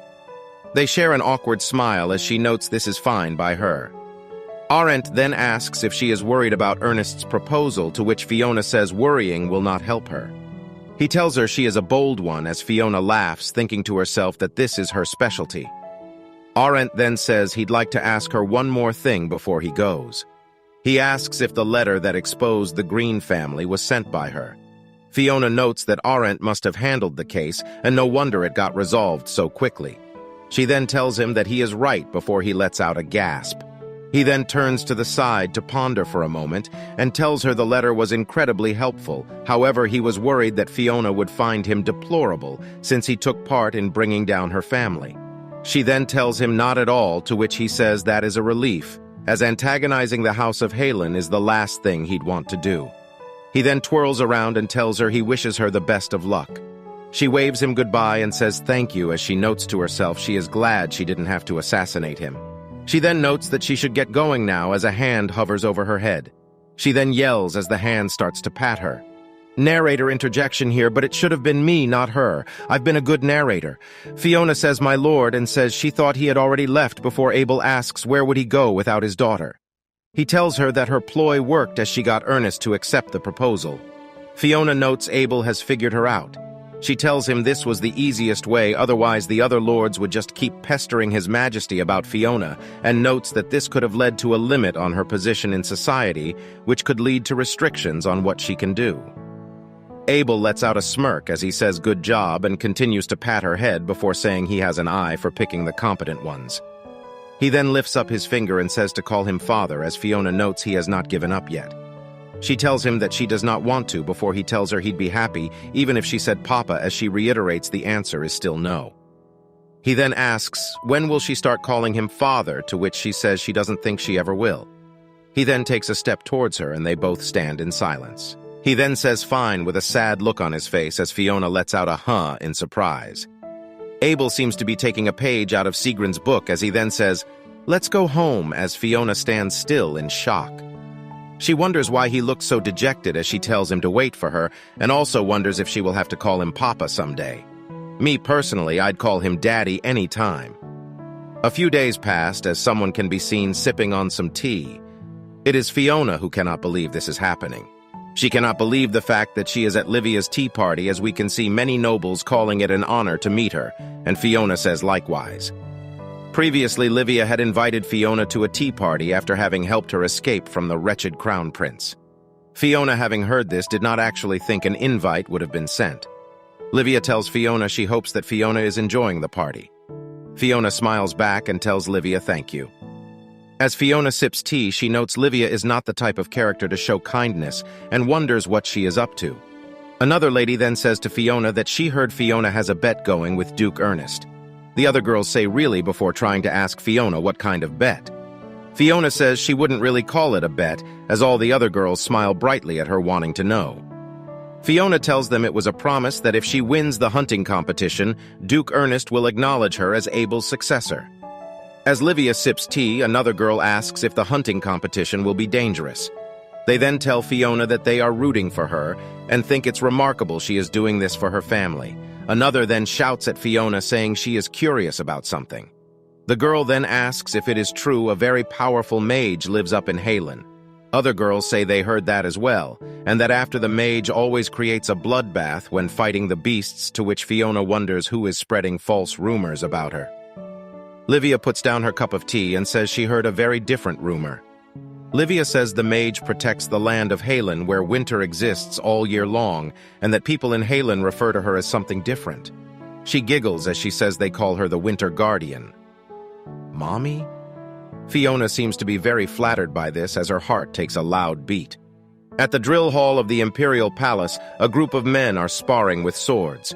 We then see Sigrun whack another man with his sword as that dude goes flying. Sigrun then asks what is the matter and says that this guy was ready to fight just seconds ago. The poor dude continues to try and shield himself from Sigrun's attack before his sword goes flying out of his hands. The sword then hits the ground standing as the man stares in disbelief. The man is trembling as Sigrun starts to stomp over before asking if that's all he's got. He then notes that they are Imperial guards and wonders who they will be protecting with pathetic skills like that. The other guards wonder how they lost to a rookie and wonder if Sigrun ever gets tired. Sigrun stares at the men, noting that they all must be thinking of him as a fatherless 21-year-old rookie. He then starts acting very much like Abel, and notes that he's glad he was able to put all of them in their place during sparring, as all the guards call him a monster. Someone then tells Sigrun that he has a visitor to his confusion. Sigrun tells the man to send them away as he does not want his training to be interrupted, as the man says, "Yes, Your Highness." The man then smiles, saying he will tell Lady Fiona of Halen that His Majesty is busy. Sigrun then comes to a screeching halt before telling the man not to bother. He smiles as he tells the man to tell her he'll be there right away. He then tells them to prepare him a bath as he does not want her to see him sweaty and to keep her company so she does not get bored, as all the guards are shocked at this change in behavior. He then tells all the guards to go run 50 laps right now. As the guards die of exhaustion, they wonder who Lady Fiona is and how she can tame such a monster. Sigrun then smiles as he undresses, noting he did not expect Fiona to come see him first. At the palace, Fiona asks Sigrun if he heard the rumors about her and how people call her the Winter Guardian. Sigrun then thinks about the Winter Guardian epithet before saying that some people in Halen did call her that, as Fiona gasps in shock, asking, really? He tells her yes, they did, and that she did not know this since she never pays attention to her surroundings before Fiona notes how embarrassing this is. Sigrun then tells her not to feel embarrassed as he thinks she has better things to do than worry about little things like this as she sits speechless. Fiona blinks as she stares at Sigrun, noting that she was worried he'd be having a hard time, but it seems like he is doing very well. A lady then comes to serve Sigrun some tea, which causes Fiona to note he is very popular with the maidservants as well. She makes a strange face as she is very proud of him, to which Sigrun wonders what it is and notes that she is very adorable. She then tells him that hearing someone call her the Winter Guardian actually made her heart skip a beat. Sigrun then angrily wonders who made her heart skip, to which Fiona tells him not to cuss as a prince and wonders why he is even curious about something like that. Sigrun menacingly cracks his knuckles, saying that he'd love to know so that he can give the guy a thank you personally for making Fiona feel giddy, as Fiona wonders what Sigrun is talking about. Fiona says it was Lady Livia as Sigrun frowns and asks if she means from the house of Priscilla. He then notes that it was a woman then. He then sighs as Fiona tells him she never said a man made her heart skip. Sigrun smiles, saying he will have to thank her some time before Fiona notes how much of a good mood Sigrun is suddenly in. She then smiles, noting that whatever it was, as long as he is happy, she is as well. She then looks up from her cup of tea to see Sigrun, who is staring at her. She turns her face, wondering why he is staring at her like that. She notes that Sigrun often looks at her like this, but she is unsure why before Sigrun now calls her name. He tells her he heard that she must win a hunting competition, to which she tells him he is correct. Sigrun tells her that Master Abel told him about it, and that Sigrun will be competing as well, to which Fiona asks, really? She then tells him that this would make them rivals, as Sigrun gets confused. He then notes that she and him shall be rivals then. She tells him she was sure she could beat the crown prince and all the knights, but had not thought of competing with Sigrun before he grabs her hand and calls her name. He tells her that if she does not wish for him to compete, he shall forfeit before she asks him why. He smiles before saying that this is because, and then proceeds to give her a kiss on the hand. Fiona notes that people in high society kiss like this all the time, before Sigrun continues to say that he is not here to be her rival, but to be of her service. He does this while making the most light-skinned face I have ever seen. Fiona then notes that this is their Sigrun, and that only he would make words feel so impactful. Fiona pulls her hand away before saying come on and tells him to not say that. She tells him this is his first competition as Imperial Prince and should not forego this chance to show them what he is about. She then tells him that he can also use this opportunity to impress any ladies he is smitten about, as she notes to herself she is waffling out of embarrassment. The hunting competition also took place in the original story, where Sigrun originally won the race and presented the beast to Eunice. The competition is more than about hunting, as it is also a highly romanticized event amongst the nobles. It is a competition popular to many young noblemen, as it gives them a chance to catch and offer their beast to someone they admire, and many marriages have come about from this competition. Sigrun then mentions that only one person comes to mind when discussing someone he is smitten with, as Fiona slams the table. She asks if he really has someone in mind before Fiona drops her head and wonders if Sigrun has been seeing Eunice already without telling her. Fiona says great, as Sigrun then pokes her head, wondering what she is thinking about. Fiona notes to herself that it may be strange, but she feels disappointed by this. Narrator interjection, but Fiona is really dense LOL. The wind causes numerous flags to flap above in the sky. Fiona can be seen walking through a tent, noting how each tent comes with the family emblems. As she stares, she wonders what family the red emblem belongs to. Abel stays seated silently as Fiona turns to see what is wrong. Abel unbuttons his outfit as he notes he hates this weather and that it is way too goddamn hot. Same can be said about him. Also, I think there's still a few buttons left. Fiona notes that the weather in the capital can be too much for someone from Halen like Abel. Fiona asks if he will be participating as Abel tells her he shall be watching his two brats play while gulping down some water. Abel tells her it is way too hot, so she should just go capture a high-level beast and call it a day. Fiona scratches her face, saying there's no way high-level beasts will be in the competition, as nobles are in this race for amusement. Someone then raises the tent flap, calling for Duke Halen. It is Livia who is asking to have a word with Fiona. Fiona calls her Lady Livia as Livia proceeds to smile. Outside, Fiona asks if Livia really wants Fiona's beast from the race. Livia tells her yes and asks if Fiona would be so kind as to offer it to her before Fiona asks why. Livia giggles as she says she knows that Fiona will win, to which Fiona says she appreciates the belief. But the race has not even started yet. Livia tells Fiona she does not need to be modest, as Livia has known Fiona was the protector of Halen, as Fiona now gets embarrassed. Livia says she put her bet on Fiona as Sigrun doesn't even seem interested at all. Fiona notes she saw Sigrun earlier yawning and seeming to not give an F despite saying he's interested in a lady. Fiona then asks why Livia wants to be offered a beast, as it is generally knights and nobles who do that to show affection to a noble lady. Livia tells her that if Fiona does not do this, the Crown Prince will offer his game to Livia. Fiona notes that if she wins the race and offers her game to Livia, the Crown Prince probably won't do it as well to protect his own ego. Livia tells her that is exactly right, and that if Fiona does this, Livia will secure a high position in society for both of them, to which Fiona asks how. Livia tells her Fiona is at the house of Halen, who stands behind Sigrun, and notes that the Empress will not be taking too kindly to Fiona. Livia notes that the Empress is already probably planning to turn Fiona into a laughingstock, and tells Fiona to please let her help, since she herself has a stellar reputation among high society. Fiona notes to herself that she does have many weak spots that are vulnerable to the elite, and despite being an heiress is still an adoptee as well. She could even become an enemy of the Crown Prince any time, so it would not be a bad idea to strengthen relations with a neutral house like Priscilla Fiona. Then says she'll do it, and she says that she shall make sure that Livia will be offered the most beasts in this competition.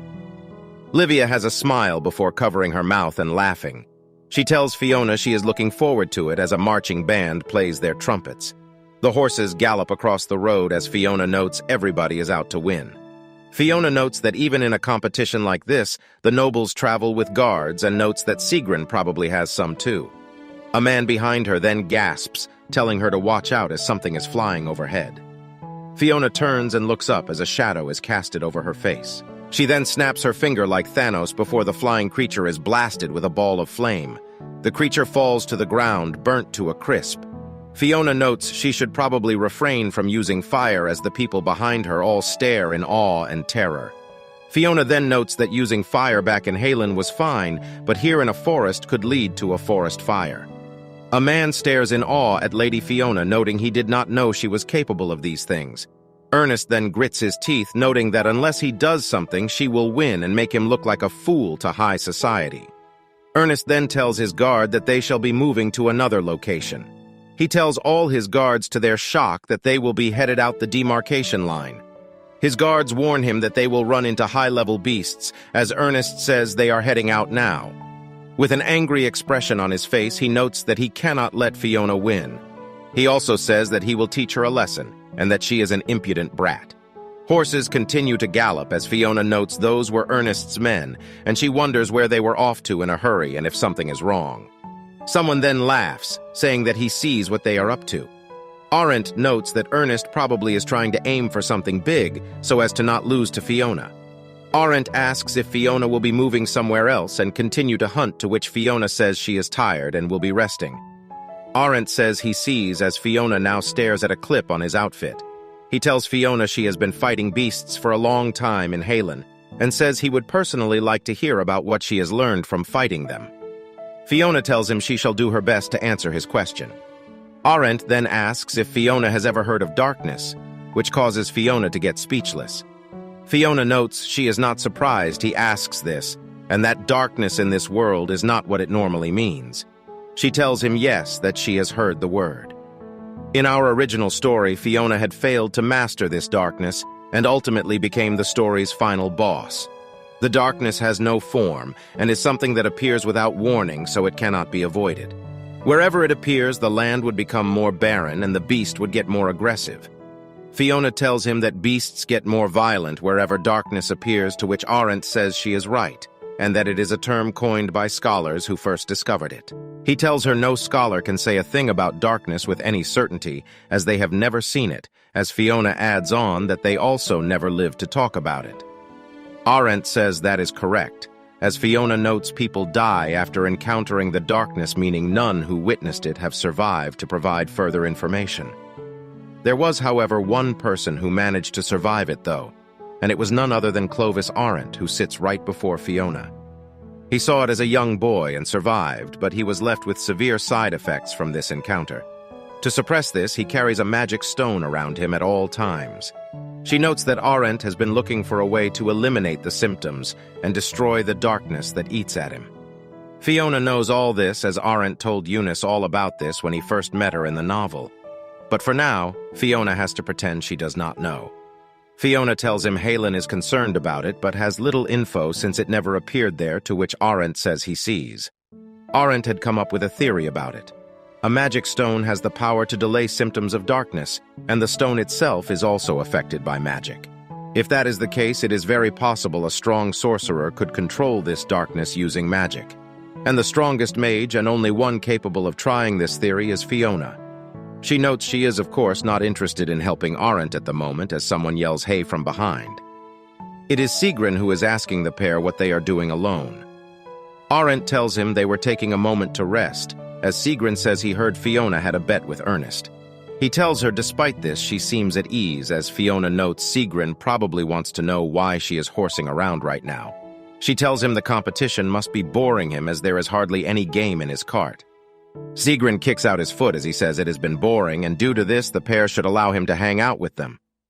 Arendt says it is an honor for His Highness to take a rest with them, as Fiona notes she's had enough rest now. She then says, "Excuse me," and wishes the pair best of luck before fluttering can be heard in the sky. Black birds fill the sky as they seem to be running away, and a blaring sound can be heard. Fiona wonders if it is the trumpet signaling the end of the competition, to which Arendt says there is a lot of time left, and there's only one other reason for the trumpets. Sigrun tells them silently that something is wrong. The trumpet is signaling that a huge problem has occurred as Sigrun prepares his horse. Back at the camps, Abel tells Fiona to look at something. He tells her that these were the beasts caught by the other teams, as Fiona notes they look like common beasts, but have larger teeth and claws. The leg muscles and hide are different as well, and that the beasts seem to now have some fire resistance. Abel tells her there's only one way for beasts to evolve like this, and he is sure Fiona knows what he is thinking. Fiona notes that the darkness must be involved in this. Abel then yells to put down the tents and make sure the hunting grounds are fully evacuated, as someone then yells for His Highness. The woman alerts him that the beasts have followed the smell of blood and are arriving at the south entrance. She tells him that there are too many of them, as we can see wolf-like creatures chewing on people's arms. Sigrun tells all civilians to step aside and anyone who can fight to take up arms. Abel starts to talk to Fiona before she shouts she will fight as well. Abel tells her he wanted to say she looked tired and should step aside, as Fiona smiles back, saying this would be a waste of resources. She starts to sprint, noting she will help those in need first, and then head to the front line. This is due to her wanting to help the wounded first. Suddenly, someone then shouts Lady Eunice, which causes Fiona to turn her head. It appears Eunice wants to help those who have been poisoned, as she feels they must be treated now before being willing herself to head out with the other ladies. She tells her ladies that as someone with healing powers, she cannot just ignore them. Fiona stares before taking a blink. The ladies say they will leave it to Eunice then, as they start to run. Fiona covers her mouth and says that this is Eunice. Eunice says that she must first get poison out of the people's wounds, as Fiona notes this is her brave and beautiful female lead. Fiona notes that Eunice is courageously staying behind to treat the wounded while everyone else runs, and also notes how proud she is of her. Eunice then turns around asking, "Who are you?" Eunice tells Fiona that she should not be here and that the beasts are coming. Fiona tells Eunice that she is all right before we see a beast has arrived behind them. Fiona then says, "Eunice, behind you," as the beast lets out a roar. The beast lunges in for an attack as Fiona grabs Eunice by the shoulder and tells her to stay close as Fiona starts to activate a lightning spell. She then shouts as a lightning blast descends from the sky that strikes the beast before it falls to the floor with a thud. Smoke arises from the corpse as it has been burnt to a crisp. Fiona then turns and asks Eunice if she is okay. Eunice blinks before asking Fiona if they have met before. Fiona smiles as she tells Eunice she is Fiona Halen. Eunice bows down, thanking Fiona for saving her, and that her name is Eunice Arlen, before Fiona tells her she already knows that since she's heard of Eunice before. In fact, Fiona was the one who came up with that name. On the side of the beast, a boy lays groaning in pain still. Eunice then rushes over apologizing and says she'll have him out of here once his wounds have been treated. Fiona then tells Eunice that she will keep her safe and tells her to continue to help the soldiers without fear. Eunice then tells her thank you before noting to herself there are so many questions she has right now. To this, Fiona lets out a smile. So while guarding Eunice, Fiona slayed dozens of beasts. She then lets out a sigh, wondering what she's going to do about this. As she then notes there are just too many of them, with numerous wolves already slain and more arriving. She notes that based on what the knight said earlier, she should not be expecting any Imperial guards to be arriving. A knight previously rode by saying he asked for reinforcements, but the palace said they had to prepare and would not make it in time. Fiona stares up as she notes that clouds are beginning to form. She notes that rain will slow down soldiers and limit their vision while having no effect at all on the beasts. She then starts to light up a fire on her finger before saying it's now time to take care of these guys as she fires a spell and misses. She is angry about this before noticing something strange. All the beasts seem to be scared of the fire. These beasts were afraid of fire even before their mutation, so that means they got stronger but kept their instinctual fears. She notes most of the beasts are wolves, and she can take advantage of this. She notes this will be a long shot before someone yells to stand back. It is Eunice who is trying to keep the wolves away from the injured people. The wolves then lunge at her as Fiona reaches her hand out and shouts for her. We then see the movement of a sword as it is Sigrun who shouts, "Watch out," and chops off the head of the beast that was attacking Eunice. Eunice then turns to stare at Sigrun before Fiona starts to cover her mouth and blush, noting this could be the moment. She cheers as she thinks this is when the two leads fall in love at first sight as the pair now gaze at one another. Eunice bows and thanks Sigrun for saving her as Sigrun says, "Take care," and Eunice runs back to the wounded. Fiona then shouts questions if that's it and wonders where the romance is. Sigrun pokes her head asking if she has weird thoughts again, as Fiona notes to herself this was disappointing, but she feels relieved for some reason. She tells him it's not weird thoughts, but a good idea, as Sigrun asks what it is. She tells him they don't exactly have to kill the beasts, as the priority is to keep people safe. She tells him no matter how good he and Abel are, they cannot protect everyone here, so it is best to drive the beasts away. She tells him the beast evolved, but has the same intelligence and is driven by instincts, so the wolves are still scared of even tiny flames. Sigrun notes she is an expert, and if that is what she thinks, then she is probably right. Fiona then smiles at him and begins to say something. She tells him that she wishes to turn this entire place into a gigantic bonfire. Later, Eunice starts running over to a group of people. She says excuse me before asking if Fiona is casting that large spell and if Fiona is all right. The pair of Arendt and Livia giggle as Eunice stands in confusion. Arendt says he was worried at first, but it would appear Fiona is so much more powerful than he thought. Livia agrees to this and calls Fiona amazing. Flames surround Fiona as onlookers stare in awe as more flames continue to swirl around Fiona as they flare up all the way up into the sky.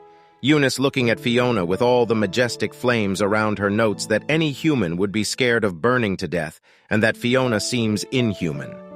The pair of Abel and Sigrun note that this is a stupid plan before saying she is not frightening at all, but actually overwhelmingly captivating. People are sometimes against things that are foreign to them, but will contradict themselves when they get attracted to it. There was not a flame that got caught in a strand of her hair as her silver locks flowed in the flames. Those who witnessed this moment all saw how brightly Fiona glowed, much like a being from out of this world. Flames adorned her hair like jewels, and that sight of her was quite overwhelming and fearfully mesmerizing. This is Fiona Halen. Due to her efforts on that day, the hunting competition disaster came to an end.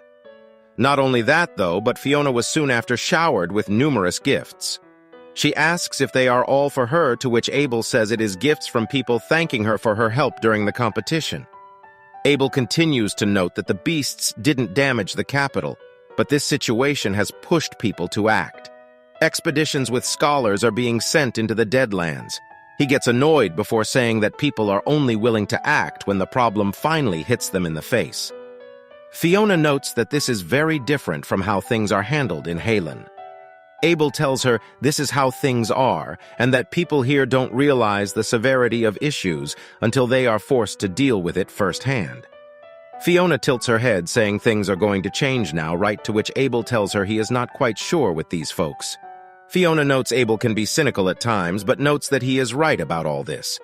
The only person to ever bring up the issue of beasts to the Central Council was Arrogant, which explains a lot. Abel then asks if Fiona is feeling better, to which she says yes, that she is fine now. Fiona recalls after the competition being so exhausted from using spells that she collapsed. Abel came to her rescue and carried her away before Sigrun could. I wonder what it's like to be in his arms. I only weigh 60 kilos, Daddy.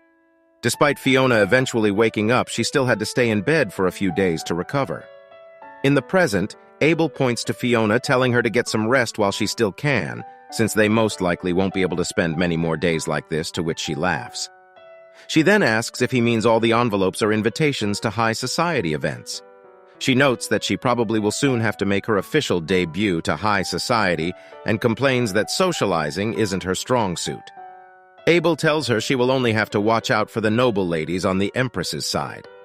Fiona notes it'd be great to have Livia's help in all this, but since the competition ended, their contract is now void.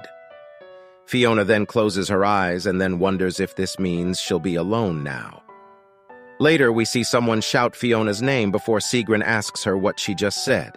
She tells him she said that he's been training a lot these days, to which Sigrun says mutated beasts were just near the capital, and that he'll have to get stronger while he still can.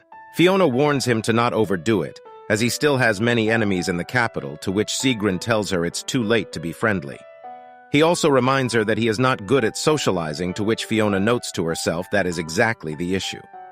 She notes to herself that Sigrun doesn't even try to befriend the people he can talk with, and back in Halen, he had many admirers but no one to call a friend. She stares at him and notes that not having a friend with whom you can be yourself sounds rather lonely.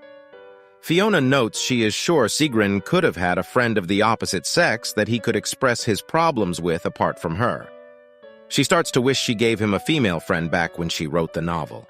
She then starts to say that she often said, before Sigrun finishes the statement saying that everything will be his, and that Fiona wants to make him happy.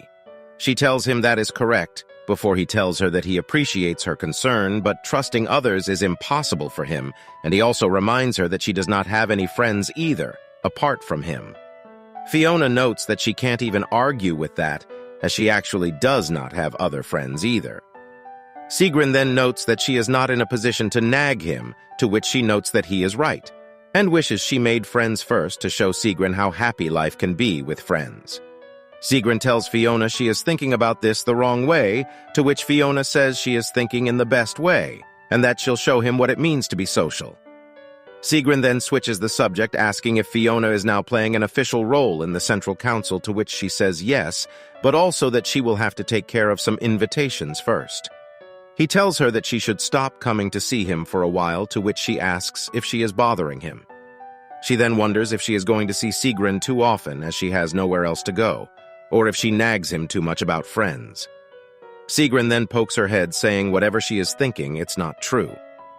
This prompts Fiona to ask why then, to which Sigrun says a new knight has been assigned to guard his palace, and he is from the Ares family. Marquis Ares is a supporter of the Crown Prince. Fiona notes that a person is being sent from the Arez family, so their intentions are being made clear, to which Sigrun says they are trying to keep an eye on him and that he tried to have the rat sent back, but he does not have a good enough excuse to do so. He tells her this is why he does not want her at his palace, as you never know what could happen, and to at least wait until Sigrun can get rid of the weasel. Fiona is silent before saying she understands. Fiona notes to herself that she is sure Sigrun can handle this, but also notes she feels bad for the guy, as Sigrun will probably handle him Halen style. Later, in a fancy chandelier-lit room, someone welcomes Livia, saying she looks radiant as ever. Livia tells Her Majesty that she is too kind as she bows before looking up with a smile. The Queen says she cannot believe someone as charming as Livia, and also coming of age, is yet to be married, to which Livia notes to herself that Her Majesty sounds like her own mom before telling the Queen that she is of age, but still lacking in many things. Her Majesty says Livia is charming and modest and that she supposes everyone does have to wait for their time to come. She then asks Livia what she thinks about her son Enoch. Livia tells Her Majesty that Enoch has a bit of a temper but a heart of gold. What she really means to say is he has the tiniest PP known to mankind. The Queen then notes that Enoch has taken a liking to Livia, as she may already know. She then tells Livia to imagine how great the pair would look standing side by side. Livia tells Her Majesty she is right, but also that she herself is still young with much to learn, so she must follow her father's decisions. The door creaks open as Livia walks out, thinking that Her Majesty probably wants Livia to be the crown princess, so the neutral house of Priscilla takes the crown prince's side. She notes that her father won't force her to marry anybody she does not like, but she cannot keep using her father as an excuse to get out of this. She notes that she must start to find a solution. She notes that Arendt or Sigrun are two bachelors befitting of her family. Going with Sigrun would mean her father relinquished neutrality, so her father likely won't allow it. She then starts to think about Clovis before someone calls her name. Livia says, "Oh my," as she notes it is His Highness and Fiona. Fiona notes that Livia must have just stopped by the palace. As Sigrun wonders who this person is, the two ladies share a bow. Livia mentions she thought she'd only get to see Fiona again at the Empress's ball, as Fiona asks if she means the one popular among the youth. Livia says yes, and that it is a precursor to many lasting matches being made. Livia asks if Fiona has someone in mind before saying to herself, "Would you look at that?" She is staring at Sigrun, who is thinking about how no one in the palace is as cute as Fiona. Livia notes how passionate he is and that he has not taken his eyes off of Fiona. Livia starts to giggle, which confuses the pair. Livia says she is jealous as Fiona won't have to look far for an eligible bachelor, which causes our very dense protagonist to get confused. Livia says she senses that Fiona will discover something delightful at the upcoming ball and that someone is preparing something special for her. Sigrun starts to blush behind Fiona as she remains clueless as ever. Fiona asks what she means about preparing something as Sigrun starts to walk away before Livia asks if Fiona has gotten an invitation from Her Majesty yet. Fiona then says she has, and notices Sigrun leaving, and then apologizes to Livia, saying she'll see her next time. The Empress invitation is proof that one got invited to the annual ball by the Empress. This event opens the social calendar for the elite and is mostly attended by the youth. Youth in this case means late teens and those in their late 20s. Much like what Livia said, many lasting connections are made at this ball. Fiona stares at her invitation, noting that this probably has nothing to do with her anyways. Abel grabs her envelope as she shouts, "Your Grace." Abel looks at it, noting it is the Empress's invitation, so it must be that time of year again. Abel then asks if she will be going with Sigrun as a partner. She tells Abel that she has not asked yet, to which Abel says she will be going with him then. Fiona then protests that she did not ask him to be her partner, to which Abel says if you are not going with Sigrun, then he is the only other person she has left. He then pokes her head as she asks, "Isn't it embarrassing to be going with one's parents?" Abel then says, "So what if it is embarrassing and that he is her father, isn't he?" She is moved by what he just said as he asks her if that was touching. He then tells her to call him father, to which she says, "Forget it," and tells him to take back his touching moment. I wonder if Fiona will at least be okay with calling me stepmom later when me and Abel get married. Murmurs can be heard as people chat way under the bright chandeliers. Many suddenly turn as they note it is Lady Fiona and that she came with Duke Abel. Fiona tells Abel that they should go say hello to the host, to which Abel agrees, but says he is not looking forward to it. This causes Fiona to recall how Abel is on bad terms with the imperial family. We see the queen say, "Oh my," as she opens her fan and says she did not expect to see Abel here. Abel tells Her Majesty that she went through the trouble to send an invitation, so he had to oblige. The queen then asks who is the lady beside him before Fiona then gives her a courtesy bow. Fiona says it is a pleasure to meet her and introduces herself as Fiona Halen. The queen says she has heard a lot about Fiona and notes that she is Abel's adopted daughter. She also mentions how Fiona came with her father and how rare this is in high society. Abel tells the queen he could not find anyone good enough for his daughter, as Fiona notes how embarrassing what Abel said was. The queen notes that Abel must really care for his daughter and that the rumors she had heard about Fiona must have been misunderstandings then. Abel tells her yes, and that he personally never heard them as they are not worth considering. Abel also says he hopes that petty nonsense like that didn't ruin Her Majesty's disposition. The queen notes that Abel still has his bold tongue and has not changed one bit. Fiona wonders if the queen is trying to say Abel is still insolent after all these years. Abel responds to the queen saying that he is still in awe every time he sees Her Majesty, and that it's wonderful she accepted the ravages of time with such grace. Fiona notes that Abel is basically calling her an old hag. Fiona notes to herself this must be why the Central Council does not support Abel, and notes she herself must be on pins and needles. Someone then says, "Excuse me for a moment," as Abel notes Sigrun has stepped into the fray. The queen yells at Sigrun saying he is rude to step into the conversation, to which he asks Her Majesty to forgive him. Sigrun then calls Fiona's name as she turns to say yes. He extends his arms out and asks if he may keep her company. Abel activates protective dad mode and jumps in front saying no, as Fiona notes Abel seems to want her to step aside. Fiona is shocked at how Abel is acting before Sigrun asks for what the lady thinks. She tells him of course he can, as Sigrun now gently grabs her hand. He then kisses her hand as he calls this an honor. As he does, Fiona internally shouts his name in shock, and then he gives her a super creepy wink. Fiona feels the same way as she gets weirded out by all this and wonders why Sigrun looks like he is trying to seduce her. Even Abel looks disgusted. Sigrun turns to the queen and says, "Well then, if you'll excuse us," and the pair can be seen walking away on the red carpet. Fiona asks Sigrun what has gotten into him, to which Sigrun asks what. She tells him that he had quite the attitude back there, as he asks her what kind of attitude with a smug smile. She thinks to herself about how to put this, as she notes it was very seductive. She then reasons with herself that kissing a woman's hand is very common in society, though. Sigrun then suddenly steps right in front of her. He says her name as he now pins her to the wall, to her shock.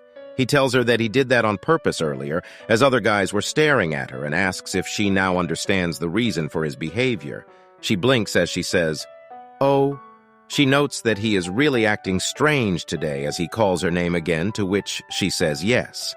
He asks her why she is staying at the capital, to which she tells him she already said that she is staying to be by his side and to help him. He says he remembers that and asks if she is willing to do anything he asks. She tells him that as long as it is something she can do for him. Sigrun then turns to the side as he repeats the words, "Something you can do." Fiona then notes to herself his collar looks uncomfortable and wonders if she should loosen it for him. Sigrun then calls her name again as she says yes. She helps open his collar as he asks her why she is willing to do all that. She starts to speak as she notes she loosened it too much. She continues that it is because he is important to her, as he then leans on her shoulder. She gets awkward and shouts his name as he tells her she seriously has a way of confusing him, to which she asks what he means.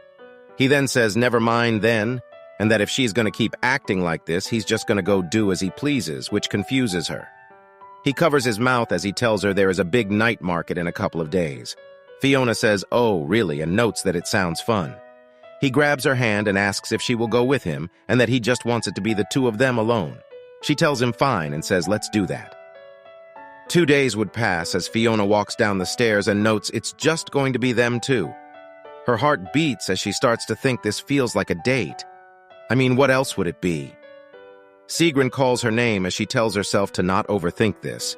He tells her he has been waiting for her. She then asks him how he got out, to which he asks what she means. She asks if he had to use a secret passage to escape the imperial palace, like in the novels, to which he asks why do that when there's a door. She asked if he brought a personal guard, to which he says that is a hassle and tells her to stop talking nonsense and that they should go now. She tells him to wait as he notes to himself she has nothing but strange thoughts in her head. Sigrun, sitting in a carriage, notes he thought of this as a date so he could not get any sleep last night as Fiona continues to shout for him to wait. They then arrive at the night market with Fiona saying wow in awe. She tells him the night market is much larger than she thought, to which Sigrun agrees. Someone bumps into Fiona as she notes it is also very crowded and that losing one another in a place like this would be troublesome. Due to this, Fiona then grabs Sigrun's hand, which causes him to flinch. Fiona is giggling as she notes to herself holding hands is not a big deal if they are not going on a date. Narrator interjection. But how is this not a date? They are even wearing matching pants. We see both their hands as Fiona notes Sigrun is barely holding onto her hand, and she then asks him if he does not like doing things they did as kids. She asks if they should not hold hands, to which Sigrun covers his face. He then says no as he now clenches her hand before pulling her to walk. He tells her holding hands is not the problem, which causes Fiona to wonder what he means by problem. He blushes as he says the problem is himself. She is confused what he means, but he says he'll tell her later when they wish each other good night. Fiona notes that despite Sigrun saying things she cannot understand, the festival turned out to be very fun. She also notes that a certain situation kept playing out. One guy shot Fiona a compliment and asked if she was here alone, to which she thinks about how Sigrun went to get some snacks. He tells her if she is alone, she can stroll around the market with him. Sigrun, acting like a yandere, shoves the dude aside, saying Fiona has company. The guy goes flying off, crashing into a stand. Fiona notes this is interesting and talks about how she seems popular in the capital, especially since she always got the cold shoulder in Halen. Sigrun blushes, as it is noted he was the reason why no guys talk to her in Halen. Sigrun says Fiona seems to be enjoying herself, to which she says she is. He tells her he is not having fun as he grabs her hand to walk. Fiona points and tells Sigrun there is a performance going on over there. Fiona herself is staring in awe at the dancer. Fiona notes to herself that Sigrun's mom was a songstress and asks if he'd like to stay and watch. He smiles as he tells her sure, and she notes that this is better. The pair watch on as Fiona notes that Sigrun seems to be enjoying the festival right now. Later in the night, Sigrun calls Fiona's name. She seems to be dozing off as Sigrun tells her they have arrived back. She yawns as he tells her to watch her step. He sighs before telling her to come here and lifts her down, saying he does not want to see her fall. Her feet hit the floor as she says thanks before saying, wait, to which Sigrun asks what it is. She tells him earlier that he said he'd talk about why when they held hands, Sigrun said he was the problem. She wonders to herself if this is due to him having a different status, to which Sigrun says she'll probably forget if he told her now as she seems half asleep. She says she is awake and tells him to say it as he stands silently. They hold hands as Sigrun wraps her hand and says this is the problem. He says that whenever he holds her hand, he thinks about more things that he'd like to do with her. He tells her that first he wants to hold her and then touch her. He says then, after, and proceeds to move his face closer to her face as she gets shocked. She internally says, wait, and wonders if he's trying to give her a kiss. His head then bumps into hers as Sigrun tells Fiona to get a hold of herself. She then awkwardly laughs, noting he wasn't trying to kiss her then. She then pushes him aside and says she wants to get things straight. She asks if he wants to get physical with her, to which he says he has been thinking about that for a while and she did not have to put it so bluntly. He then wonders if this is because he was being too forward, to which Fiona says she's sure it's just because he has youthful urges. She then starts to speak, but he interrupts and asks if Fiona thinks he's the kind of guy to go chase after women. He touches her hair, saying he only feels this way because of her, and he says honestly that she is the only one that makes him feel this way. She stares before asking if this is a confession. He tells her yes and puts his hand on her face. The flowers start to fly in the air as he tells her he is confessing his feelings for her. He tells Fiona that he likes her. She stares back, saying his name as she blushes. He then tells her to relax and that she may have all the time in the world to think about it. He tells her he wanted to say this sooner so no guy takes her from him as he gives her a kiss on the head. He then says all right then and tells Fiona goodnight. The carriage trods away as Fiona stands in silence. She then lifts her hand and grabs her head, wondering if she is dreaming. Sigrun in the carriage is sitting and blushing in silence. Later in the morning at breakfast, Fiona notes that she wasn't even able to get a wink of sleep last night. She recalls back to Sigrun confessing and notes that last night could not have been a dream. With a cup of red wine, Abel calls Fiona's name. He asked if something happened between her and Sigrun last night, which causes Fiona to flinch. She notes he must be a mind reader as she tells him no, and he asks her which one is it. She asks which what before Abel continues to say Sigrun either confessed his feelings or he said something to make her uncomfortable, as Abel stabs a piece of meat. Abel says it is the first option he'll let Sigrun live, but if it is the latter, he'll have Sigrun die of natural causes. She tells him it is the first option, to which Abel asks, really? He sighs as Fiona notes he seems disappointed by that. Abel tells Fiona he thought she would have laughed in his face and dumped his sorry behind, to which Fiona tells him she is not a terrible person like that. Abel tells Fiona she should be able to handle a confession on her own, but if it is something else she can have him deal with it, as he makes a cutthroat gesture with this fork. Fiona says Abel cannot be serious about hurting Sigrun as Abel starts to hum nonchalantly. Fiona later puts her head on a table alone, noting how much of a disaster this is. She notes this is all Sigrun's fault, and also she can't even talk with Abel about anything as Abel keeps talking about natural deaths. Fiona notes that Sigrun should be forming a relationship with Eunice right now, so why is he confessing to her? She continues noting that she worked very hard to write a fateful love story, and it's not like she can just ask Sigrun why he does not like Eunice. She also wonders why Sigrun even likes her, and notes that they had always been good friends. She says she was the one that wanted to be good friends with him since she thought this was the only way to help him when he was a young boy. She notes in hindsight this might have been to feel better about giving him that sad Kung Fu Panda backstory. Her being nice to him made him get attached to her and helped her feel less guilty.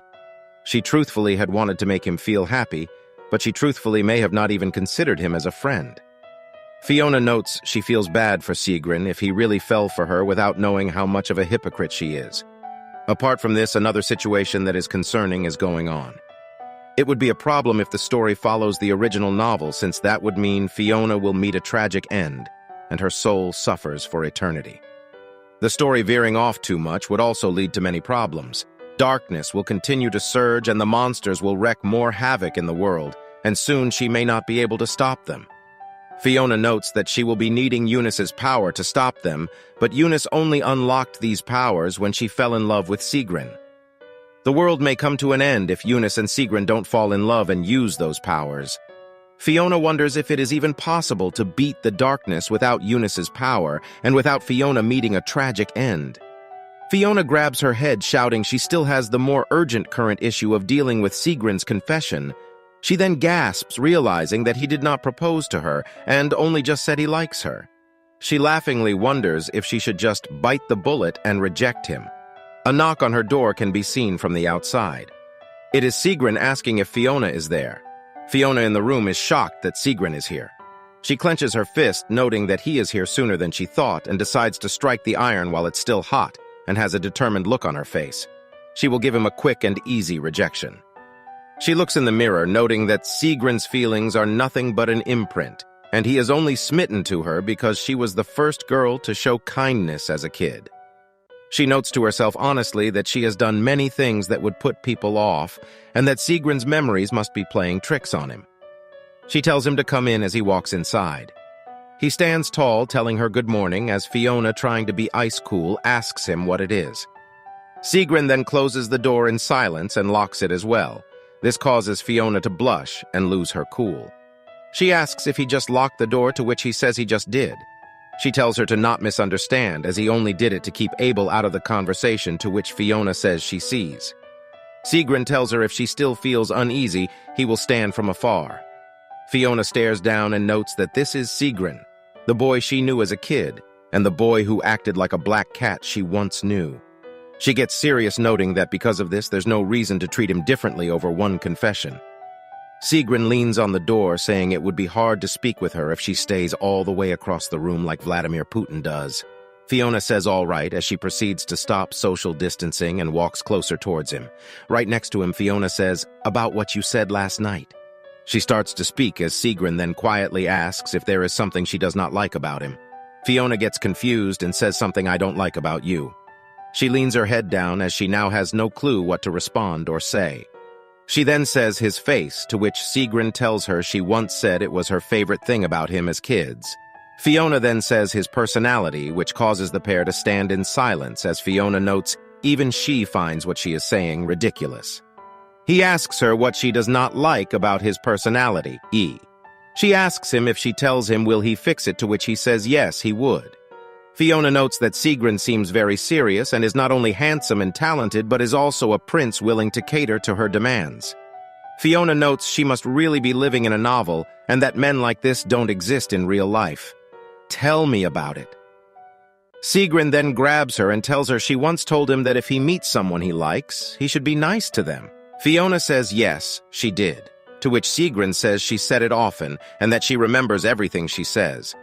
He tells her that she also once said that her thoughts wander in strange directions on his behalf. He then says that if she plans to push him away for his sake, he will not back down so easily. Fiona stares, noting she just wanted Sigrun to be happy as he looks back at her. Fiona notes she had always thought Sigrun would be happiest if he fell in love with Eunice like in the novel. Fiona notes that it has come to the point where the story is not perfectly following the novel anymore, and she's sure of it. Fiona's hand grazes his face as she asks if he was always like this. He grabs her hand, saying he thought she said she knew everything about him, and continues that she'll soon realize what a mistake that is. With his hand grabbing hers, she notes that it is very big and thick. Pause.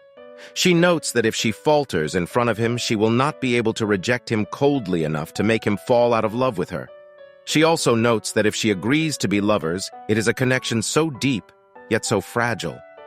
Fiona recalls that the connection she wrote for Eunice and Sigrun is only destined because she wrote it, and would never last in true reality. Fiona stares down, noting she never believed in love and romance. Fiona starts to think about it realistically, and believes that even if they were lovers, they are bound to break up eventually. She can just wait for when his feelings are not as strong for her and then let him go. She notes that first love, confessions, and youthful love all look beautiful at first like the stars in the sky, but they eventually fade like foamy waves crashing into a rocky shore. Narrator interjection here, but Fiona is getting too philosophical. I just want to see them fricking kiss already. She notes that his passion will die down at some point, so if she is unable to refuse him, she should just let Sigrun have his way for now. She notes that this might not even cause any major issues in the future, as she finally says, "All right, Sigrun." He says what as she stands on tippy toes and hugs him. He says Fiona as she then gives him a kiss on the cheek. He leans back as he is majorly blushing. He calls her name as she tells him he said he wanted this with her, so why is he acting surprised? Sigrun asks if she is saying and gets interrupted by Fiona, who tells him she is accepting his confession. He is red hot like a tomato as his heart continues to beat loudly. Sigrun now grabs at her and presses her closer to him. He calls her name and brings his face closer to hers. He notes that she is very lovely as they then go for the kiss. As they do, someone starts to bang at the door like the FBI. It is an angry Papa Abel, shouting that he knows Sigrun is in there. He tells Sigrun to get out this instant, and that he will count to 5 as the pair shout and realize Abel is outside. He starts to count as Fiona wonders why Abel always has to act like a guardian in times like these. Fiona presses Sigrun's lips, saying that since it's come this, they shall do it some other time. Sigrun scratches his head as he says, "All right," and Fiona says good. She tells herself she'll give this dating thing a try as Abel says he is done counting and continues to wham the door. Fiona shouts, saying he is going to break the door. Later at some fancy estate, a man starts stepping forward. He wonders if this is the prince's rumored palace, as we learn this is Cain Eres, the eldest son of Marquess Eres. He notes that his father told him to return to his post after recovering and to keep an eye on the second prince. Erezi yells, saying he works at the first princess's estate, to which his father said he transferred him while he was sick. He tells his son to keep an eye on Sigrun and to report anything suspicious, as this is an important task for the family. Kane notes that he does not want to cause trouble, but this political warfare thing needs to end with his father's generation. He notes this will be tedious as he hears someone say, "Oh no." He turns in horror at the sight in front of him. He wonders what on earth happened as all the guards lay like corpses on the ground. One of the guards, who is super exhausted, still greets Kane. Kane asks what happened to everyone as the guard says the training was too hard. Kane asks why are knights complaining about training, to which the knight says it is because Kane was not here. Kane asks what could have possibly changed as Sigrun asks what is everyone doing on the ground. Sigrun then gets confused at who stands before him and asks who Kane is. Kane blinks and kneels down asking for forgiveness, saying he is Kane Ares, and it is an honor to meet his highness. He tells Sigrun as his noble majesty commanded he is here to protect Sigrun starting today. He says that he may be lacking but will do his best. Sigrun wonders what is wrong with this guy as he seems to be going overboard. He notes no one has greeted him in such a proper way before, as Kane wonders why Sigrun is not saying anything. At the Crown Prince's palace, things are getting destroyed. The micro PP shouts Sigrun's name in anger as he flips a table. The maid hides in fear as the Baka notes his life was perfect before. He was the only son and no one dared to oppose him. But since then, Sigrun has now become an imperial prince. He chugs wine, noting he would have left Sigrun alone had Sigrun lived quietly, but Sigrun has been going to social events and even dared to grab his collar. This was all due to him talking to one girl. He notes that he'll put Sigrun in the guillotine when he becomes emperor, but that this day is still far away. He wonders how he can make Sigrun's life miserable before his smooth brain finally works for once. He notes that he's got it as that one girl named Fiona Halen seems to be the only thing that gets Sigrun emotional. He recalls what happened and how fond of her Sigrun seemed. He smirks, noting he should prod Sigrun a bit. He then notes that it would be hard to do anything against a girl Abel cherishes so much, but then decides, since he can't do it himself. He decides to have someone else do the dirty work and calls for his aid. A few days later at the Halen estate, Fiona tells Sigrun she thinks she should stop going places with the Duke, since he just picks fights wherever he goes. She recalls when Abel called a manor pigsty and said he didn't realize people lived in it. She tells Sigrun that Abel can get really sarcastic. Sigrun defends his master a bit by saying that without Abel, they would not have been able to defend Halen. She tells him that is not the point, as she notes he is being sweet, playing devil's advocate, and internally notes how proud she is. Sigrun turns and grabs her hand and places it more on his face before kissing it. Sigrun says to not be surprised, as since she is his girlfriend now, he will indulge in every ounce of affection she gives him. Bro sounds like an offender. She gets flustered and starts to say, "When did I?" before they get interrupted by Kane. Sigrun notes this guy has a knack for finding him as Fiona asks who is that. Sigrun tells her he told her about him before and that this is Kane, the guard Ares assigned to his place. Kane says he has been looking all over for Sigrun. Kane pleads with Sigrun to stop running away when he is assigned as personal guard before he finally notices Fiona. He apologizes, noting he did not realize Sigrun had company as Fiona introduces herself.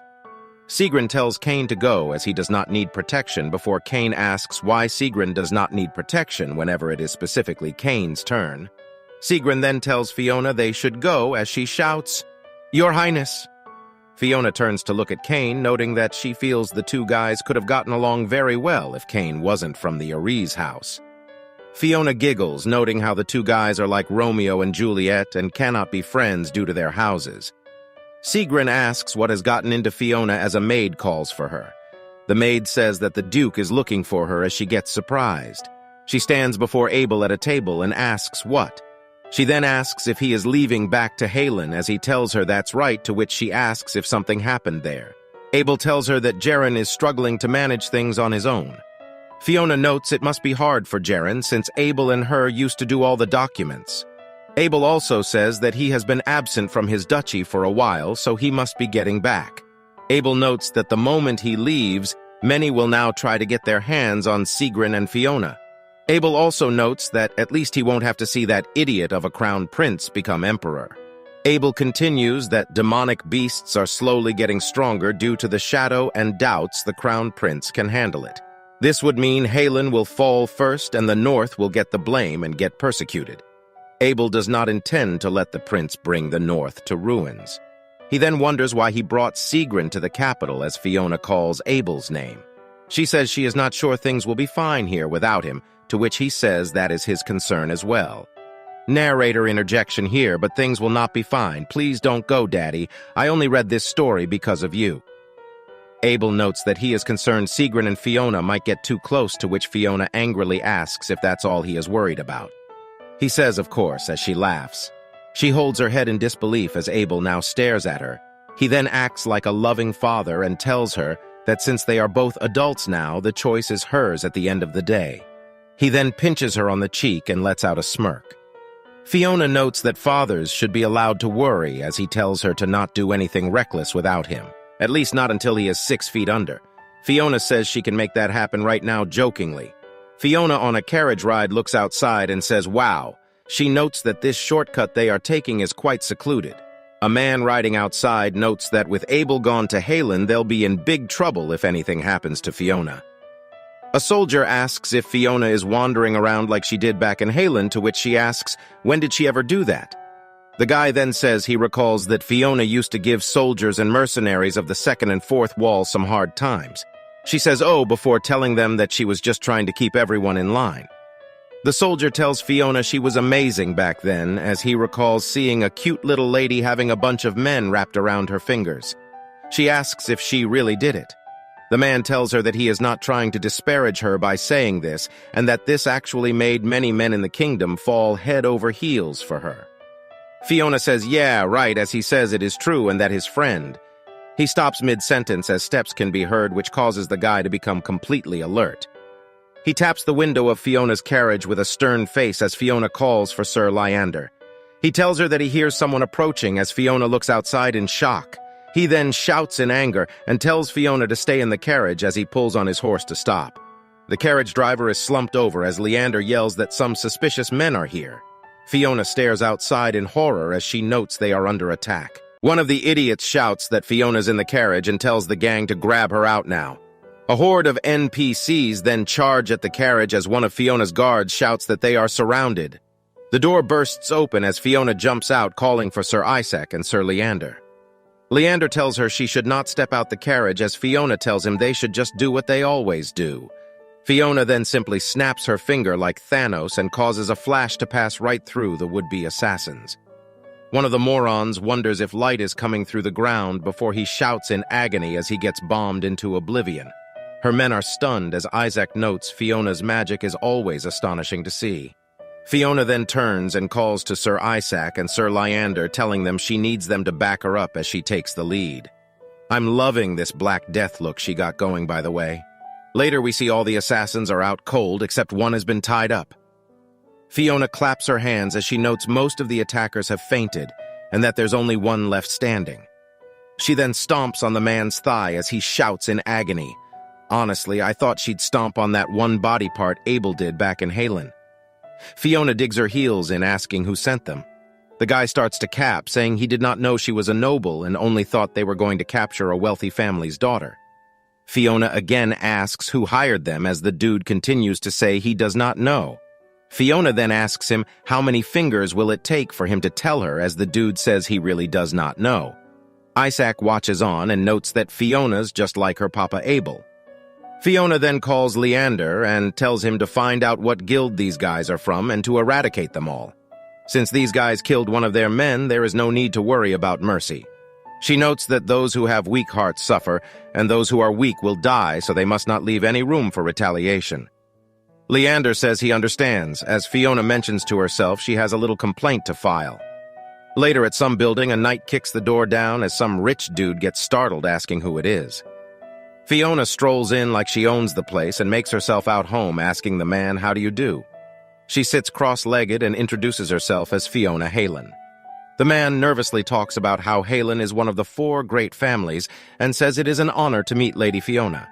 Fiona says of course it is an honor before mentioning that she ran into some trouble from mercenaries that are from his guild and would like to file a complaint. She tells him guilds are always neutral, so she's not going to beat around the bush, and says there is one thing she'd like to know. She asks who hired them as the other man stares nervously. He tells her that it is a policy to keep clients' names confidential. Fiona notes that it is a bad idea for guilds to make enemies out of a ducal family, and yet this man is still antagonizing them. This causes her to wonder if the family of his client is actually more powerful than that of the Halen family. Fiona tells him she understands she is putting him in a tough spot and decides to let him go. He breathes a sigh of relief before Fiona asks if he'd warn her if something like this happens again. Fiona proclaims she is just a weak, noble lady that is worried about things like this happening again. The man stumbles on his words, which causes Fiona to glance over at her guard.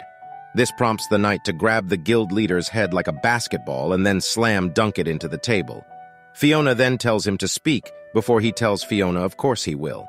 She tells him good, and mentions that she'll refrain from telling Duke Halen what happened here today, so this man should not have to worry. Leander notes to himself how vicious Fiona is. Narrator interjection, but Fiona is starting to act like my handsome husband more and more every day. As a stepmom, I could not be more proud of her. Fiona says she will be leaving now, as the man says of course, and tells her to take care. As she steps out, Fiona notes that all she knows is that the mercenaries were hired by a family more powerful than Halen, before also noting that she has to look into this matter since she is the one responsible for everyone at the Halen Manor right now. She realizes that she must act extremely tough on this matter as well. Later at night, we see a full moon present above the palace. Sigrin is sound asleep and snoozing. A hook clanks onto his window panel as someone steps into his room. A hooded figure steps over to the sleeping Sigrin. The hooded man notes he was worried since Sigrin slayed a dragon, but it seems he was worried for naught. The guy pulls out his weapon as he notes Sigrin is completely defenseless. As Sigrin sleeps, the man lifts his blade and says he is sorry, but his client wants Sigrin gone and goes for the strike. As the blade approaches Sigrin's neck, he swats the man's blade away with his own blade. Sigrin asks how feeble the man thought he was before saying a chump like him could never kill Sigrin. He tells the man he should have brought someone like Fiona Halen to finish him off. Side note, but I bet Sigrin with his weird butt would actually like that to happen, not gonna lie. Someone comes bursting in the door, shouting, "Your Highness." Give me one moment, I completely forgot this guy's name. Okay, I got it. Kane comes busting into the door, shouting, "Your Highness." Sigrin, all bloodied up, tells Kane to stop making a fuss and close the door. Narrator interjection. But was anyone actually worried that something bad will happen to Sigrin or Fiona? I mean, they are literally the definition of a power couple. Kane says yes and closes the door before telling His Highness that he is coming in. Sigrin says Kane's full legal name before chucking his blade to the wall. Kane is stunned by what this man is doing as we see a glimpse of a corpse. Sigrin then asks if Kane's family sent this assassin as Kane quivers and says he does not know. Sigrin is silent before stepping over with his blood-filled bare foot, which causes Kane's heart to beat rapidly in fear. Sigrin's hand reaches over as Kane's heart feels like it is about to burst. Luckily, Sigrin just grabs the sword from the wall, which causes Kane to feel immense relief. Kane notes to himself he cannot stand it anymore in the Crown Prince's palace as Sigrin stares at Kane, noting that it looks like Kane truthfully was not involved. Sigrin notes that he has been watching Kane the whole time, and that Kane is definitely not as suspicious as Marquis Aries. Sigrin notes that this is why he's been keeping this guy by his side as Kane asks if he said something wrong. I actually agree with Fiona here, as I think these two could actually be really good friends later down the line. Sigrin then mentions that he'll explain this situation to the people as the would-be assassin died an honorable death in battle with Sigrin right after he took Kane's life. Sigrin seems to be making a joke as Kane notes to himself that Sigrin must have been thinking about killing him.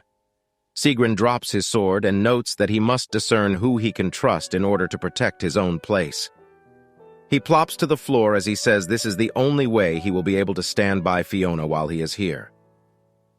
Music plays in a noble building as people are dancing. Fiona says to herself that she cannot focus on the ball at all. She wonders who could have hired the mercenaries. Her head aches as she notes to herself she does not need to stress herself out, as this is just the world of a novel. She notes that in the original novel that things were never this hard, even when things did not go smoothly. She notes that this world will have a happy ending and that just thinking about that will help her get past her current reality. This mindset was what helped her overcome her battles with the demonic beasts earlier on. She does note, however, that things are branching out far from the original novel and that the cause of all this is her precious Sigren. She is then tapped by a glass of champagne before shouting it is cold. Sigren asks her what she is thinking so deeply about, as she says she was thinking of the attack. He then asks if she means the incident that occurred on her way to see the guild leader, to which she says yes. Fiona asks if something happened to him as well, to which Sigren just silently sips his drink. He says no, but Fiona notes that he definitely just paused for a moment. Sigren asks if she found the culprit, to which Fiona says she would have done something already if she did. She tells him she would have to have done something as Sigren continues to play with her hair. Side note, but the power couple got that red Lunar New Year matching outfit. Fiona pushes him aside as she tells him to stop touching, as Sigren asks why. She tells him people will see them. Fiona also starts to talk about she is not going to make it easy, but Sigren interrupts her by kissing her hand. Fiona yells his name as he hugs her, and she notes he is getting more daring each day. I think the youth would refer to this behavior as harassment. Sigren tells her he loves her hair as it is fine and delicate like a spider web. It is something that could lift him out of hell. Bro is being extra corny today, I swear. He think he's Shakespeare or something. Fiona tells him she did not know he thought of her that way before telling him it will be hard to explain to people why he is touching her this way. Fiona tells him to stop, but he kisses her on the neck, which causes Fiona to get startled. She shouts his name as he continues to kiss her. She says wait as he is silent and then says he is sorry and that he will stop if she doesn't like it. She tells him it's not like that before he asks her what it is then. Fiona is silent before thinking to herself about how she is not sure how far they should go. She wonders if she should go all the way with Sigren, but she notes she is not prudish about popping her cherry. She does note that the two of them are supposed to be in love right now. Fiona then thinks about how Sigren might still end up falling for Eunice someday. She thinks about how the thought of Sigren spending the night with another woman makes her feel strange, as Sigren stands there completely confused. To be fair, she should just spend the night with him so he never thinks about another woman again. This gives me an idea with Abel as well. Sigren groans before stepping over and saying that he'll stop if she doesn't like it and that he's sorry. Fiona tells him it's not that before she gets confused. She wonders why Sigren has always been so helpless against her. She holds her throbbing heart as she notes she does not like how she is getting soft with him and wonders if she can bear to see him go when the time comes. She is worried about letting her feelings for him grow. She calls his name and then tells him that she does not believe it will be easy for them to be together in the end. She then rushes out and says that she will see him later. As she runs off, she notes that she is being selfish and wonders if Sigren is sick of her now. She feels that honestly she might be more at ease if he was. As she closes her eyes, someone steps toward her. Fiona turns, thinking it would be Sigren. It turns out to be the micro-PP smooth brain idiot that is a poor excuse for a man and not even 1/1,000,000% of the man Abel is. The beta male who acts tough but is a complete munch of a man that is also an imbecile, manlet horn dog, ugly mother effer, dunce, creep, and complete waste of oxygen. Fiona looks in disgust as she notes it is the Crown Prince. She politely greets His Highness as he tells her it has been a while. Fiona then tells him to forgive her as she was not aware they had met before. The dork gets angry, noting that they clearly did meet. He then tells himself to just forget this for now and notes this is the time to talk with this girl as Abel is now gone. He tells her he is sorry to hear that, especially when he took the liberty of sending her a gift. Fiona thinks about the gift comment as she recalls not receiving anything from the Imperial family lately. She then says, "Oh, wait," and recalls the mercenaries were hired by someone more powerful than the Halen family. Fiona notes this psycho must have behind all of it. Narrator interjection, but I knew the Crown Prince had a smooth brain, but it seems like he might have been better off living without a brain altogether. He's basically admitted to the crime, and will likely get the Halen treatment from the two most powerful people in the verse. Fiona clenches her fist as she asks if she did something to offend His Highness, to which he says she did, but his real issue is with the illegitimate Sigren. Fiona thinks to himself this man better watch what he says as the crown prince continues to say it was meant to be a surprise gift. He then tells her he is disappointed that it did not have the intended effect, to which Fiona remains silent. He tells her despite how he feels about Abel, he thinks Fiona looks all right. He tells her as long as she stays, but then Fiona smacks his hand away mid-sentence. The small PP is stunned as Fiona tells him to excuse her. She says there was a bug on her. He says how dare her, and asks if she thinks she is great just because Abel cares for her. Fiona is silent and thankful that no one was around to see that. The small PP then asks if she thinks Sigrun will always be around to protect her, as Fiona says she can protect herself. The bum then says that she can say what she says, but she and Sigrun are just a pair of illegitimates, and asks if she seduced Abel with her body. He notes that it is strange that Abel is doting for someone who doesn't even share his blood. This tiny PP talking about her man and her papa like this clearly infuriates Fiona as she lifts her heel and kicks his shin bone. Side note, but as the god from Asgard named Thor once said, Fiona should have gone for the balls. The dork falls to the floor in pain as Fiona says she thinks she finally understands now. She tells him he must be one of those people that does not spout words out of their mouth but just trash. The dork says how dare you before Fiona dodges his baby punch. She tells him as he can see she just dodged and notes her reflexes are not too shabby. He asks if Fiona thinks she can live another day after kicking him and says that she'll pay for this. Fiona tells His Highness to yap all he wants, since everyone should hear it straight from the horse's mouth. She tells him to tell everyone he lost a verbal spat with a weak lady of lower status than him, and also got kicked in the shin for it. The dork then scoffs as someone steps behind him. The person grabs his arm, and it turns out to be Sigrun, who says, hey. He asks the crown prince what he thinks he is doing. The small PP says to unhand him as Fiona notes this is bad and that Sigrun might break the guy's arm if she does not do something about it. She notes that it is best to get payback when they least expect it and tells Sigrun that they should go. Fiona then tells His Highness she has one more thing to say and tells him to spew words from his mouth next time and not garbage. This angers the dork as he calls her a non-monetizable word.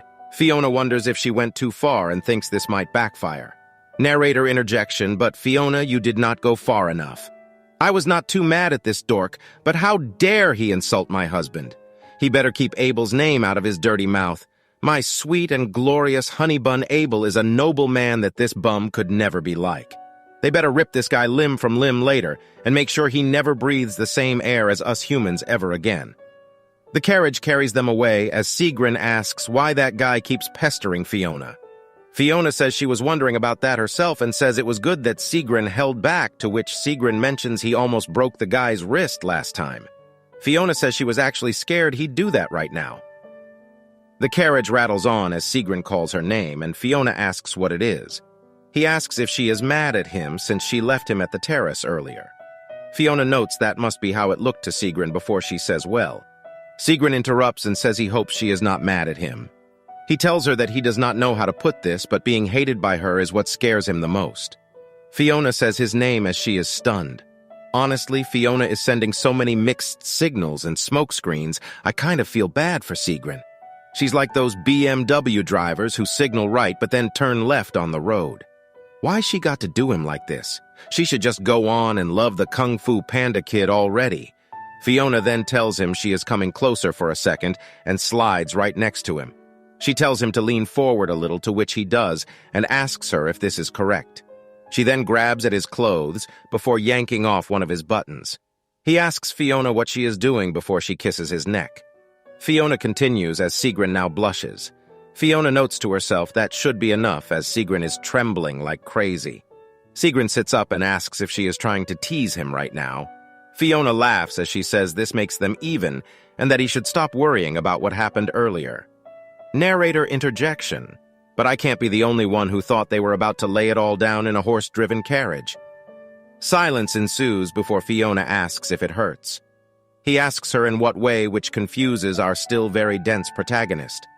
He reaches out as he calls her and asks if he may kiss her, to which she says no. Bruh. Sigrun is silent before saying she might as well beat him up, then to which she tells him to hang in there. Sigrun then sighs as he leans away.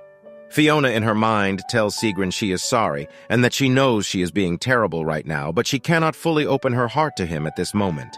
She is, however, enjoying the feeling of having him completely wrapped around her fingers. As she leaves the carriage, she calls his name. In her mind, she notes she cannot give him her full heart before openly telling him there is no one she cares more about than him, and that she wants him to remember that. Sigrun sits silently before Fiona says she is off, but he calls her name as she leaves. He asks her that aside from him who makes her happy. Fiona tries to clarify what he is asking before thinking about it for a moment, and then she clenches onto her necklace. She then tells him she really does not know, as she is later seen laying in bed. As she sleeps, she notes she is sure there has got to be something. She notes that after arriving in this world, she's been so busy worrying about survival that she forgot to take her own happiness in account. As she lies now, she still does not know what it is that she really wants. She turns, noting that might be her biggest problem. Me, personally, I think she's got a lot of issues. Later in the morning, a maid calls for Fiona and asks if she shall be attending Priscilla's ball today. Fiona says yes and asks to be helped to get ready as she has work in the meantime. Fiona then says she noticed the maid organize the documents and thanks her, to which the maid says she is just doing her job. Fiona notes that Celine is such an angel, and she had to have been, otherwise she would not have been able to handle being Abel's nanny. Fiona wonders why none of this good grace ever rubbed off on Abel. On a side note though, oh my god, ain't that the most adorable child you have ever seen? I never thought I'd get to see baby photos of my husband. Fiona then ponders about how Abel is doing back up in the north. Me as well. I hope my hubby is taking good care of himself because I already miss him. Fiona flips through the paperwork before wondering why the Deadlands have appeared again. She notes that during the novel they would not appear this frequently or randomly. After marking the places on the map where the Deadlands are, she notes that there are no common regularites. She notes that it is entirely possible for Sigrun to fall for her, even if it diverges from the regular story since they are really close. However, she cannot make sense of what is happening with the darkness. She sighs as she remembers no clues were found in the hunting competition either. She needs to come up with a plan to handle the darkness and notes that 3 people will be needed to destroy it. It will be Eunice, Sigrun, and Fiona. This darkness is formless, so they will be needing a vessel to contain it before destroying it. The vessel cannot be just anyone, as it has to be someone who can survive contact with the darkness, such as Fiona. In the original series, Eunice used her powers to push the darkness into Fiona's body, while Sigrun was barely able to beat her in battle. Fiona notes that everything will be solved if Fiona acts as the vessel again, but that basically means she herself will die. Fiona notes she does not want that, as she wants to live this time. Fiona, as she is getting ready, notes that she must figure out how much Eunice's powers have grown, figure out what is going on with the darkness, and needs to find a new vessel. Fiona notes she does not like that someone will have to die in her stead, and that it feels like she is committing a sin against the original Fiona. She then wonders where the original Fiona is and if she disappeared after our protagonist entered this body. Fiona notes that the girl's life was miserable and that she was better off not being here anyways. The maid calls for Fiona and tells Fiona she should probably wear her hair down today. Fiona asks why, to which the maid asks if Fiona didn't know. It's because of a bug bite on her neck. Fiona says to open her mouth before later we hear the words Sigrun being shouted from the Halen Manor. Later at Priscilla's ball, we see bright lights and Sigrun kissing Fiona's hand, as he tells her she is as beautiful as always. He then notes that she is wearing her hair down again and tells her that it suits her. She then asks if he realizes she is wearing her hair down due to him, as he seems oblivious. Fiona then says yes, you, and then lifts her hair up before telling him he was lucky her maid is still young and innocent. Sigrun blushes as he tells her he will be more careful next time. Fiona asks Sigrun what is so funny as we see Priscilla enter the fray. Livia tells Fiona thank you for accepting the invite, as Fiona calls her name. Fiona says thank you for inviting her, as Sigrun nods as well. Livia then asks if the pair would care for a drink and mentions that she loves these peach cocktails. Fiona says sure and thank you as she chugs it down. Sigrun then says he will take one without alcohol, as Livia asks if His Highness does not like to drink. Sigrun says he does, but not tonight, and he appreciates the offer nonetheless. Livia says she sees, and it is noted by the story that the two of them are both staring at Fiona as they talk to each other. Livia then asks if His Highness minds if she shares a drink with his partner. Sigrun is silent as Fiona is entranced by how pretty Livia is.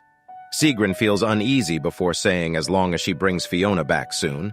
Later, in a room with a piano, Fiona asks if there is something Livia wants to talk about. Livia giggles as she says Fiona is more straightforward than she thought. Fiona notes to herself she just forgot the etiquette rules of high society as she is more accustomed to battle. Livia then asks if Fiona remembers their promise from a while back. Fiona says of course. Livia then taps Fiona's drink and says if you don't mind, she'd like to renew that agreement. Fiona is confused as Livia mentions how the Empress is putting a lot of pressure on her lately. Fiona wonders what the Empress said before telling Livia there is no way to chase away the Crown Prince right now. Fiona notes that she did manage to give him a good kick though, but will have to give him proper payback later.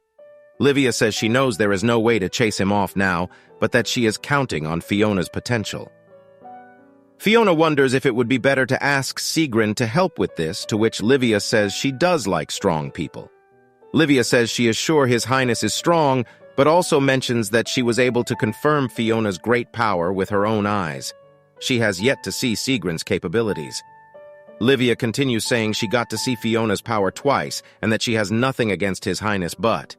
Fiona questions that last part, but Livia is now pouting. She says Sigrun could not even remember her face and how he only remembered her when she was compared to another woman. She tells Fiona that she ran into Sigrun one day, but when he saw her, he called her Fiona's acquaintance. Livia had a shocked expression after being referred to by such a disrespectful manner. Livia tells Fiona she has never met a man who could not remember her. Fiona notes Livia has a way of looking good even when bad-mouthing someone. Fiona then tries to clarify the deal and asks if Livia is counting on Fiona's potential and in return will be giving support to Fiona. Livia tells Fiona it will have to be from her alone and not her house, as her father supports neutrality. Fiona then asks what kind of support Livia can offer then, to which Livia says they can share a closer relationship in high society. Fiona asks if that just means they'd be friends. This comment stuns Livia as now awkward silence descends on the room. Fiona then reaches out her hand and says, since they have come to an agreement, they should now start this long and fruitful relationship. Livia stares before she smiles herself while thinking of the word friends. She tells Fiona she hopes so, as well as they shake hands. Later, we see Fiona asking if Sigrun has waited for long. Dude has his hands in his pockets as he says no. Fiona then tells Sigrun that Livia wants to be close friends with her, which widens Sigrun's eyes. Fiona mentions she is remaining neutral but will give Fiona support as Livia hates the Crown Prince that much. Fiona pushes Sigrun outside to talk as Sigrun says he does not like that guy either. Sigrun then turns and says he does not like the idea of Lady Livia taking Fiona away from him. Fiona says what before asking if he is making a joke. Sigrun says he is not joking. He then pulls Fiona closer to him and tells her he bets she'll like being around him more than hanging out with Livia. He asks if she'll allow him to prove it. He then rubs her hand on his face and says her name. Fiona says his name, but internally admits that he got to her good this time as she is trembling. Fiona asks if he is taking advantage of the soft spot she has for his face. Fiona then grabs her hand, wondering where the sweet boy who would laugh at a hickey has gone, and that she wants that innocent Sigrun back. Fiona then says she will not allow him to prove it, and that she will be close friends with Livia. Sigrun says that's too bad as Fiona turns her head. She asks for his hand for a second before rubbing it on her face. As she caresses his hand, Sigrun is now blushing as he tells her this is having a powerful effect on him. Fiona tells him she is sure it is before Sigrun asks why she is doing this all of the sudden. She tells him this is due to her not liking the way he was trying to seduce her with his face earlier. She then steps forward and changes the subject, saying Sigrun does not have to worry about Lady Livia, as he is still the most important person to her. Sigrun tells her that Livia is not the one he is worried about, but what bothers him is the fact that she is surrounded by many lords all the time.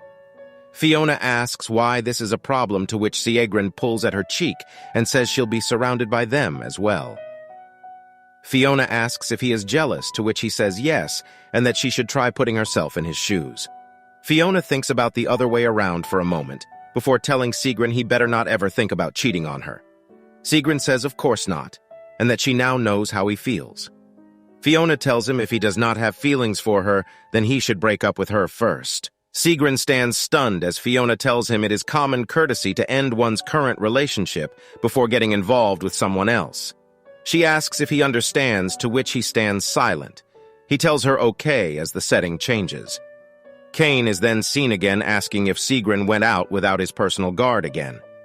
Sigrun notes to himself, of course, as Kane would only get in the way of him and Fiona. Kane says this is very rude of Sigrun, and to at least answer him.